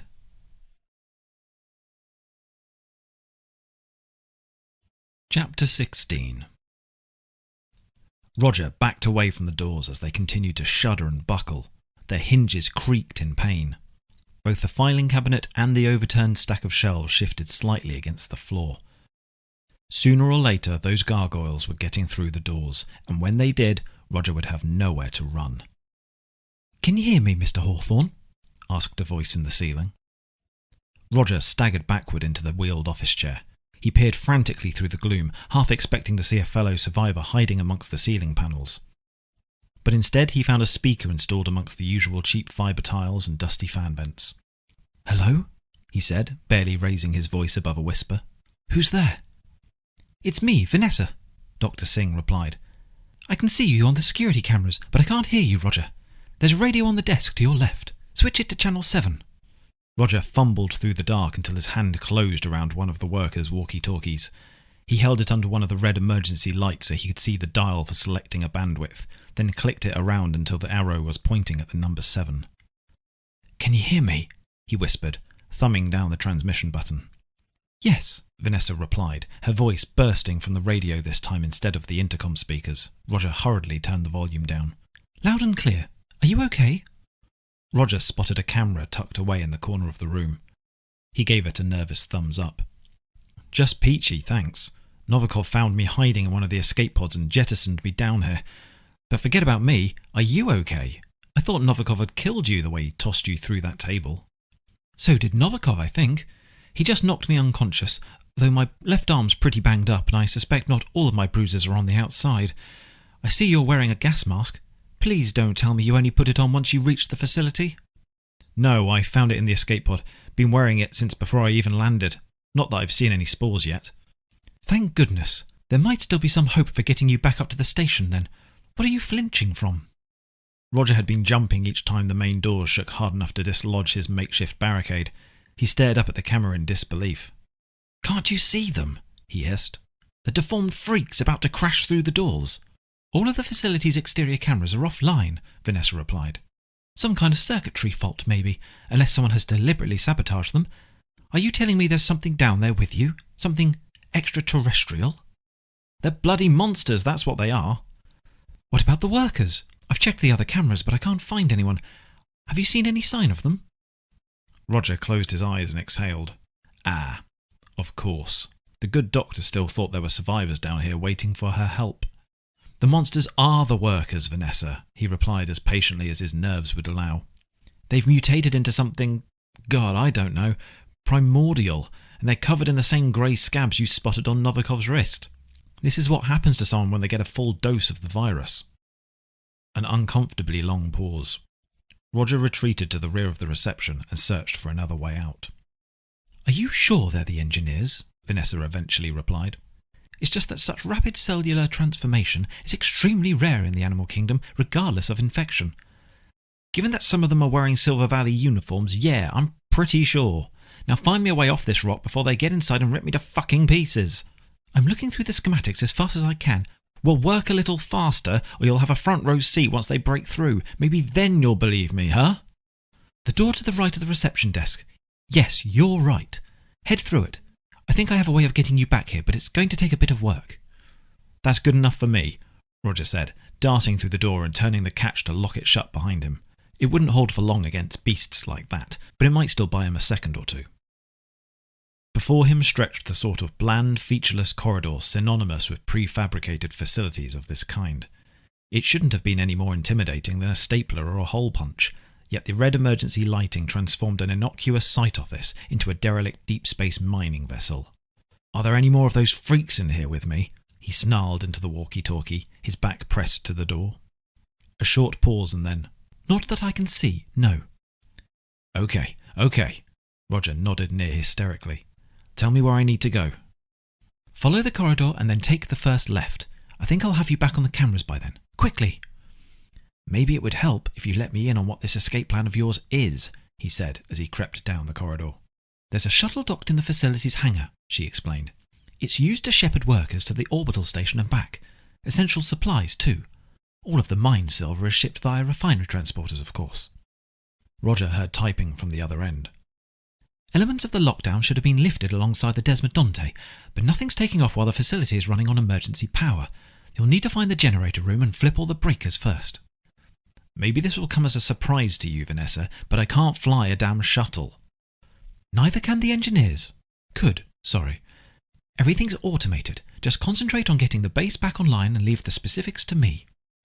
The red lights were spaced sporadically apart, one every 5 meters or so, and in the claustrophobic quarters their crimson glow only seemed to deepen the shadows further.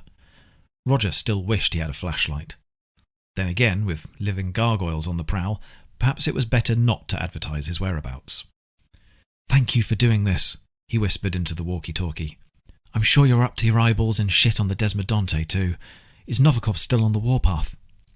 Actually, Novikov's already left. The shuttle took off 10 minutes ago. I think Brendan and I might be the only ones still alive up here. Good God. I know I should be terrified of the contagion spreading, but I'd be lying if I said I wasn't relieved we don't have to deal with that bastard anymore. Roger poked his head around the corner, then proceeded down the corridor to his left. Wait, if you're speaking to me, does that mean... I'm using the terminal in Novikov's weird secret room, yes. What about Stag and... My nose is plugged and I'm wearing a mask, Vanessa replied curtly. I'd rather not think about it, okay? Let's just focus on getting you back up to the Desmodonte in one piece. I picked you up on the cameras again. Roger raised his head and spotted a small camera installed amongst the pipes. He gave her a brief wave as he passed. How do you bypass his password? Let me guess. Novikov Rocks, all uppercase? If only. No, I just restarted it in safe mode. I don't have access to any of his private correspondence or anything, but all of the local communication tools were listed in the command prompt directory. Smug idiot probably didn't know his terminal worked like that. Keep going until you hit a fork in the path, by the way, then take a right. I would have tried using Hoffman's computer, seeing as he's usually the one in regular contact with people down there, but with Kennedy dead there's no way to lift the comms blackout, or reset Hoffman's password, which I guarantee I wouldn't guess. It seemed easier to just use the one terminal Novikov made sure wasn't taken offline in the first place. Roger shuddered as he recalled the cracking sound Kennedy's neck had made as it snapped inside Novikov's coiled grip. Well, thanks for not doing a runner and leave me to die down here. If the shoe was on the other foot, I'd probably have assumed you were a goner already. You're welcome, but I'm not being entirely altruistic. Getting that shuttle up to the Desmodonte is our ticket off the station too. It's not as if I can call the company for help. So if I die down here, there goes your ride. You'll be stuck up there for good. Or at least until somebody from the company comes to check on us, yes. But who knows how long that'll be. Try to avoid getting infected with the M virus in the meantime, okay? I'll do my best. Roger took the next right as instructed. Shortly afterwards he passed an open door and couldn't help checking inside. Both walls were lined with 6-foot-long cubicles, 3 long, 2 high, 12 in total, each equipped with a frosted screen of plastic that could be pulled across for privacy. They reminded him of the budget Starlight Slumber coffin bunks back on the Polidori Galatz relay station. Many had photographs and small posters taped to their interior walls. I think I'm standing in one of the bunkhouses, Roger whispered. Is that right? Yes, that looks correct on the map. I suppose there's nobody asleep in there. Completely empty. I guess it was all hands on deck when Site 4's drill was being fired up for the first time. Everybody was exposed to the virus, which means everybody is now, one of them. Looks that way. All right, keep moving. The generator room isn't too far ahead. Roger went to leave the bunkhouse, then hesitated in the doorway. Maybe I'm going to regret this, he said. But can you check the camera in the reception again? Just to make sure those monsters aren't right on my tail. He waited for Vanessa to cycle through the camera feeds. I don't see any of those monsters you mentioned, Vanessa replied. The doors still look barricaded. My guess is they got bored or distracted and moved on. All right. Roger took a deep breath and nodded to himself. Heading to the generator room now. He passed another doorway further down the corridor. Inside this one was a grubby cafeteria with plastic tables and chairs. It looked utterly miserable compared to the Desmodonte's dining room. Compared to the cafeteria back at Roger's office even, and that was hardly anything to write home about. There was only one stove for cooking on, but 3 chrome microwave units installed in the wall above the counter and 2 pots of cold coffee. The cupboards were surely stacked high with cheap ready meals. A Silver Valley branded vending machine full of snacks and soda cans stood dormant in the corner. Keep moving, Vanessa snapped. The radio's crackle made him jump. We don't have time for sightseeing, Roger. People's lives are at stake. Yeah, he grumbled to himself. Namely mine. Roger carried on down the black and red hallway until Vanessa told him he'd gone too far, then doubled back and entered the generator room on his right. He was just glad much of the facility had been assembled in orbit prior to installation on M1819, and therefore that everything was above ground. It made no difference to his odds of survival, of course, but he didn't think he had the nerve to descend a bunch of creaking steps into a pitch-black basement after everything else he'd been through. I hope you know what I'm supposed to be looking for, he said to Vanessa, because I'm no more a technician than I am a shuttle pilot. The generator room was even darker than the rest of the facility on account of all the clunky tech getting in the way of the emergency bulbs. Roger's chest tightened as he imagined long, grey-scaled fingers snaking around the shadowy pipework. Vanessa might have eyes all over the base, but that didn't mean she could see any better into the darkest shadows than he could. "That's fine," Vanessa replied. "It's not rocket science, thank goodness. That's not one of my specialist fields, unfortunately. You just need to reset a few doodads and flick a bunch of switches. There's nothing actually wrong with the generator, you see. It just automatically switched over to its emergency power source when, well, you know, when shit hit the fan. Wouldn't have been much fun for the engineers trapped down here, would it? Cooking practically by candlelight, I mean." "No, I can't imagine it would have been. Then again, I suspect a bunch of engineers would have got the base back on its feet in a matter of minutes, don't you? Okay, I've got the instructions up on the screen. You're looking for a small computer screen set into a..." "Found it." The terminal was the only thing in the room still operational. A gentle hum vibrated through its outer casing. The blue screen was barely backlit, but if Roger squinted through his gas mask's lenses, he could just about make out the text running across its left-hand side. "Okay, that's the backup power battery. Apparently there should be an option on the screen for switching over to a primary source. Do you see anything like that?" "Yep, says pretty much exactly what you just said." "Press it." Roger did so, then pressed the screen again to confirm. The backup battery stayed on, even hummed a little louder, but now a series of yellow lights spread across what looked to Roger like an enormous manufacturing machine. "Well, that did something all right," he said, holding down the radio's transmission button. "There's a massive contraption at the back of the room and it's lit up like a West End theatre." "Perfect. I assume that's the primary generator. Now there should be 3 levers set into the side of that thing. Please tell me there are, because otherwise we're truly screwed." "There are 4, actually." "4? Oh, yes. One of them's the master switch. That makes sense. So the first 3 levers correspond to different sections of the facility: storage, habitation, and hangar. Technically, we only need to activate the one for the hangar, but you're going to pull all 3. "Why?" "Because I really don't want to accidentally blow the generator and leave us both stranded. I'm just following the instructions I've got in front of me. Are the levers presently in the down position, Roger?" "Yes." "Pull them up, please. One at a time," she quickly added, "from left to right. Just the first 3, not the master switch." Roger did as he was told. The levers put up a decent fight. With each one he managed to lock into an up position. A green light blinked on above the master switch to his right. "Okay, done." He was sweating. "What now?" "Are there 3 lights above the master switch? Is the needle in the dial next to them currently hovering somewhere in the green?" "Green's all round, Vanessa. Green's all round." "Then I think it's time to flick that switch, Roger." Roger shoved the final lever into position with a clunk. Immediately lights blinked on in both the generator room and the corridor outside. The generator itself roared and shook. Even with the gas mask covering his ears, its steady chugging was violently loud, and so Roger hurried outside in order to deliver the good news. "Vanessa, can you hear me?" he said, peering up and down the corridor. "Everything's up and running. The shuttle should be good to go, right? Vanessa?" "They're so hideous."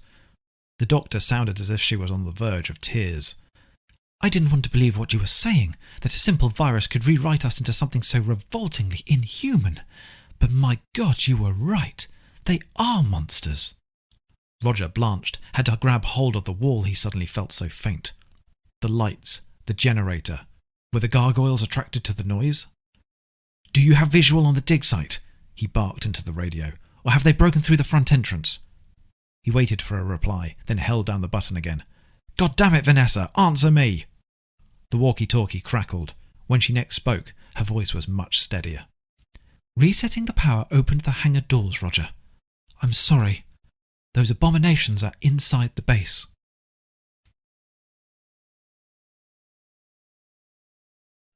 Chapter 17. "Flippin' heck, Martin. Strap those oil drums down before you turn this place into a natural disaster." Gwyneth Moore had been the dock supervisor of the Polidori Galatz relay station for 6 years now, ever since old Lawson retired, and she'd pretty much seen it all. Someone had tried to smuggle a live sheep through her dock once. Another time, a whole family of blue-faced Ortillians had shown up on her doorstep with no paperwork, giving the locals a nasty shock, that had. But to the relief of everyone aboard the station, most days were mercifully uneventful. A few forms to stamp, an itinerary to tick off here and there, just the way she liked it. Provided Marta didn't spill fuel across the hangar floor and set everyone on fire the next time a ship took off, that is.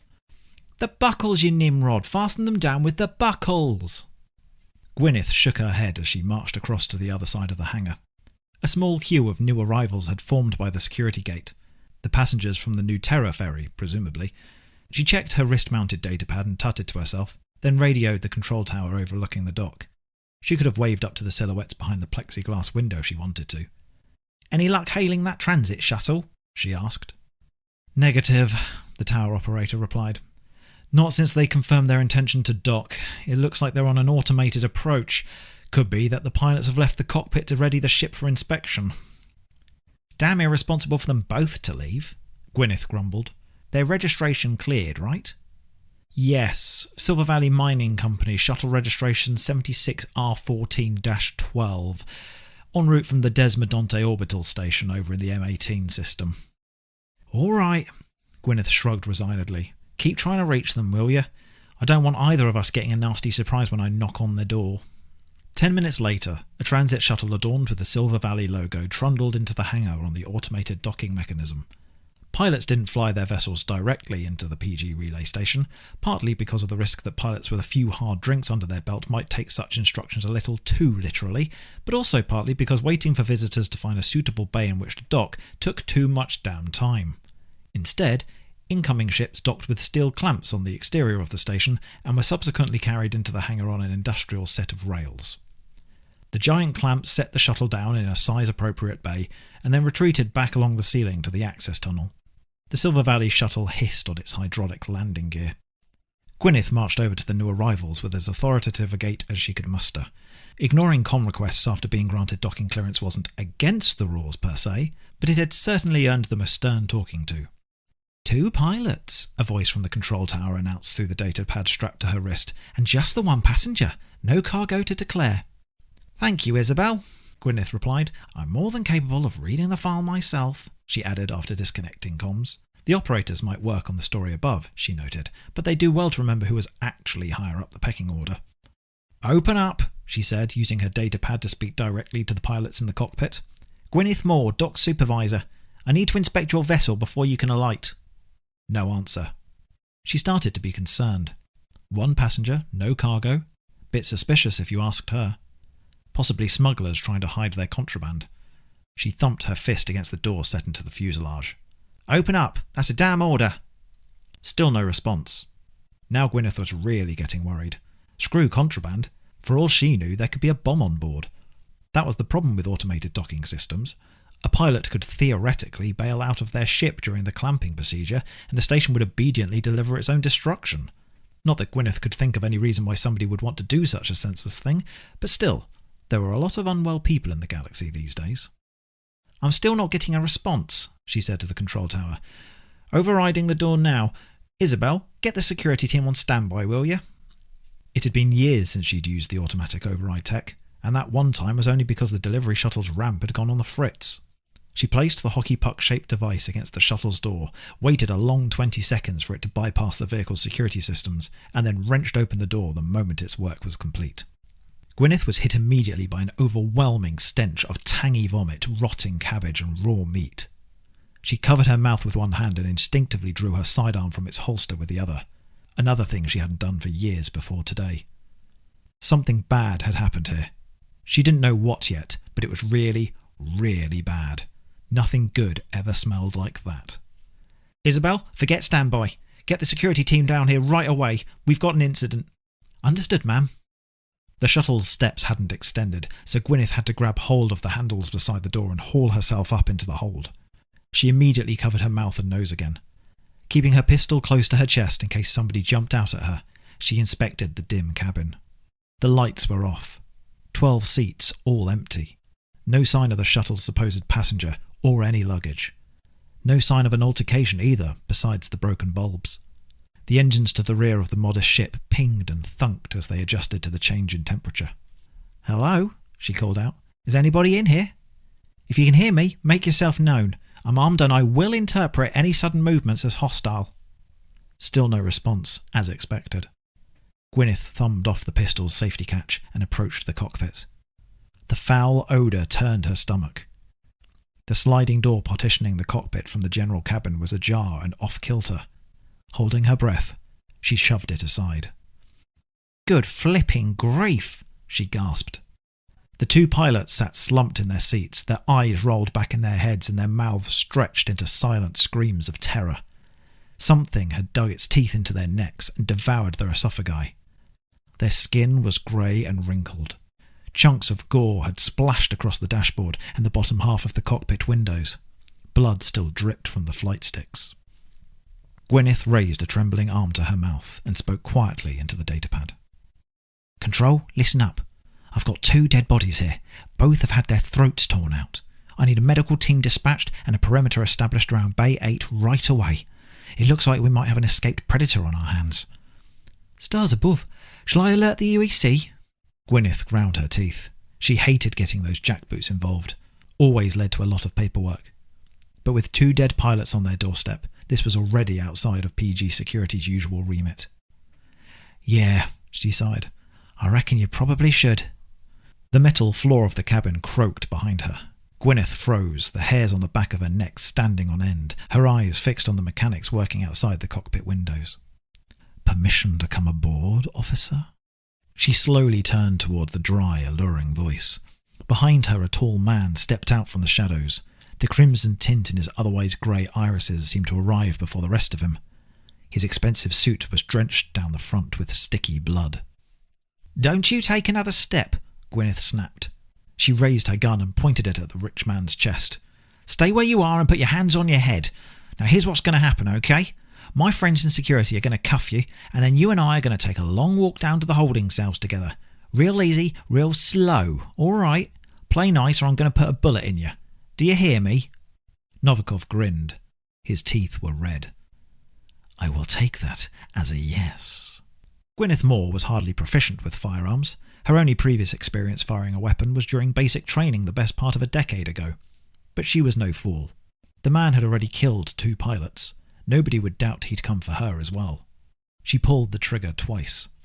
One round sank into the man's stomach, the next punched a hole just above where his heart ought to be. Novikov stumbled backward into the row of seats behind him, his lips contorted into a snarl of agony. Gwyneth lowered her gun slightly and waited for him to collapse, gasping for life if not already dead. But the man held onto the back of one of the seats for support, pressed his hand to the bloody wound in his shoulder, and then sucked his fingers clean with a smile. Gwyneth didn't get the chance to fire a third shot. Novikov leapt from the chairs and tackled her to the ground. Her sidearm clattered away into the footwell belonging to one of the pilots. She tried getting up, but Novikov's hand clasped tight around her throat and slammed her head down hard against the grimy deck. In her daze, she tried to scratch at the man's face, but she couldn't see straight, and her arms moved as if they were underwater. Then suddenly, she felt something cold sink into her neck. But it didn't hurt much, not after the initial prick. Actually, as the numbness spread first across her chest and then over her stomach, it was almost kind of nice. The world lost its colour, then gradually faded to black.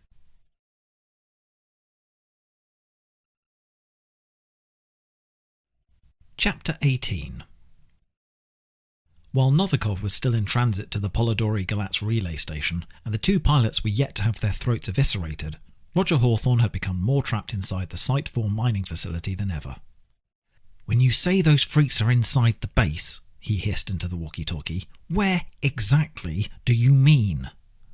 "So far they appear confined to the hangar," Vanessa replied. "I can't see any of them crawling about on the upper floor yet. I think the hangar was the only place that opened when you reset the power." "Yeah, great." Roger crept down the brightly lit corridor toward the rear of the base. "It just so happens to be the one place on this godforsaken planet I actually need to be." "Hold on, Roger." One of the cameras in the hallway swiveled to look at him. "Where the hell do you think you're going?"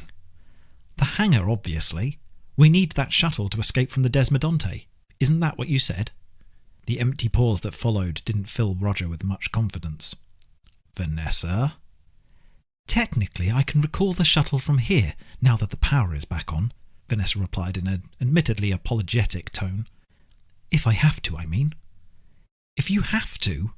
Roger stopped dead in his tracks, suddenly feeling as if someone had hollowed out his chest. "What the hell does that mean? You're leaving me behind?"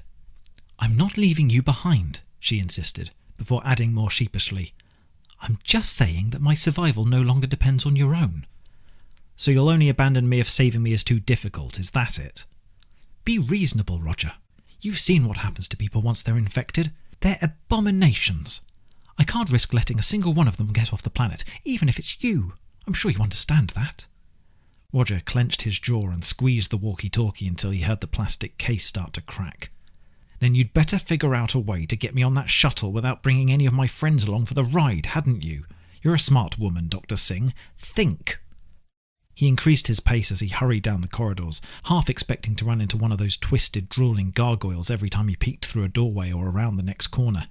But maybe they were too afraid of the light to venture fully inside the base, the same way they shrunk back from the digger's headlights. Eventually he arrived at a large security door with "Hangar" stencilled on the wall above. In his excitement to leave, Roger went to press the button to open it, then pulled his hand back just in time. A slim, horizontal window was set into its middle. Breathing heavily, he pressed the murky lenses of his gas mask against the glass. It was a hangar, all right. Lots of crates, high aluminium walls and ceilings, and slap bang in the middle was a Silver Valley-branded transit shuttle. It was sitting on a round platform that could be rotated and extended outside of the facility for takeoff.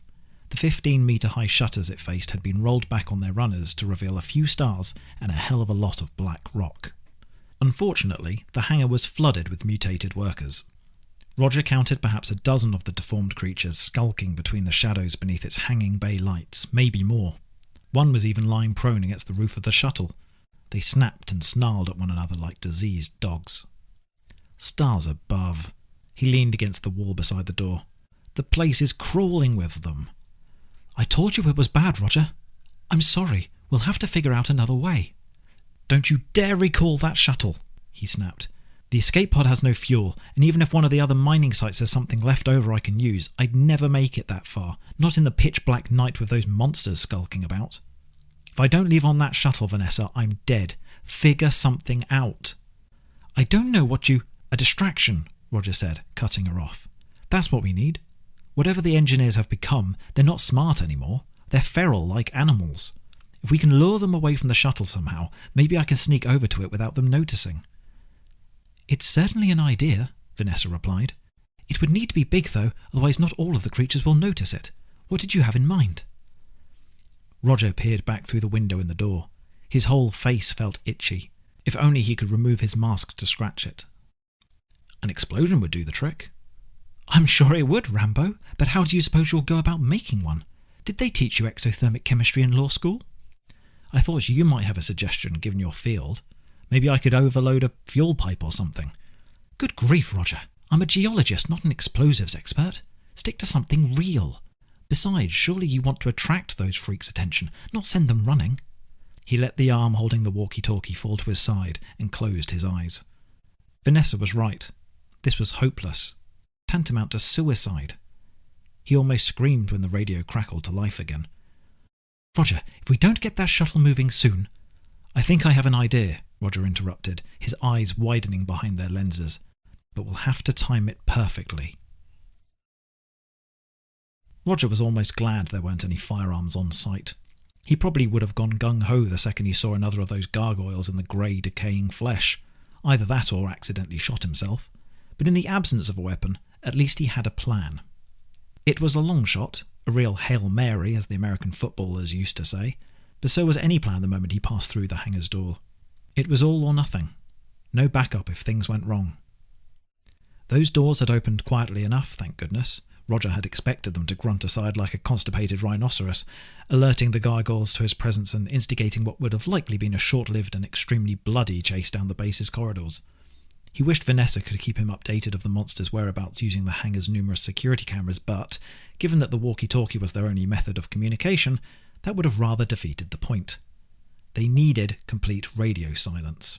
That is, until they needed radio loudness. Roger crept out to the closest forklift truck, checked the coast was clear, and then tiptoed toward the hangar's northwest wall. The mutant's animalistic grunts, huffs and snarls echoed near endlessly off the arched ceiling. He was sweating so badly, some of it was actually starting to pool inside his gas mask. One particular bead decided to trickle down his left eye lens and smear his vision. God, he hoped those mutated freaks couldn't smell him, or sense how absolutely scared shitless he was. His mask muffled sounds, but he could still hear every leathery squeak his shoes were making, every rustle of his stained shirt, every laboured breath amplified tenfold. And all the while a countdown played in his mind. T-minus 5 minutes. 4 minutes 59. 4 minutes 58. 5 minutes wasn't long. Wasn't long enough, probably. But any longer and his chance of being caught and killed rose exponentially. He either cut it fine, or he didn't make the cut at all. No pressure, he told himself. Just literally life or death. Roger froze with his hands pressed against a stack of crates and his back to a row of caged lockers. Rabid snuffling, seemingly inches from his ear. The clicking of claws on concrete. He held his breath and waited, but the guttural, stomach-clenching growls wouldn't cease. God damn it! Every second he spent hiding was another second closer his plan came to failing. He slowly peeked over the top of the crate. Thank heavens for the gas mask, he thought. Maybe if one of those freaks did spot him, or the top of his head at least, they wouldn't think he was human. Fortunately, the slavering, shivering fiend was too busy tearing live wires out of the floor with its jagged teeth to pay him any attention. Roger scurried out of cover and hid behind a pillar of exposed steel.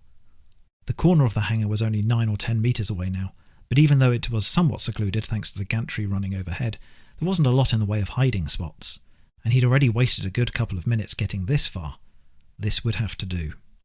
Squatting down and praying the walkie-talkie didn't receive a sudden burst of static, Roger thumbed its volume dial around to maximum and then left it standing upright on the floor. It almost clattered over right there and then, his hands were trembling so badly. Okay, now to make it far enough away before all hell broke loose. He turned back and his mind went blank. A gargoyle, not the same one that was presently enjoying a delicious dish of sparking wires and cable clamps, but a second even fouler specimen, blocked the way he came. Tufts of dark, matted hair sprouted from the fiend's protruding shoulders. Pieces of bone, ribs perhaps, had pierced through the worker's uniform. Roger gawped in terror, his bladder suddenly close to bursting, and spent just enough time frozen in place to read the name Blanton printed on the creature's tattered coverall before he came to his senses and swerved out of sight behind the row of lockers. It threw itself against their cage doors as if desperate to get at the fire hoses and maintenance tools inside. Roger winced and let out a tiny whimper. Another violent crash. The whole row would tip over if that idiotic creature kept this up. He looked back at the radio only a few metres away. Any moment now, Vanessa would hold up her end of the bargain, and all the cursed monstrosities in the hangar would come running. Come running to the exact spot where he was hiding. Another tremendous rattle as the gargoyle threw itself into the lockers a third time. It was closer now. Roger had to clamp his hands over the mouth of his mask to keep from screaming, as much in surprise as fear. And then, as he pressed his back harder against the buckled metal flank of the lockers, he saw the creature's gnarly fingers creep around the edge towards him, long and disjointed and clawed. The beast that was once Scott Blanton sprung past the lockers, past the upright walkie-talkie even, and ploughed into another gargoyle creeping down the other way. The lockers swayed precariously with the force of its propulsion, while the two beasts wrestled in a fit of blood, bone and matted fur. Roger remained paralysed for a second, about 90% sure he'd wet himself, and then forced his legs to carry him back towards the hangar door. He'd just reached the forklift truck, was about ready to collapse onto the floor in a whimpering, tear-streaked mess, when Vanessa's crackly, distorted voice burst forth from the radio speakers at a heart-stoppingly harsh volume. "Run, Roger! Go now while the coast is clear!" All of the gargoyles skulking about the hangar stampeded toward the sound of Vanessa's voice. No sooner had she said the word clear than their thrashing claws tore the squawking walkie-talkie into 100 plastic pieces. Its speaker died with a crackle and a sorry whine.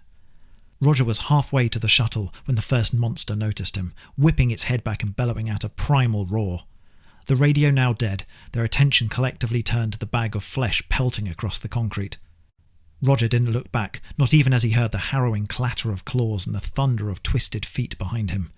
Either he made it to the shuttle, or he didn't. It really was as simple as that. One of the gargoyles hadn't joined the pack in its rush to silence Vanessa, and this outlier barreled toward him from the other side of the hangar with strings of spittle flying from its hanging jaw. It was a race to see who would reach the shuttle first. Its door was already open. Roger didn't think it had been before, so he guessed the good doctor had unlocked it for him remotely. Either that, or the ghouls were getting smarter. He leapt up the steps 2 at a time and threw himself into the shuttle, grabbing hold of the door's interior handle and swinging it shut with the force of his momentum. A pair of claws shot through the crack in the door and almost carved a gash down Roger's ribcage, but they retracted quickly enough as the door hissed shut and the bones started to break. Roger tumbled backward as a tide of grey-scabbed monsters threw itself against the shuttle's hull. "I'm safe," he cried out to Vanessa. "Take off, I'm inside. Vanessa?" Oh shit. The walkie-talkie was destroyed. They no longer had any way to communicate with one another. He just had to hope she'd seen him get inside on the security cameras, that she was confident he hadn't been cut and infected with the M-virus in the process. Something scuttled across the shuttle's roof. A smaller gargoyle with sporadic patches of long, blonde hair sprouting from its otherwise bald skull crept down the cockpit windows and began pounding its fists against the glass. "Any time now, Vanessa," he screamed. "Any time at all." The shuttle, it had a radio.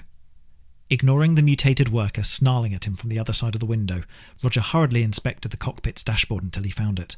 He pressed the button below it marked 7, but all he got was static. Of course, the walkie-talkies were probably on a totally different bandwidth, different presets anyway. He tried a few other channels at random with no better luck. Still more banging at the door back in the main cabin. A shuttle's hull was tough enough to withstand small space debris, that's for sure, but Roger didn't know how much more of a beating it could take. Even if those malformed freaks couldn't get in, who knew how much damage they could do to the outside? Getting to the shuttle in one piece wasn't much good if the damn thing couldn't take off. Could he fly it? Roger backed away from the controls. Of course not. Even if he knew how to ignite the thrusters, he'd only pilot the shuttle straight into the wall of basalt and obsidian in front of him. Or, if he was really lucky, shoot the ship right past the Desmodonte and into deep space where no one would ever find him. Or maybe he'd crash into the orbital station and blow the whole thing to smithereens. The one thing he knew he couldn't do was carefully dock a ship with the station's airlock. He couldn't even parallel park a car, for crying out loud. Roger didn't bother claiming one of the shuttle's grubby seats. He just sagged to the floor in the corner of the cabin, hugged his knees to his chest, and tried to drown out the sound of metal buckling around him. "I'm sorry, Erin." Roger hated how stuffy his mask was. He desperately wanted to tear it off and feel something approaching fresh air on his face. "I thought I was doing this for you and the baby, building us a better life, but I should have told the company to go screw themselves. If I wanted to be there for you, all I had to do was stay at home." The shuttle jerked as a great mechanical rumble emanated beneath Roger's feet. He raised his head in surprise and laughed. The shutters outside the window drew closer. Lights and dials switched on all across the shuttle's dashboard. Roger heard a faint hiss as the air recycling system kicked in. Vanessa had finally got the autopilot to work, it seemed. Yet still the gargoyles tore at the thruster pedals and gnashed at the outer rivets. Roger thought he could see scratches on the outer panes of the cockpit windows. It wouldn't take long for them to grow into cracks, and then... The shuttle shuddered to a stop, and without warning tilted backward until its nose was pointing to the sky. Raindrops speckled the windows as the rear of the shuttle began to quake. Roger lost his balance, pinwheeled his arms for a moment, and then clambered into the seat closest to him. He'd suddenly remembered how much he hated interstellar travel, even without the added threat of interdepartmental dismemberment. As the quaking intensified, an electronic voice played through the shuttle's speaker system. "Automated launch procedure commencing in 3, 2, 1... For a second, the shuttle rose sluggishly on its 2 thrusters, and then the next thing Roger knew, it was rocketing forward and upward, the entire fuselage trembling so hard he couldn't see straight. He wrung his seatbelt like a wet dish rag. And still those horrid creatures tried to tear their way inside. Roger, pinned to his seat by the G-force, strained to turn his head to the nearby door. A final clang sound as something fought to break through, then nothing. The gargoyle with tufts of blonde hair screeched as she swatted at the glass, the fierce wind whipping at the scabbed skin that bridged her arms to her emaciated chest. But the higher they flew, the more the strength was sapped from her. Roger couldn't tell whether the creature was bludgeoned by the pressure or if she lost consciousness as the air thinned, but moments later her deformed body slipped off the cockpit windows and plummeted lifelessly to the barren planet below. The banging stopped, the turbulence cleared. Roger clenched his fists and inhaled deeply through his fetid gas mask. His breaths were staggered, his chest weak. He'd only realise he was crying later when he removed the mask. He'd escaped Novikov. He'd survived a horde of bloodthirsty fiends. The shuttle may have been headed to the Desmodonte, but as far as Roger was concerned, he was well on his way back home. Chapter 19. The autopilot docked the shuttle not at the grand lobby as before, but rather a service entrance towards the rear of the maintenance wing. Presumably Novikov hadn't wanted the engineers to traipse muddy footprints across his nice clean marble floor. Roger staggered down the umbilical corridor, almost lost consciousness as he stood waiting for everything to equalise, and then stumbled through the station's airlock the second its door opened. He ripped the gas mask off his head and promptly vomited all over the checker plate floor. "Don't come any closer," Vanessa yelled. She wore a tight-fitting face mask and wielded a kitchen knife in one hand, her medical scanner in the other. "You might be infected. I can't let you on board until we know for sure." Roger nodded, too faint to argue. He waved for her to get on with it. She stretched out her arm and pressed the scanner against his bare neck. The device took a disconcertingly long time to arrive at a conclusion, and the whole while Vanessa stared at him as if at any moment he might sprout mushrooms or go on a homicidal rampage of his own. But then the screen flashed green, and they both breathed sighs of relief. Vanessa lowered her knife and tore off her face mask. "That," she gasped, "was a close one. Honestly, Roger, I didn't think you'd make it." Neither did... Roger dry-heaved, steeled himself for another torrent of bile that never came, and then stood up and wiped his mouth with the back of his hand. "Neither did I. Those gargoyles. I've never seen anything like them before in my life. Thanks for not taking off without me." "Gargoyles?" Vanessa furrowed her brow. "Oh, I see. Like the statues on medieval rooftops, because of their scrunched-up faces and hard grey skin? Personally, they reminded me of a hybrid between a mandrill monkey and a bulldog bat. It's hard to believe they're all that's left of the dig crew, to change physiology so rapidly." She noticed that Roger was flinching in a state of emotional discomfort and changed conversational direction. "But enough about them. They're hundreds of kilometres away now. Let's get you to the medbay so I can take a proper look at you." Vanessa helped Roger navigate the cramped corridors of maintenance to the echoey welcome lobby. Most of the lavish hall was still as quiet and tidy as when he'd first arrived at the station, but there was no ignoring the vast stroke of blood smeared across the oil portrait at the top of the staircase's landing. When they arrived at the medbay, Vanessa got Roger to remove his shirt so she could press a stethoscope to his chest. It was weird undressing in the presence of Lucy's cold, dead body lying on the gurney. It made him feel slightly undead himself. "Good news," Vanessa concluded. "You're just malnourished and exhausted. Eat this. It won't help with the lack of sleep, but it's packed with essential nutrients." She handed him a plastic-wrapped block of gunk as he put his shirt back on. Roger took a bite and shook his head. Even the protein bars on the Desmodonte tasted better than they did back home. He followed Vanessa across the hallway and into her laboratory. Brendan was hurriedly packing up any equipment that could be remotely classed as portable. Outside the lab's enormous window loomed the dark side of M1819. "Well, I guess we know why none of the other species wanted this world," Roger muttered. "It's hard enough to secure the mining rights to an asteroid these days, let alone a moon, but a whole planet? Those goddamn Xenos had to have known, right?" "My job is to study foreign geography and its potential biomes, not to play politics." Vanessa backed up the data from her hyperbaric chamber's terminal onto a thumb drive. "If you ask me, those spores were hibernating underground for hundreds, maybe thousands of years before we disturbed them. Maybe the other races in the Ministerium knew to steer clear of this place, but I have my doubts any of them remember why exactly." Roger continued staring at the planet for a while, his mind replaying the snarling faces of the gargoyle creatures as they tore at the windows and door of the shuttle. He shuddered and turned back to the scientists. "Is it really just the three of us left?" he asked. Vanessa paused her typing, then nodded. "I think so. You, me, and Brendan. I found Mr. Kennedy, dead when I regained consciousness in Novikov's apartment." "Yeah, I watched Novikov snap his neck. What about Hoffman? And the aide, what's his name?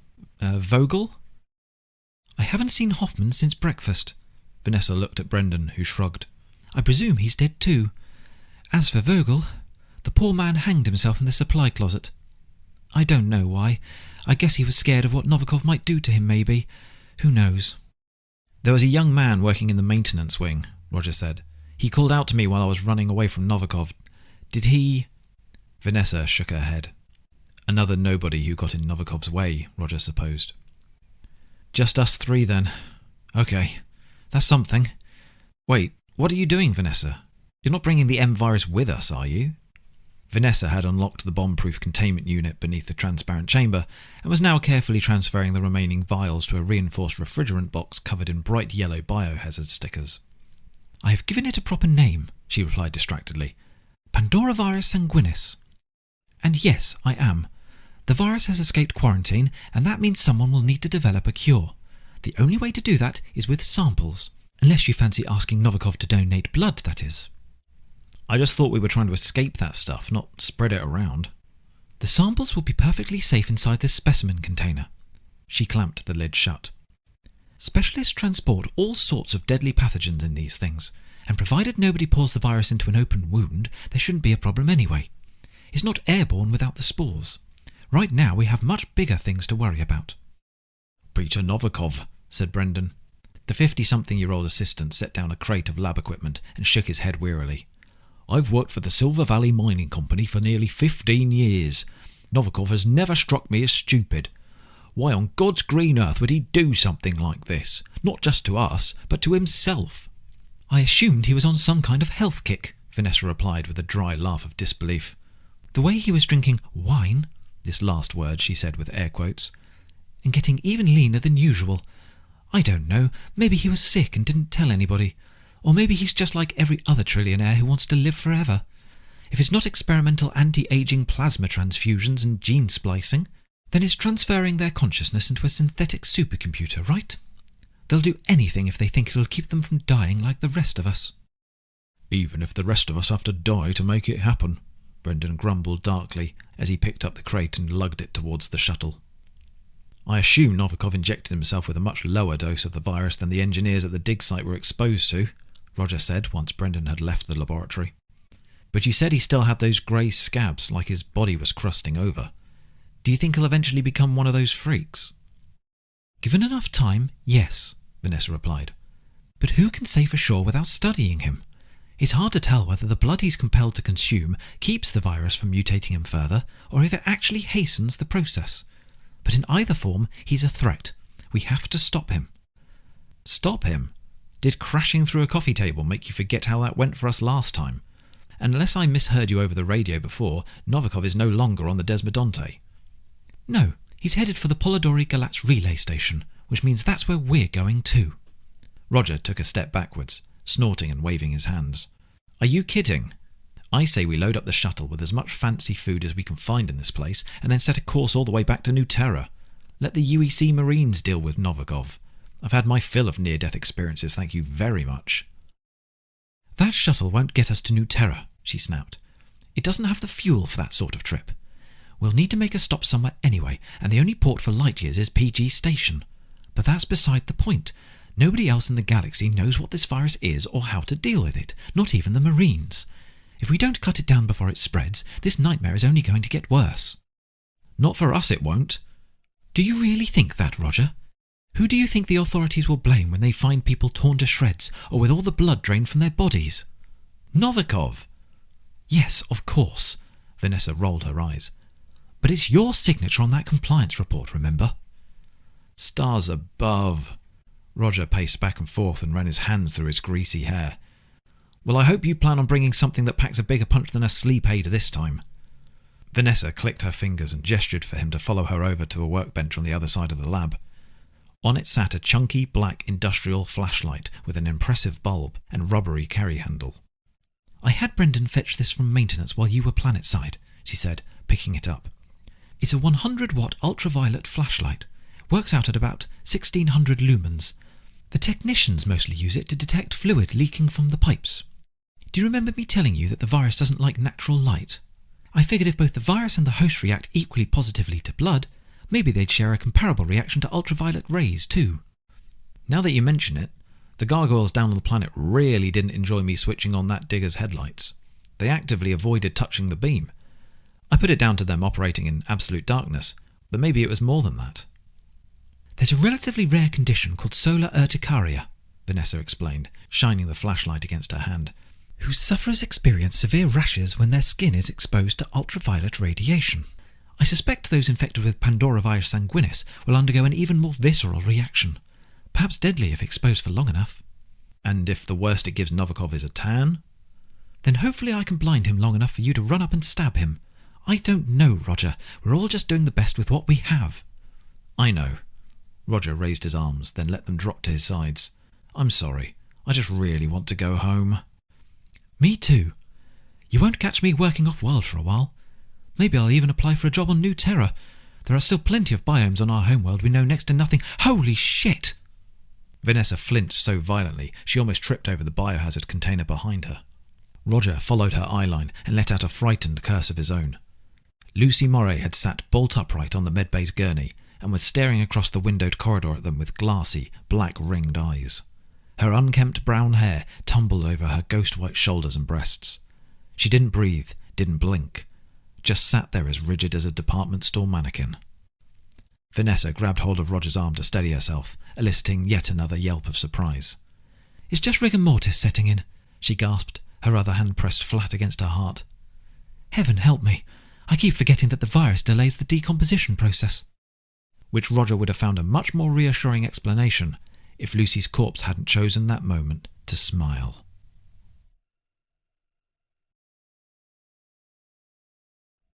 Chapter 20. Brendan Chesworth was on his way back from the maintenance airlock, pushing a stubborn trolley down the long corridor of the scientific research wing, when he noticed Dr. Singh and Mr. Hawthorne staring through the laboratory's interior windows in quavering, slack-jawed dread. Ms. Murray was upright and swinging her legs off the side of the examination table. Clearly Dr. Singh had pronounced her death a tad prematurely. Well, that's what happens when you give a geologist a stethoscope. So Brendan did what any self-respecting gentleman would do. He let go of the trolley and rushed into the medbay to help the confused woman cover herself up. "Brendan, don't!" Vanessa shouted from inside the laboratory. "She's infected. We need to contain her." But the door to the laboratory was closed and her words were muffled, and Brendan wasn't really listening anyway. How frightened Miss Murray had to be, waking up naked on a cold metal slab with no idea where she was or how she got there. She was a victim, not a lab rat for them to study. He unlocked the doors to the medbay and pulled off his lab coat to wrap around her. Lucy turned to him and smiled with too much teeth. The door to the laboratory hissed open behind him, just as Brendan realised he might have made a mistake. "Brendan, you idiot!"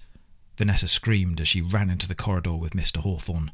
"Get out of there right now!" But it was too late. Lucy lunged toward him, and with one hand whipped the lab coat from Brendan's hand. With the other she grabbed Brendan's hair, what little of it age and stress hadn't stolen from him, that is, and yanked his head back to expose his jugular. She sank her teeth into the side of his neck. Blood spurted across her lips. He let out a gurgling scream and slapped impotently at Lucy's bare back for a couple of seconds. Then his arms grew tired and limp, and his eyes glazed over as if caught in a pleasant trance. Lucy continued lapping from the hole in Brendan's neck as she gently lowered his body to the medbay's floor.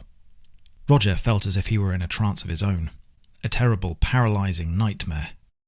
Lucy Moray crouched beside Brendan and drank from his corpse a few moments longer, then threw her head back, blood gushing over her chin and chest, and laughed as she sucked her fingers clean. "Secure the medbay doors, Roger," Vanessa said, removing the lanyard that hung around her neck as she retreated into her laboratory. "What?" Roger spat. "The scanner beside the door," she yelled, tossing the lanyard to him. "Press this against the screen and lock Lucy in there." Roger darted to the doors and slapped the keycard against the scanner. Nothing happened. He tried again, and this time it bleeped in the affirmative. There weren't many options in the touchscreen to choose from, and one icon was a padlock, so he frantically pressed it before hurrying away as the doors obediently hissed together. A swan-white hand shot through the closing gap. The doors attempted to seal shut despite the obstacle. They were designed to prevent bacterial infections from escaping, and Roger suspected they would have crushed his own hand to dust had he tried to block them. But Lucy's hand, her chipped fingernails still painted a dark twilight blue, curled around the lining of the left door and pulled. Gradually, with a pained whine from their hydraulic pistons, the twin doors grunted open again. Roger backed away down the corridor. "Come now, Mr. Hawthorne. Don't be afraid." Lucy threaded her arms through the sleeves of Brendan's lab coat as she slipped through the gap. "It won't be like the others, I promise. We're friends, aren't we? And friends share." Of course we're friends." Roger was sporting a rictus grin right up until he bumped into Brendan's abandoned trolley. I don't care what your plan is, Lucy, or Novikov's. All I want is to go home to my wife and daughter. That's all. Please, just let me go. We could go together, Roger. She tilted her head to one side and clasped her hands over her sternum. I would so like to meet her. You aren't getting anywhere near Erin. Roger scrambled around to the other side of the trolley. You're infected, Lucy. You're dangerous, contagious. I won't let you off this station, let alone within 100 miles of my family. Oh, Roger, Lucy pouted with mock sympathy. Don't talk like you'll have a choice. Excuse me, Miss Murray, Vanessa asked in a quivering voice from the laboratory doorway. Could I have your attention for a moment? Lucy spun around, a bemused look on her face. Vanessa switched on the torch and bathed the corridor in ultraviolet light. Lucy screamed and flinched and raised the fold of her borrowed lab coat to shield herself. Dr. Singh was right. Like virus, like host. Roger, Vanessa screamed. Run! He turned and sprinted towards the grand lobby. Behind him, Vanessa backed into her laboratory and locked the transparent doors while still drenching Lucy with UV rays. Lucy was shrieking in pain and fury now, and there was another sound too, a faint hiss like meat laid on a hot pan. Roger wasn't sure where to go or what to do. Their attempt to subdue Novikov had gone disastrously poorly, and thanks to the virus in her veins, Lucy struck Roger as scarcely any less powerful. He needed a weapon, that was for sure. He didn't remember seeing a sidearm on Stag's corpse, so guns were out of the question. Maybe something blunt with which to bludgeon her if she got too close, though. Maybe something sharp. He scrambled through the door leading to the lobby and shot up the closest staircase, hauling himself along the polished banister, past the blood-splattered painting on the landing, down a carpeted corridor lined with wooden doors, stopping at one he hadn't used before, one which he prayed wasn't locked like the rest. Come back, Roger. Lucy's voice echoed jovially from down in the lobby. It's just me, you silly man. I only want to talk. He tried the handle. It gave easily. He darted inside and gently closed the door behind him. The kitchen was surprisingly modest for the Desmodonte, but then again Roger had been anticipating one belonging to a high-end restaurant. It certainly put his one back home to shame. Like Novikov's kitchenette, everything was designed to be monochrome. Black hobs and ovens, grey slate counters and pristine white tiles on the walls. All of the appliances and saucepans hanging from hooks were top of the range as expected. A pot of some kind of brown, soupy liquid had been left to go cold on the stove, and sticks of celery, halfway cut, lay abandoned on a chopping board. The metal door of a walk-in freezer stood at the back, and a pair of handleless doors in the corner opposite opened onto the dining room. Everything was permeated by a discreet electrical hum. Roger's first instinct was to run for the walk-in freezer. Would Lucy Murray think to look for him in there? Maybe not. But what good was hiding on a space station? And what would he do if the door locked shut and there was nobody left alive to let him out? Freezing to death hardly seemed much of an improvement over fighting for his life, especially with escape so bloody close. Damn it! Maybe he should have gone for the safety of the shuttle instead. He ran for the pots and pans hanging from hooks on the rear wall. He tested one saucepan in his hands. Weighty, robust, and about as slow to swing as an Olympic hammer. Lucy would block the pan with one hand and have his throat clasped in her other before he ever got a second attempt. A knife block in the centre island. Roger unsheathed the largest kitchen knife he could find. The blade glinted under the stark, artificial lights. He didn't need to test how sharp the edge was. Novikov wouldn't let his personal chefs prepare food with anything that couldn't accidentally sever a finger. There came a knock on the kitchen door, and it creaked open slightly. Roger clutched the knife with both hands and sidestepped behind the island counter. Lucy's ghostly face, her chin streaked with red like some kind of tribal tattoo, lingered in the doorway. "May I come in?" she asked wickedly, before slipping through without waiting for an answer. "Please, Lucy, you don't have to do this." Roger put as much distance between them as possible. "This isn't you wanting to hurt people, it's the virus. The Lucy I met the other day would have never bitten a man's throat out." "And I wouldn't have thought the grumpy but harmless Mr. Hawthorne I spoke to on the shuttle would point a knife at an unarmed woman, yet here we are. I guess today is full of surprises. What do you plan to do with that thing, Roger? Do you want to stick me with it?" Lucy pulled open her lab coat. Roger noticed that her right hand was red and blistered where Vanessa had shone the ultraviolet light on it. With the other hand, she smeared a great big X across her stomach in blood. "Go on, Roger. I know you want to. I've seen the glances, the way your eyes wander over the dining table. Tut, tut. What would your dear Erin think?" She feigned as if to dart around the island. Roger flinched and briefly lurched the other way. Lucy laughed. "I don't want to hurt you, Lucy." No matter how tightly he gripped it, the knife wouldn't stop shaking. "Please stop this. Why the hell do you even want this for yourself? Let me and Vanessa leave, okay? We can come back with a cure." "A cure?" She laughed. "Why in the galaxy would I want to be cured of this? I feel better than I have in years. Younger than ever, stronger than ever. This is evolution, Roger. Look at me. Seriously, look." She twirled around in a pirouette. "I'm as close to perfection as it gets." "Yeah? Pay the dig site a visit and find out how the M virus has treated the workers. Let's see if you're singing the same tune once you're covered in ugly grey scabs from head to toe, shall we?" Lucy glanced down at her flawless, rejuvenated skin, then whipped her head up and snarled. The next second she was around the kitchen counter, barely a blur. Roger's knife clattered across the tiles. "Careful, Mr. Hawthorne," Lucy whispered into Roger's ear. Her breath was hot and sweet. "If you aren't nice to me, I might stop playing with my food." Something hit him hard in the stomach, and Roger found himself soaring backwards through the swinging doors of the dining room. He crashed through a chair that hadn't been tucked under the table properly, snapping off its wooden splat. A stab of pain shot up his spine. Roger sat up gasping with the wind knocked out of him. Lucy sauntered through the flapping doors, a playful grin on her face once more. "Oh, give up," she sighed, her hands on her hips. "I'm offering you a gift, Roger. You should be thanking me. Not every job comes with these kind of perks, you know. You'll understand once you're one of us." Roger tried crawling underneath the dining table. He almost got as far as the other side when Lucy grabbed his ankles and dragged him back out. He grabbed what remained of the broken chair as he passed it and swung it towards her head. The fabric seat and its wooden legs shattered into a dozen pieces, but Lucy only laughed. She plucked a splinter from her hair and flicked it aside. Then suddenly she'd pounced on top of him, her knees against his hips and his arms pinned down to either side. "Are you quite done?" She rolled her eyes and then stared into Roger's own, their faces only inches apart. "You're making me reconsider my offer. Instead of recruiting you, maybe I should just keep you on the shuttle as a snack." Lucy ran her tongue along her teeth, just like Novikov had during his own rampage. Roger thrashed his head from side to side in a desperate bid to keep his neck from getting punctured. She laughed and pretended to peck at him like a carrion eater. At the same time, his hand scrambled back and forth against the hardwood, trying to grab something, anything. "Stop playing hard to get," Lucy cried out.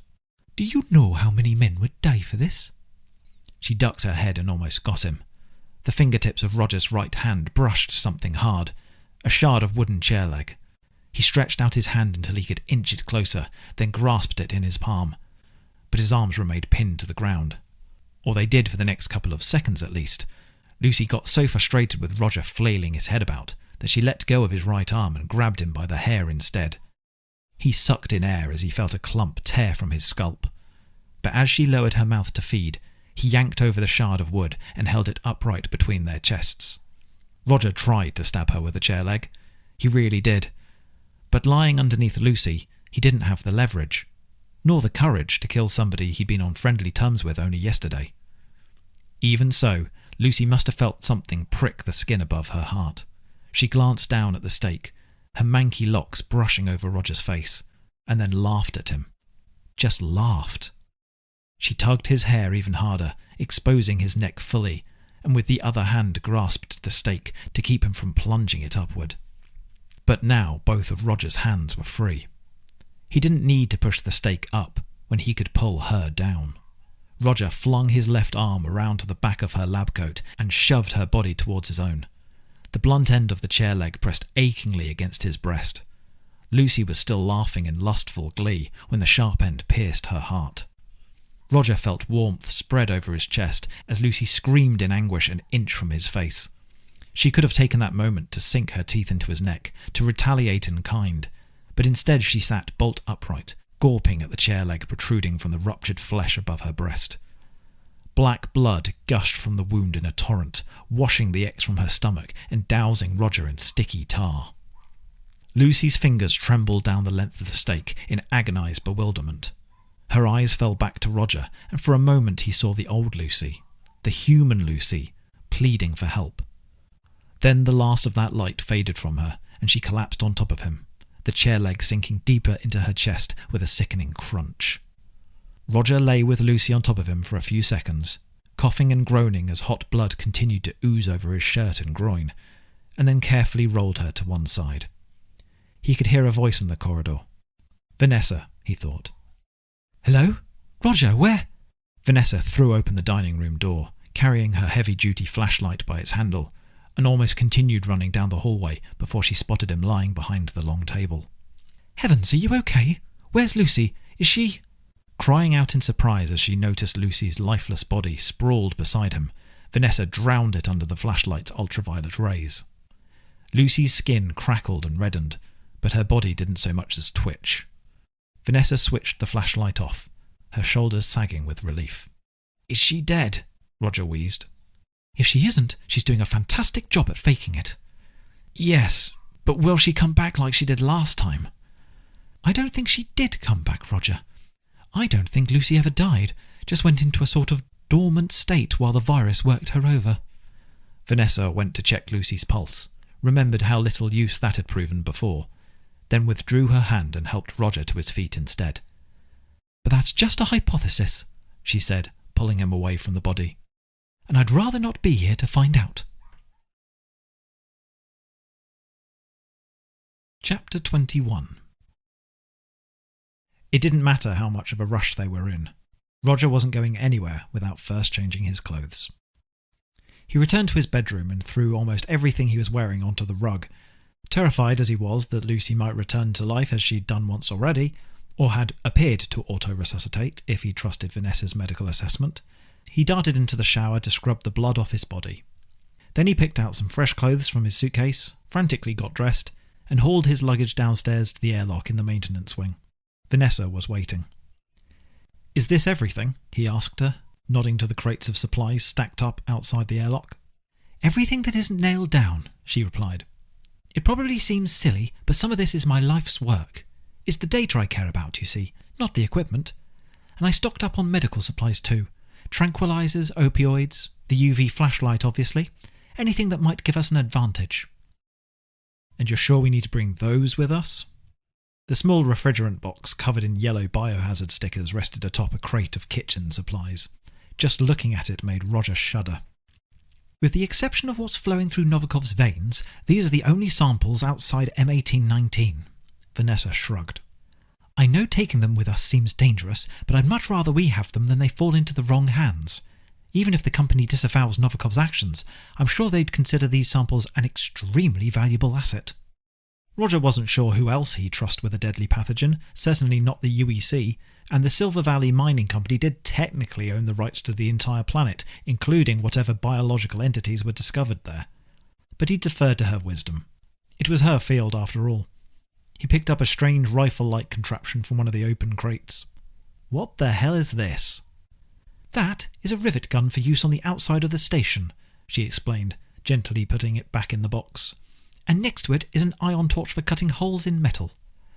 "Okay, and we have these why? Do you plan on performing some light construction work on our way back?"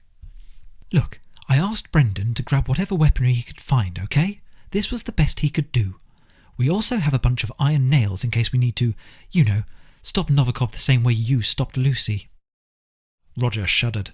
The memory of black blood erupting from Lucy's chest made his knees weak and his stomach go topsy-turvy. "And Brendan, is he—" "Dead? Yes. I checked before coming to find you. Help me get these boxes on board, will you?"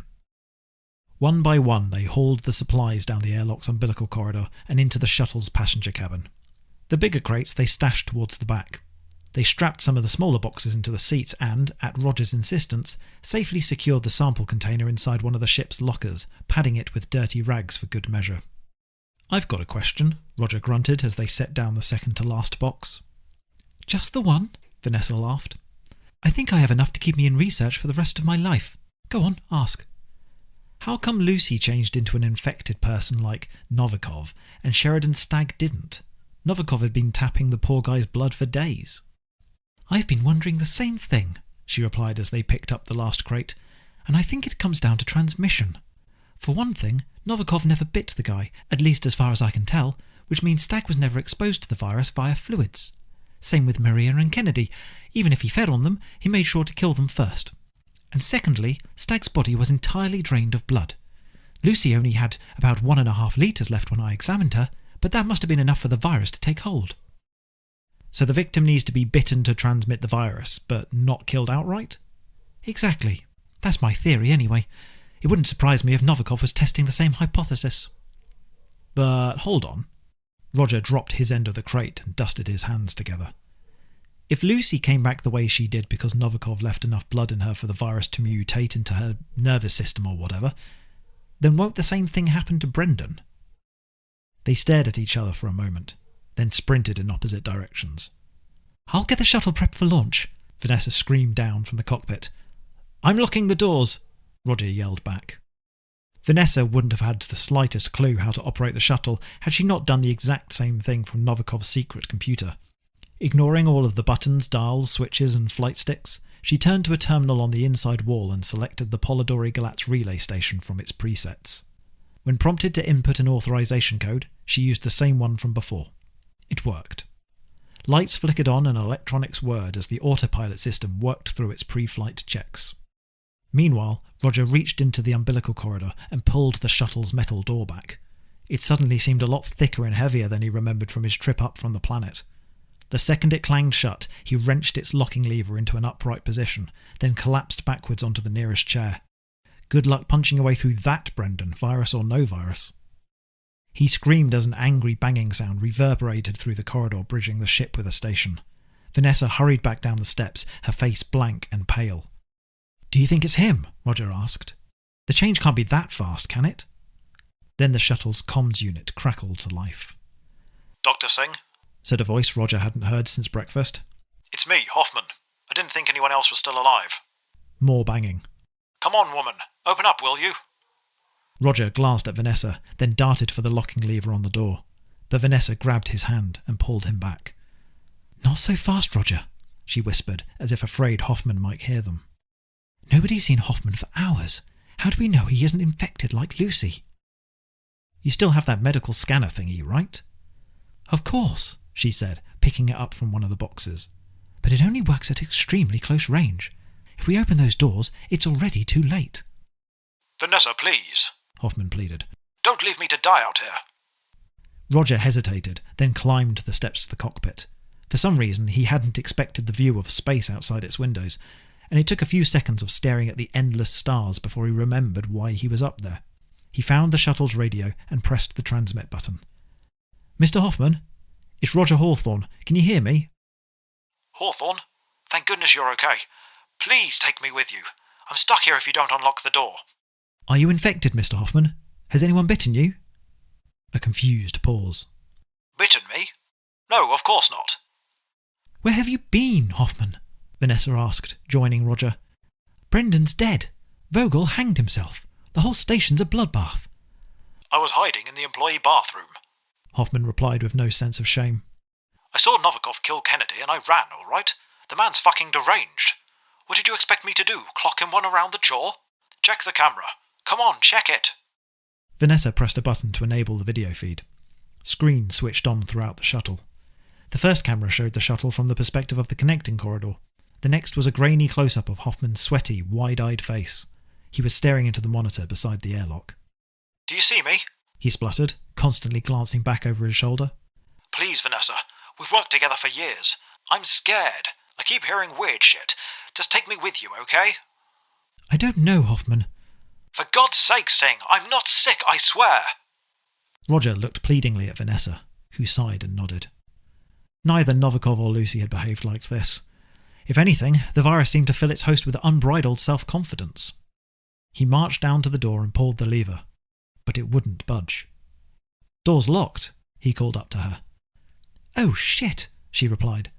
"It's because I've already set the autopilot. The shuttle's preparing to detach from the Desmodonte." She reopened comms. I'm sorry, Hoffman.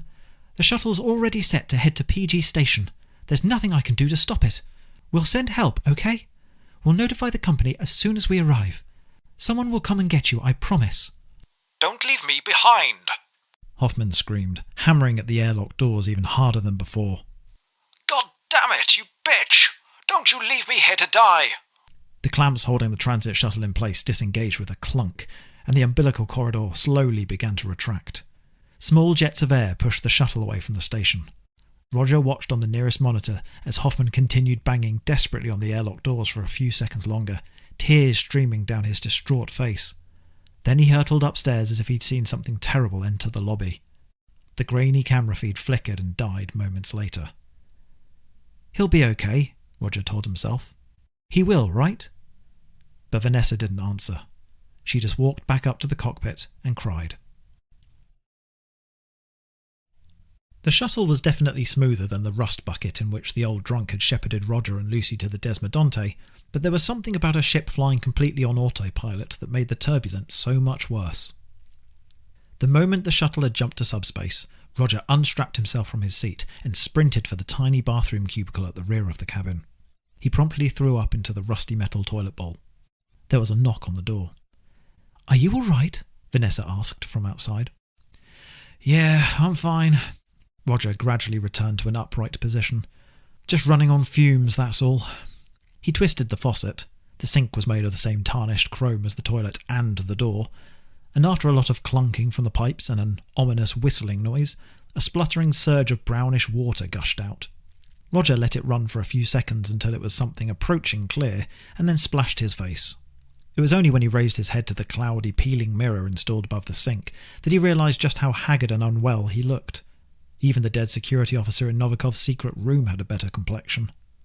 When he emerged from the bathroom, his face still dripping wet, there was no hand towel or dryer, he found that Vanessa had laid out a bunch of food packets and water bottles on his seat. "Eat, drink, and take some of these," she said, handing him a bunch of pills. "What are they?" he asked, washing them down with a swig of water regardless. He peeled open one of the plastic food packets. Fresh mango chunks. Delicious. "Vitamins, mostly, and a Valium to help with the anxiety." She patted him on the shoulder. "Like you said, it's probably just overexertion. You've been running from mutants and murderers all day after a night with zero sleep, but it's probably best you check in at the relay station's clinic, just to be sure, okay?" "Oh God, are we still heading to that place?" Roger collapsed into the chair next to his supplies and groaned. "Surely it's possible to change the destination mid-flight, isn't it? Did you know I've never been to Capamentis? Or I'd be happy with one of the rougher trade outposts. Honestly, I'm not picky." "I don't know if I can override the autopilot," Vanessa replied calmly. "And I really don't want to risk overloading the skip drive while we're flying through the middle of nowhere. I don't even know which system we're in right now." "But PG Station? Really?" Roger scratched at his arms. "Do you have a death wish or something? We barely survived our confrontation with Novikov. I was almost torn to shreds by those ghouls down at the dig site." He shuddered violently. "And I was forced to kill Lucy. I killed someone, Vanessa." "It was self-defense," Vanessa said, taking the seat beside him. "You had no other choice, and it wasn't Lucy anymore, not really. The virus changed her." "But it was Lucy. Maybe the virus got into her brain and turned her ultra-violent, but she was still in there somewhere. Maybe she would have got better. Maybe she could have been cured." "Roger. And she came within a hair's breadth of killing me, remember? Why in the galaxy would you send us after another maniac who wants us dead?" "Because it's not just our lives we need to worry about, Roger. Look what Novikov did to Lucy. If he can transmit the M virus with just a bite, just by licking an open wound, who knows how many people on the relay station are infected already? And if those people get on shuttles and trade freighters headed for other stations and colonies, well, I dread to think how fast this thing could spread." "I don't care about that," he sighed. "I'm just a fucking lawyer. I'm done, Vanessa. I want to go home." "Roger, listen to me.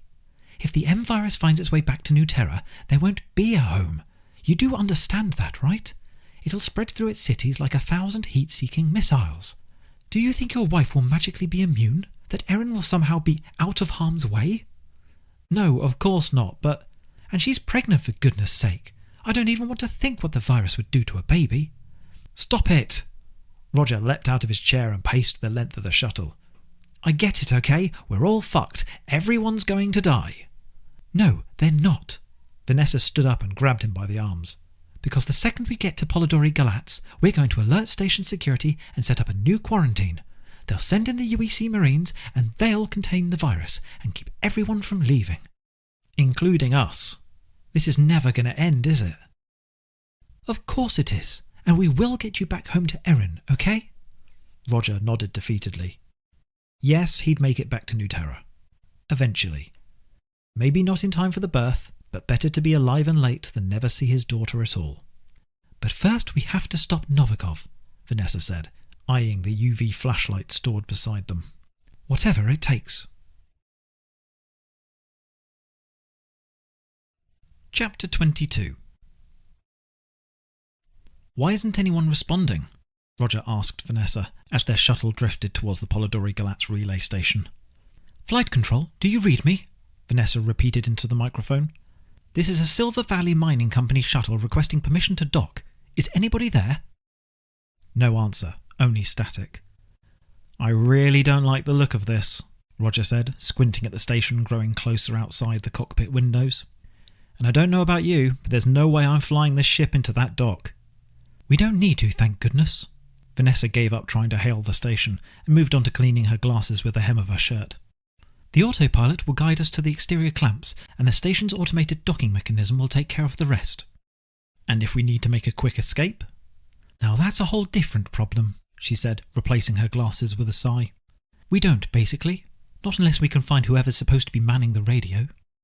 Bloody hell, Roger muttered. Well, you did say you wanted to set up a fresh quarantine.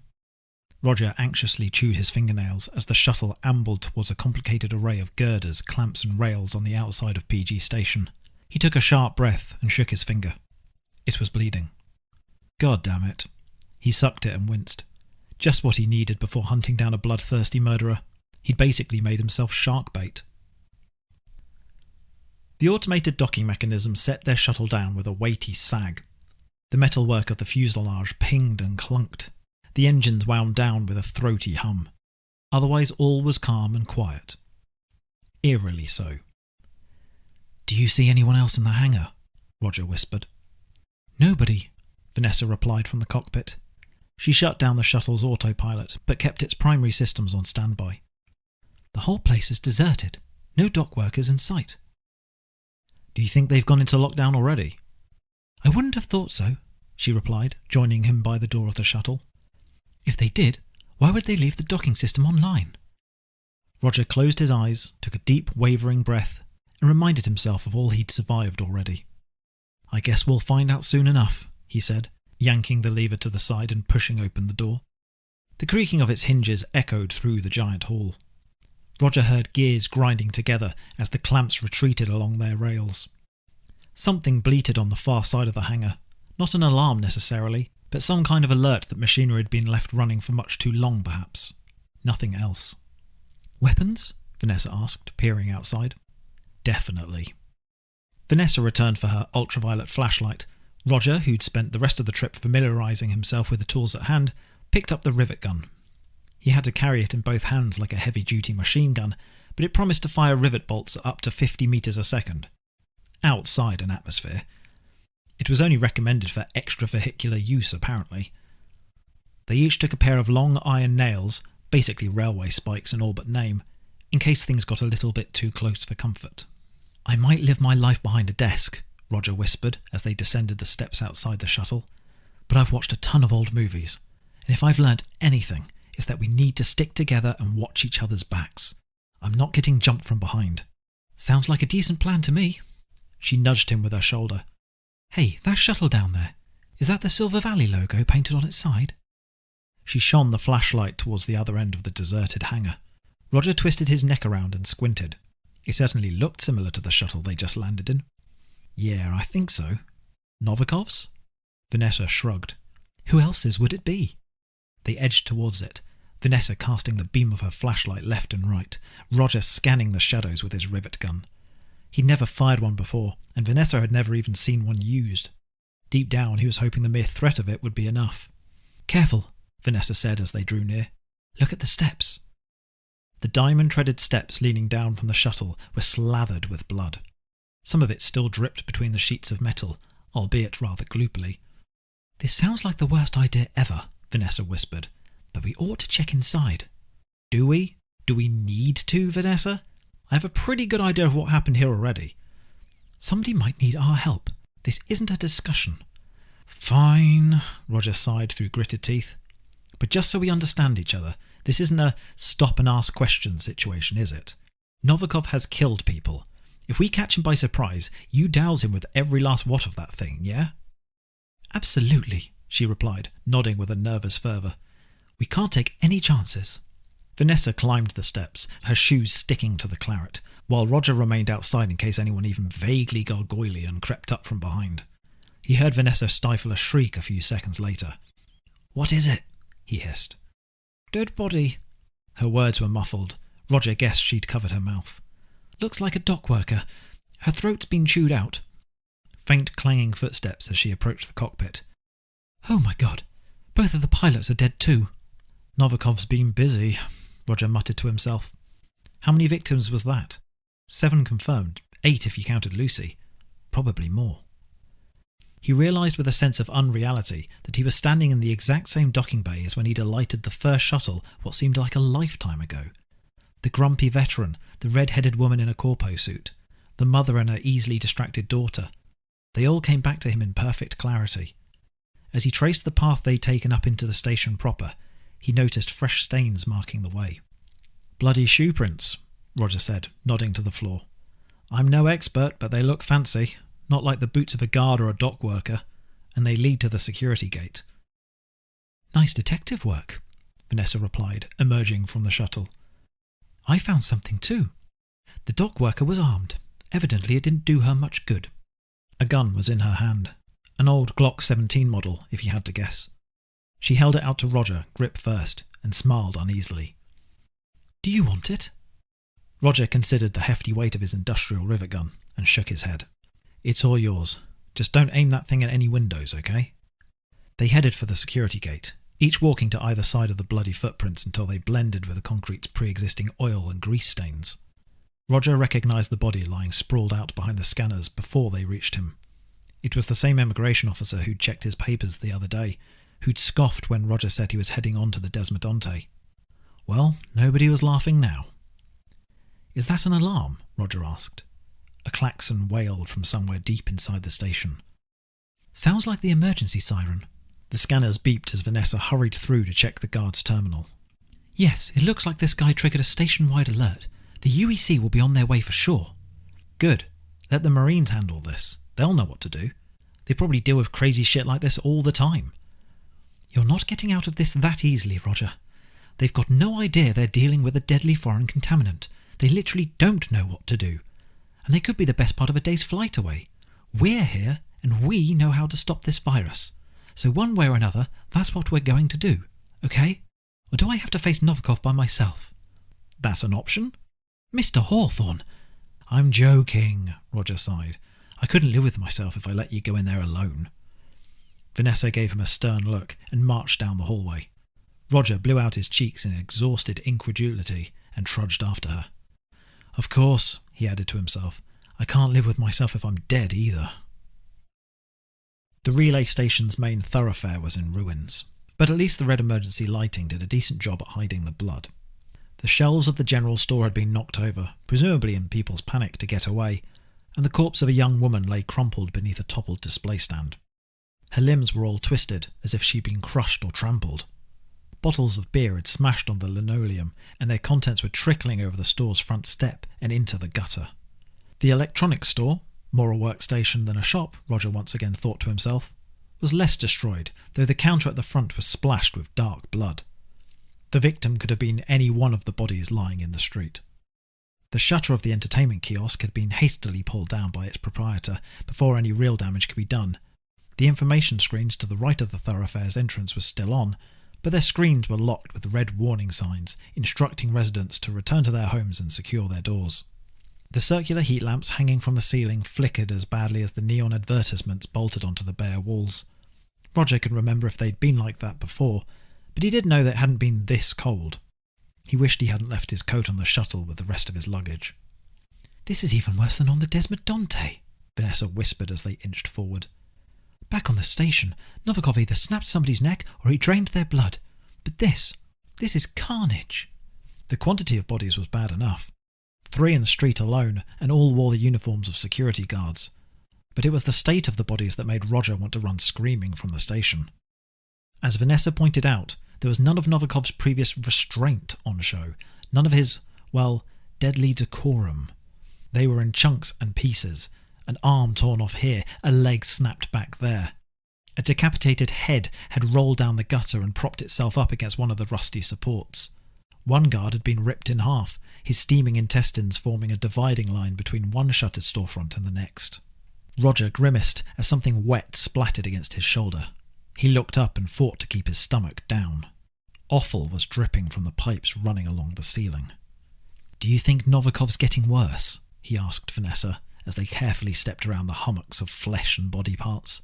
"His condition, I mean." "I certainly don't think he's on the mend," she replied. Maisie's was just up ahead. The windows weren't smashed, but the front door on the corner had been flung wide open, visible even from the thoroughfare. The lights were off. Even the most die-hard drunks had scarpered. The holographic man in the skimmer hat outside was looking worse for wear, though. He kept glitching, only getting a few lines into his routine before resetting into a neutral smiling position. "Looks like there's a new face in town. Looks like... The sound cut out, mercifully, but the salesman kept flickering as if suffering a synthetic seizure. Roger sure hoped the poor guy was just a fancy algorithm and not an actual artificial intelligence. A horrible fate to be trapped in otherwise.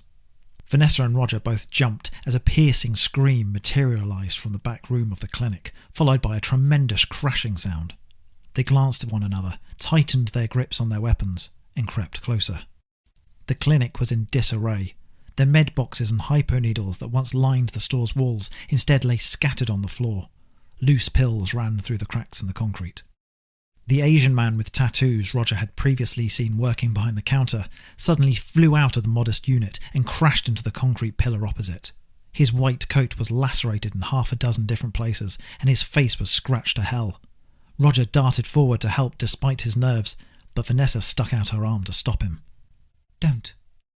Roger thought this was an odd response from somebody with even the slightest bit of medical training, but a second later he understood her hesitation. From inside the clinic stalked a shadowed shell of a man.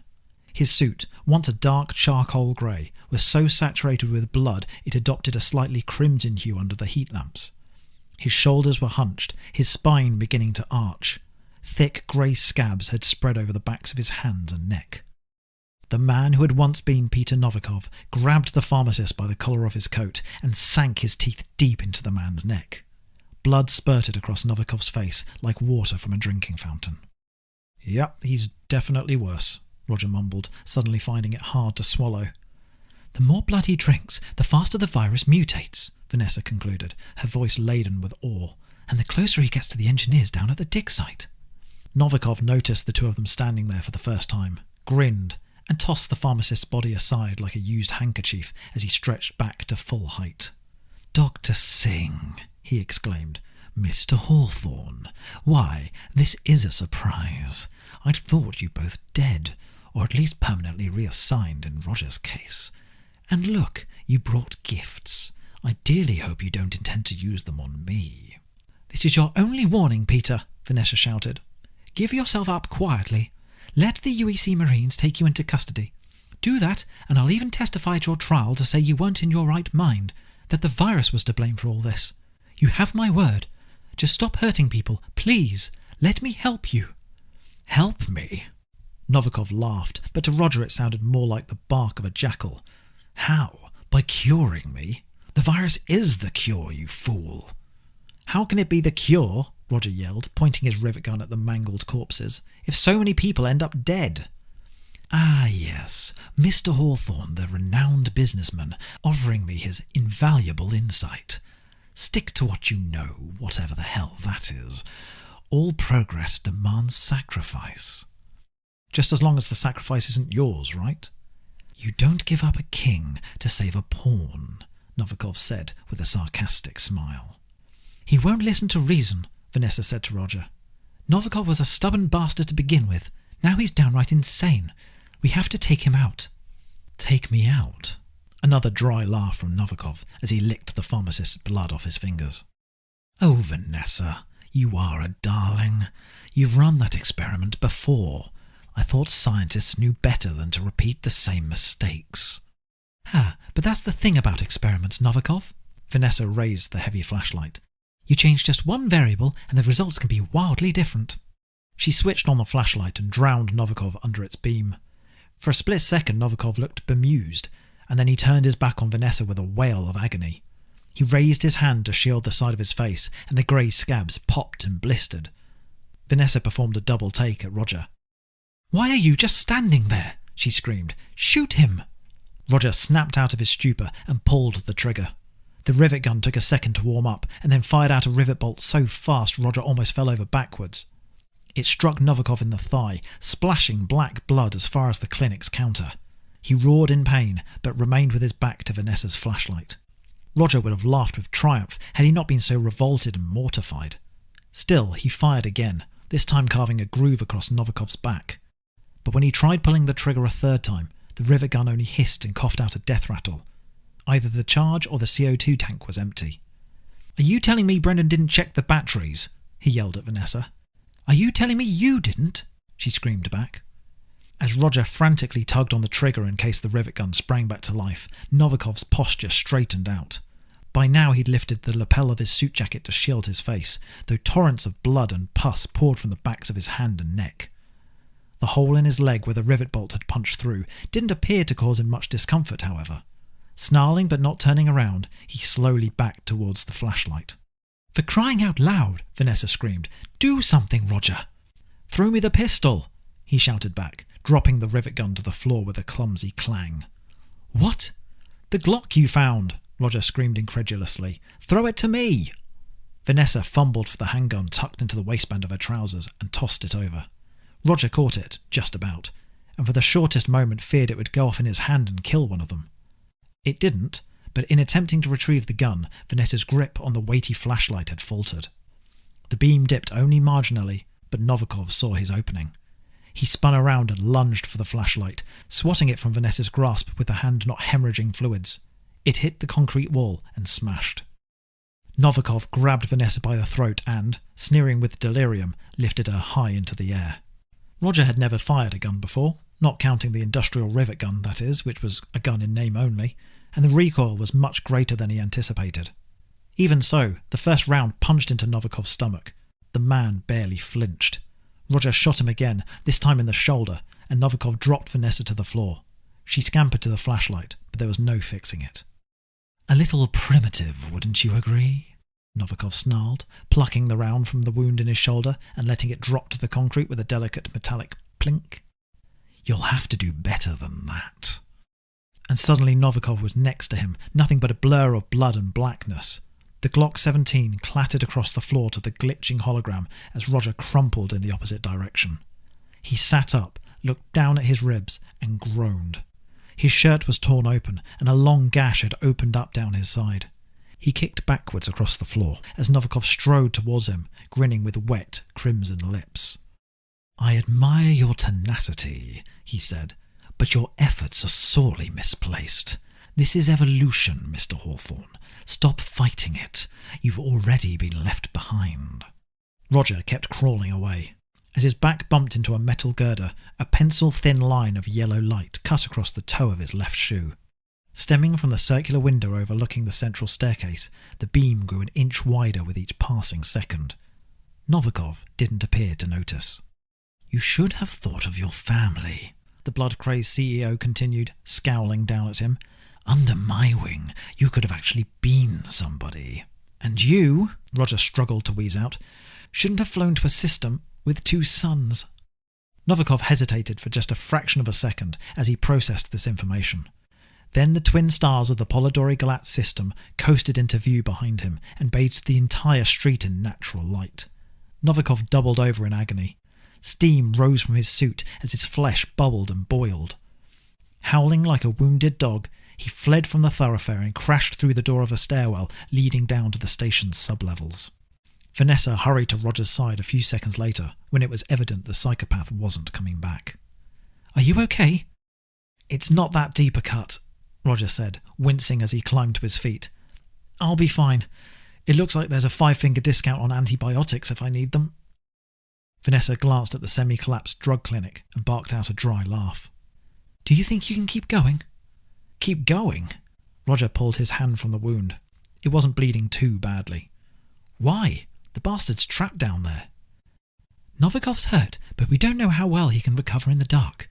Vanessa bent down and picked up the Glock from the foot of the glitching hologram. "Let's finish this while we still have the chance."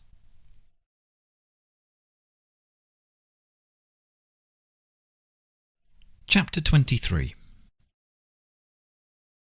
The door to the stairwell repeatedly clanged against its latch, nudged by the breeze from a sore-throated ventilation duct on the other side.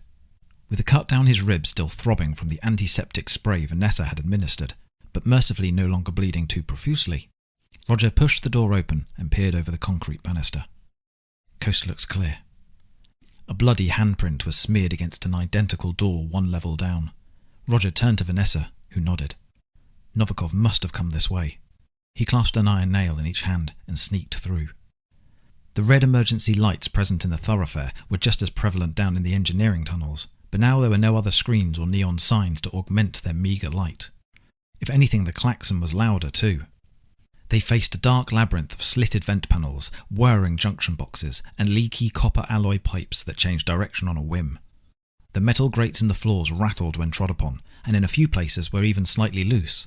Half of the time Roger could see right through them to the gangways below. Roger spotted more bloodstains, and possibly pus stains, on the pipes of the tunnel to their left. He pointed them out and silently led the way. "How come these levels are so dark?" Vanessa whispered. "The refractor lenses are broken," Roger replied. "I heard a pair of technicians talking about it last time I was here. Natural sunlight doesn't make it this far down." "Wonderful," she sighed. "What a perfect time to lose my flashlight." "It's not too late to head back upstairs. The general store probably has a torch you can borrow, and maybe the Marines will have arrived by the time you've cut it out of the plastic packaging." "Very funny, Roger. We have to contain this infection before they get here. A fire team of Marines only gives Novikov more opportunities to kill, and the virus more chance to spread." Roger gave her an exasperated look, then a mortified one. He'd expected her to be pointing the Glock, but instead she was wielding a pair of iron spikes of her own. "Why aren't you holding the gun?" he hissed. "I'll use it if you won't." "Because it's about as much good against Novikov as strong language, but we know these work, don't we?" "We haven't tried shooting him in the head yet." Vanessa scoffed. "If you honestly think you're that good a shot, be my guest." Roger said nothing, just concentrated on not getting jumped. He definitely wasn't that good a shot. The first bullet he fired at Novikov had hit the man in the gut. Fine. Maybe the Glock had a steep learning curve. But the second round, the one that connected with Novikov's shoulder, that time Roger had been aiming at his head. If he couldn't line up his shot while his target was distracted, he had less than zero chance down there in the dark. A pipe to his right whistled out a jet of steam. Roger flinched and swung his spikes towards it, scratching the corroded metal. Another reason he was best left without a gun, it seemed. "Don't be scared, Mr. Hawthorne," Novikov said from the shadows. "The future's coming whether you're ready for it or not. But it's not too late. Give yourself unto me, and together we can usher in a golden age for humanity." His voice slithered down every corridor at once. Roger and Vanessa spun around in a panic, scrutinizing every inch of empty darkness. But Novikov was nowhere to be found. "Don't listen to him," Vanessa whispered. "It doesn't matter what promotions or perks he offers you. Offer him your neck and he'll take your head. If you bow to him now, you'll always be his lackey." "At least until the virus takes over completely and we're both snarling around on all fours," Roger replied. "Yes, and that. I bet you're not feeling too good right now, Peter," she said, raising her voice. "Your body is too weak to keep the virus from taking over completely. Within a few hours, a day at most, you'll be totally feral like the engineers at the dig site. Why didn't you come to me before self-administering an undocumented virus, Peter? Why the hell would you even do that to yourself?" Movement behind them. A swish of denser shadow, the flap of ragged suit fabric. Roger brandished his stakes with his back pressed hard against Vanessa's, but the madman was gone. "Dr. Singh," Novikov replied from elsewhere in the tunnels. You of all people should understand the need for experimentation. Discovery demands risk. What was I to do, sit idly by while scientists like you spent years assessing its marketable viability before locking it away in some vault? I'm not a young man anymore, and my condition was worsening by the week. I have motor neurone disease, you understand, a particularly nasty disorder, one for which the human race still has no cure. Or rather, had no cure.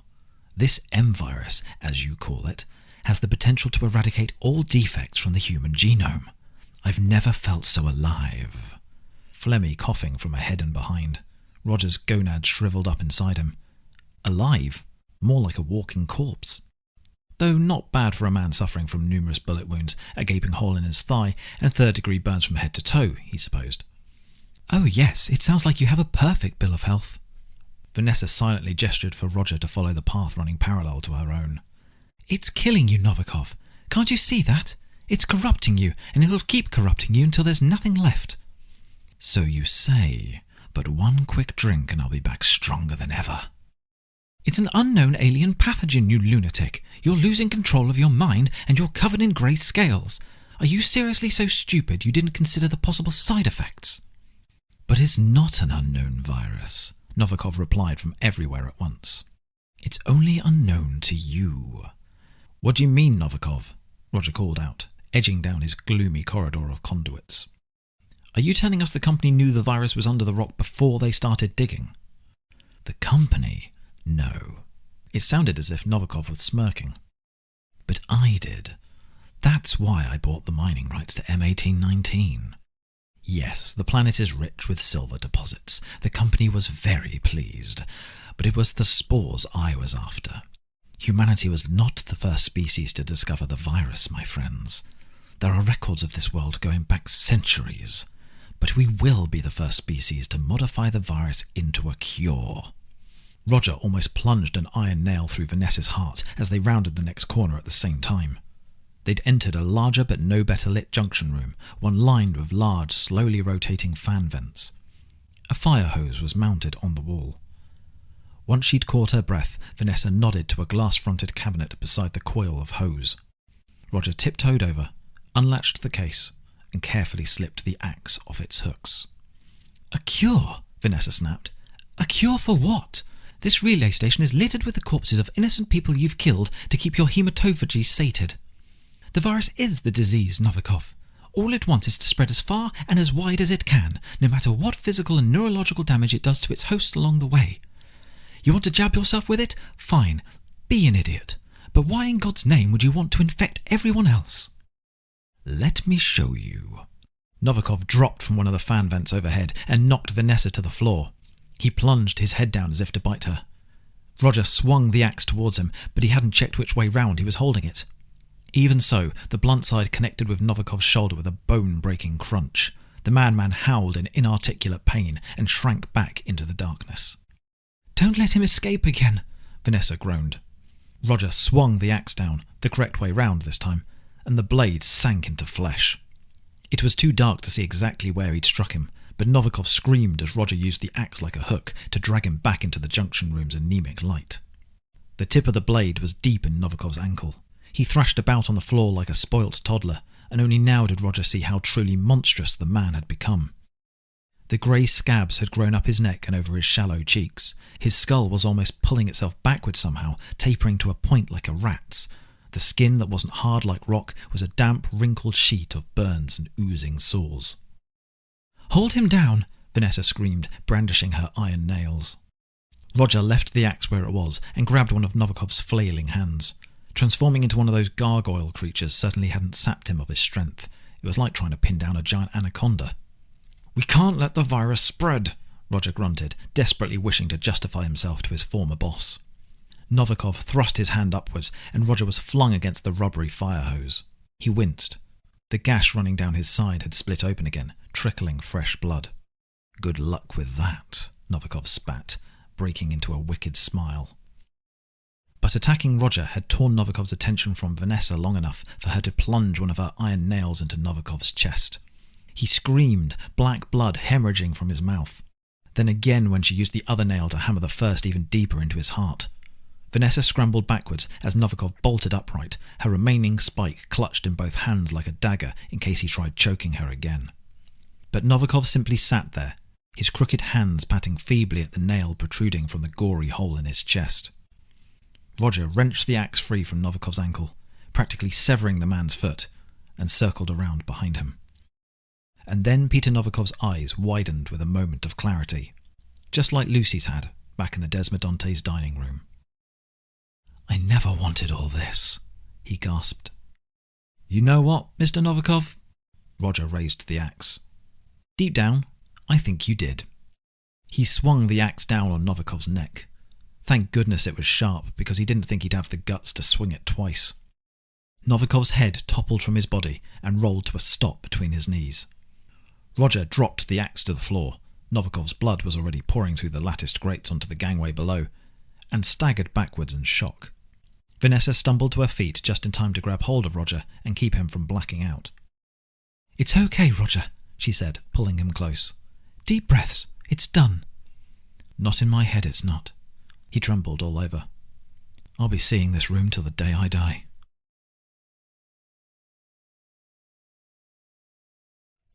Chapter 24. It took them quite a few wrong turns, but Roger and Vanessa eventually escaped the labyrinthian engineering floor and scaled the grubby stairwell, their arms wrapped around each other's shoulders for support. In contrast with the sublevel's gloom, the natural sunlight pouring down the central thoroughfare was practically blinding. The Polidori Galatz relay station couldn't justify the expense of public benches, so Vanessa guided Roger over to a particularly elevated curb and helped him sit down. Blood continued to trickle from the slash down his ribs. "Are you okay?" she asked. "Do you need me to fetch more antiseptic sprays? Maybe even find a real doctor?" "No, I'm fine," Roger chuckled, then winced as he pulled his hand from the cut. "Novikov just reopened the wound, that's all. Stings like a hornet, though." "It looks like it's clotting already. That's a good sign." "I'll take your word for it."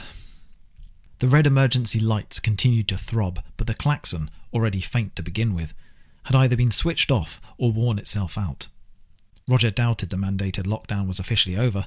Nobody save for the two of them knew that Novikov was dead, but a few residents were hesitantly emerging from storefronts and doorways nonetheless. One dishevelled man saw the mutilated bodies lying in the street, screamed, and bolted back the way he came.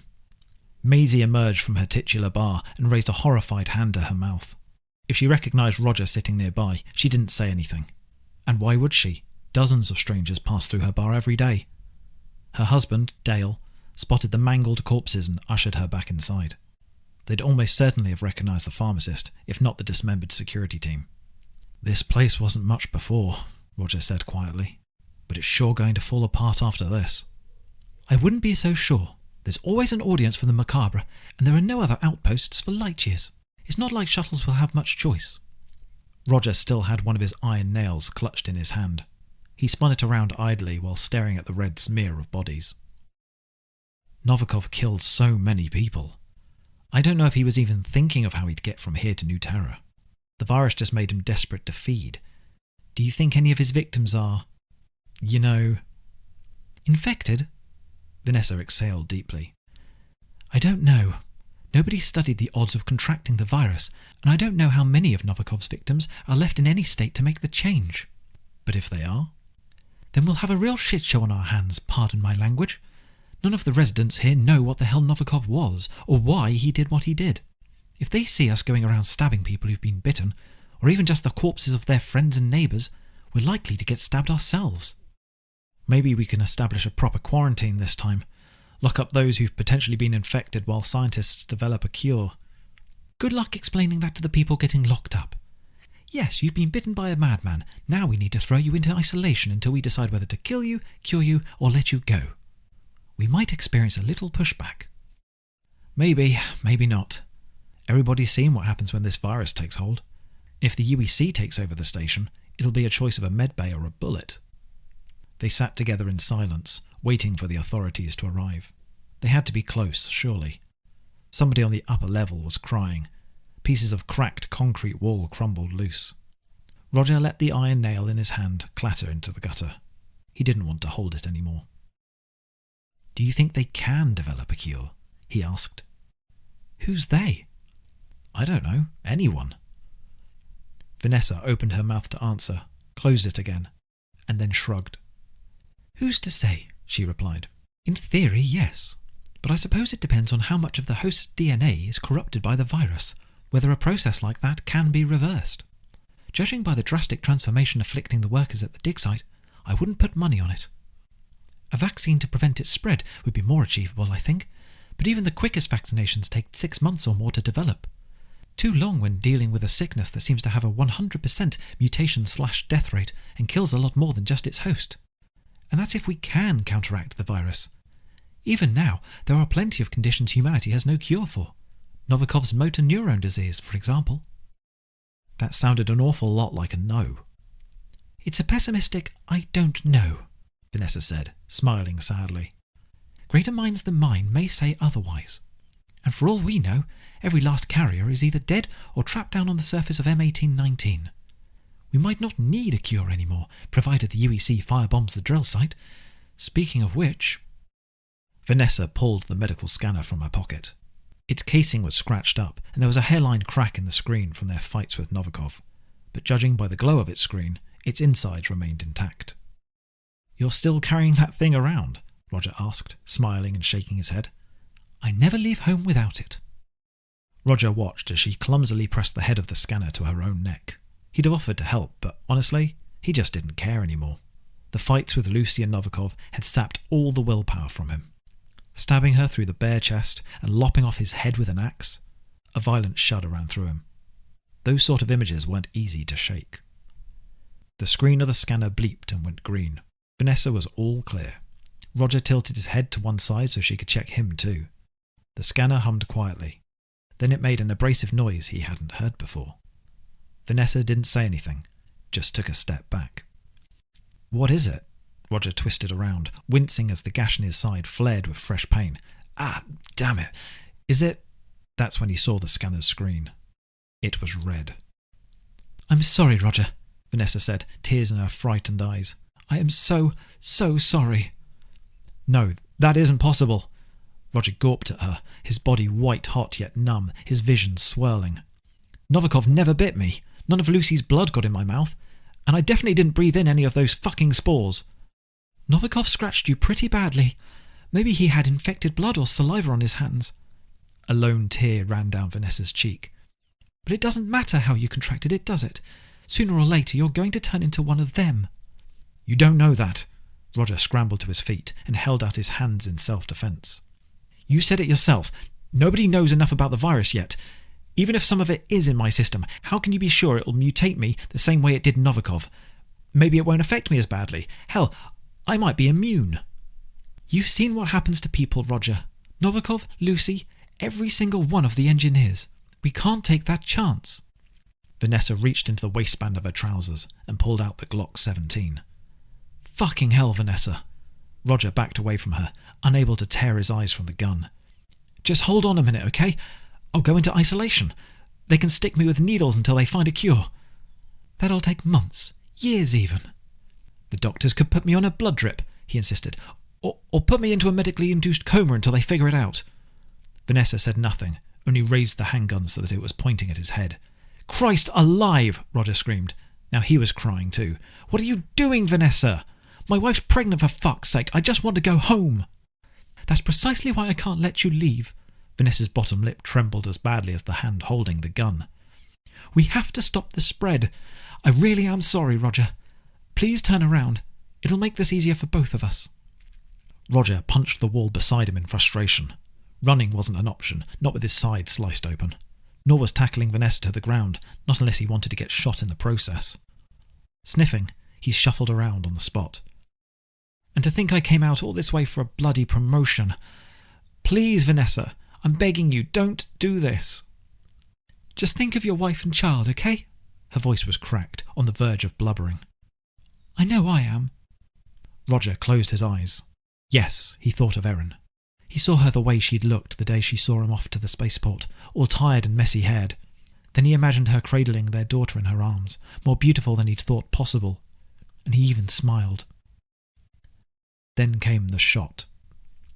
It echoed through the cluttered concourse. A couple of residents screamed in terror, which was shortly followed by a lot of running footsteps as people, realising their nightmarish ordeal was far from over, raced back to the safety of their apartments. A thud as a body hit the floor like a gym bag full of watermelons. All of this happened before Roger had time to realise the body wasn't his own. He opened his eyes again and staggered around with his hands instinctively raised above his head. Vanessa was lying on the ground with a chunk of her skull missing. He fought down the urge to vomit as he spotted brains dripping down the staircase's inner wall. From the blast door leading to the hangar came 4 soldiers. They were dressed in bright red hazmat suits and carried high-end battle rifles. They were clearly professionals, clearing each unit they passed with military precision. A second fire team entered as the first approached the end of the thoroughfare. UEC Marines. Roger whimpered in pathetic relief. They'd shown up to secure the station and must have mistaken Vanessa for a threat. "One female hostile, eliminated," said the soldier closest to Roger. Their voice was muffled and distorted, an electronic version of the way he'd sounded while wearing the gas mask. The visors of their hazmat suits were totally opaque from the outside. The soldier made an exaggerated display of looking down at the dropped medical scanner, then back up to Roger. "He's infected. Bag him and tag him." 2 more of the faceless Marines slung their rifles over their shoulders and grabbed Roger under the arms. They dragged him almost 10 metres down the bloody street before he realised he was being taken prisoner. "No, she made a mistake." He tried to twist free, but their arms were as hard as rock.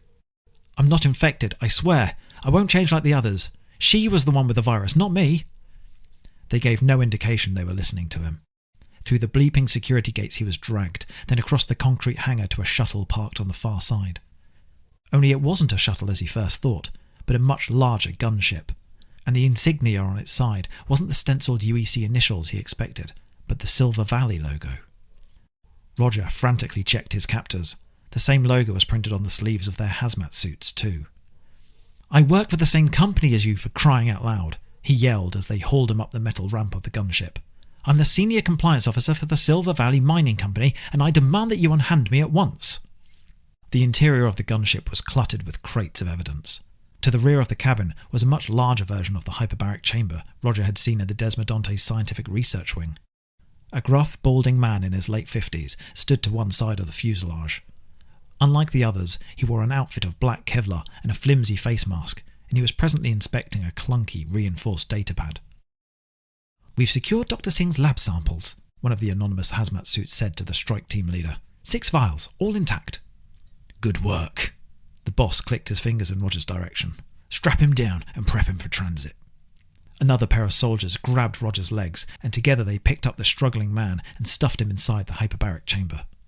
His arms and legs were secured with leather straps. An oxygen mask was slipped over his nose and mouth. He immediately began to feel woozy. "New Terra," Roger mumbled through the mask. "Take me back to Holly Hill, New Terra. My wife, she's expecting." "No can do, Mr. Hawthorne." The strike team leader lowered his datapad and pressed a button near Roger's head. "That virus is company property, and your body's swimming with the teeny bastards." Roger was about to black out. The corporate goon leaned in close as the lid of the hyperbaric chamber hissed shut. "Which means going forward, your arse belongs to us."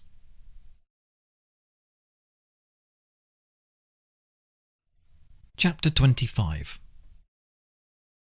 She pushed the stroller down hallways of sterile white plastic, trying her best not to freak out and burst into tears. A glossy visitor's pass hung around her neck. A senior employee of the Silver Valley Mining Company led the way. "How much further?"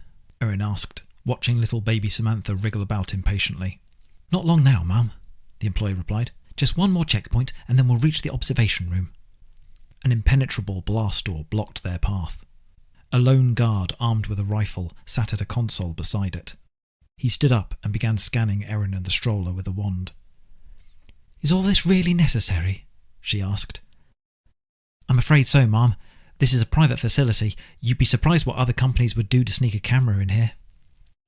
The security guard finished his scan and, nodding to Erin's escort, pressed a button on his console to unlock the doors. "This way." Erin followed her guide into a large hub that resembled a military command centre. The left-hand wall was built entirely from reinforced glass, but the space behind was pitch black, some patches emptier than others.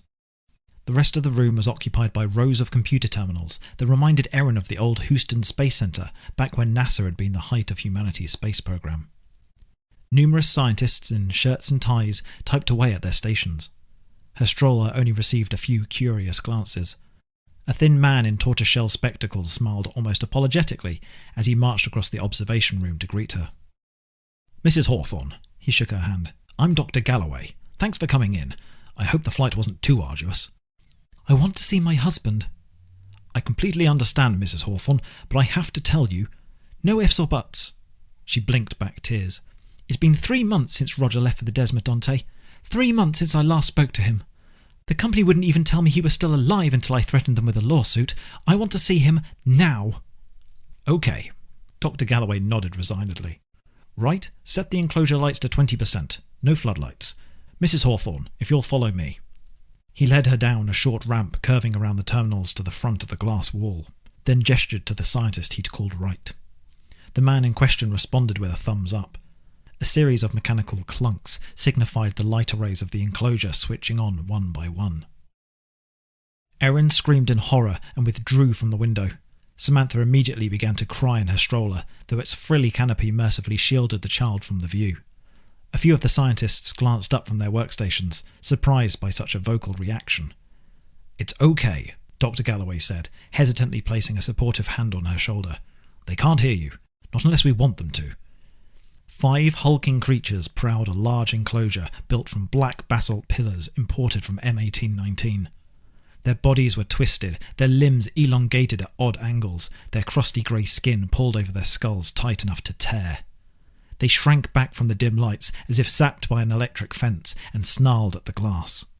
Any residual scraps of clothing had long since fallen off their skeletal, rodent-like frames. One of them had a strand of raw meat dangling from its mangled mouth. "It's a shock the first time you see them," the doctor said to Erin. "We refer to this period of the illness as Stage 3. I should warn you that at this stage, the Pandoravirus sanguinis severely impedes victims' cognitive functions.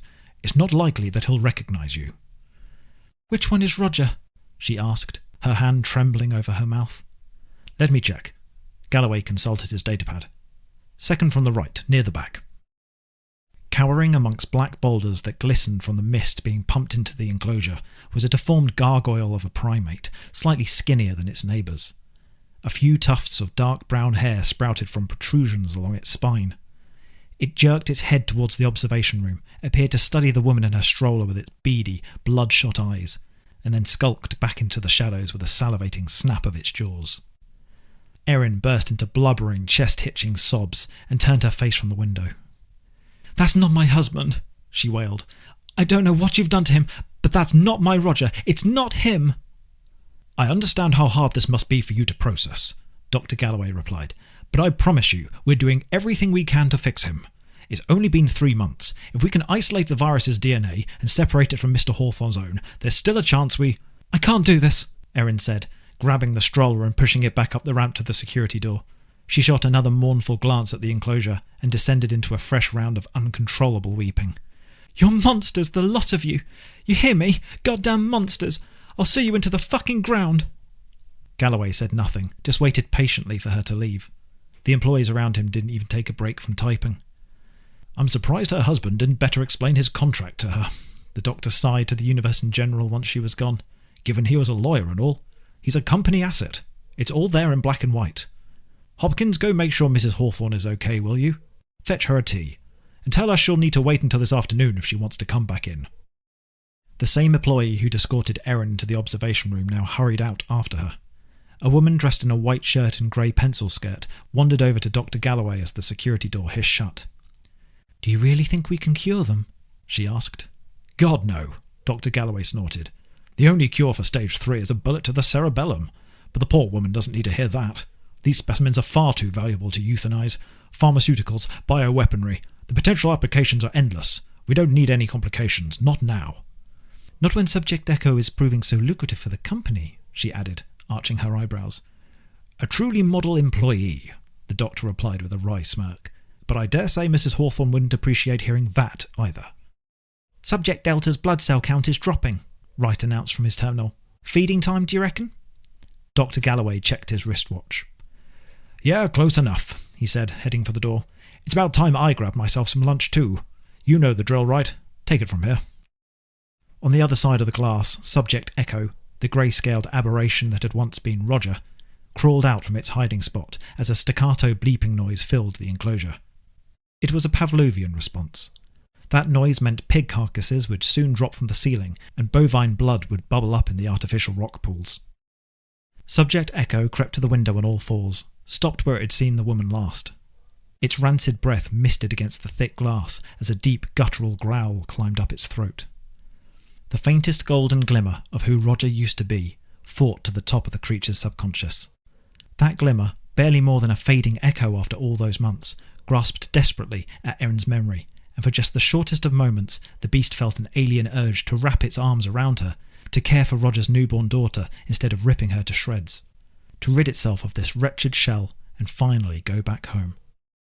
And then the monster snapped its jaws at the gargoyle creeping too close to it, and that fleeting glimmer was gone, replaced with one imperative, one desire, the undeniable need to feed.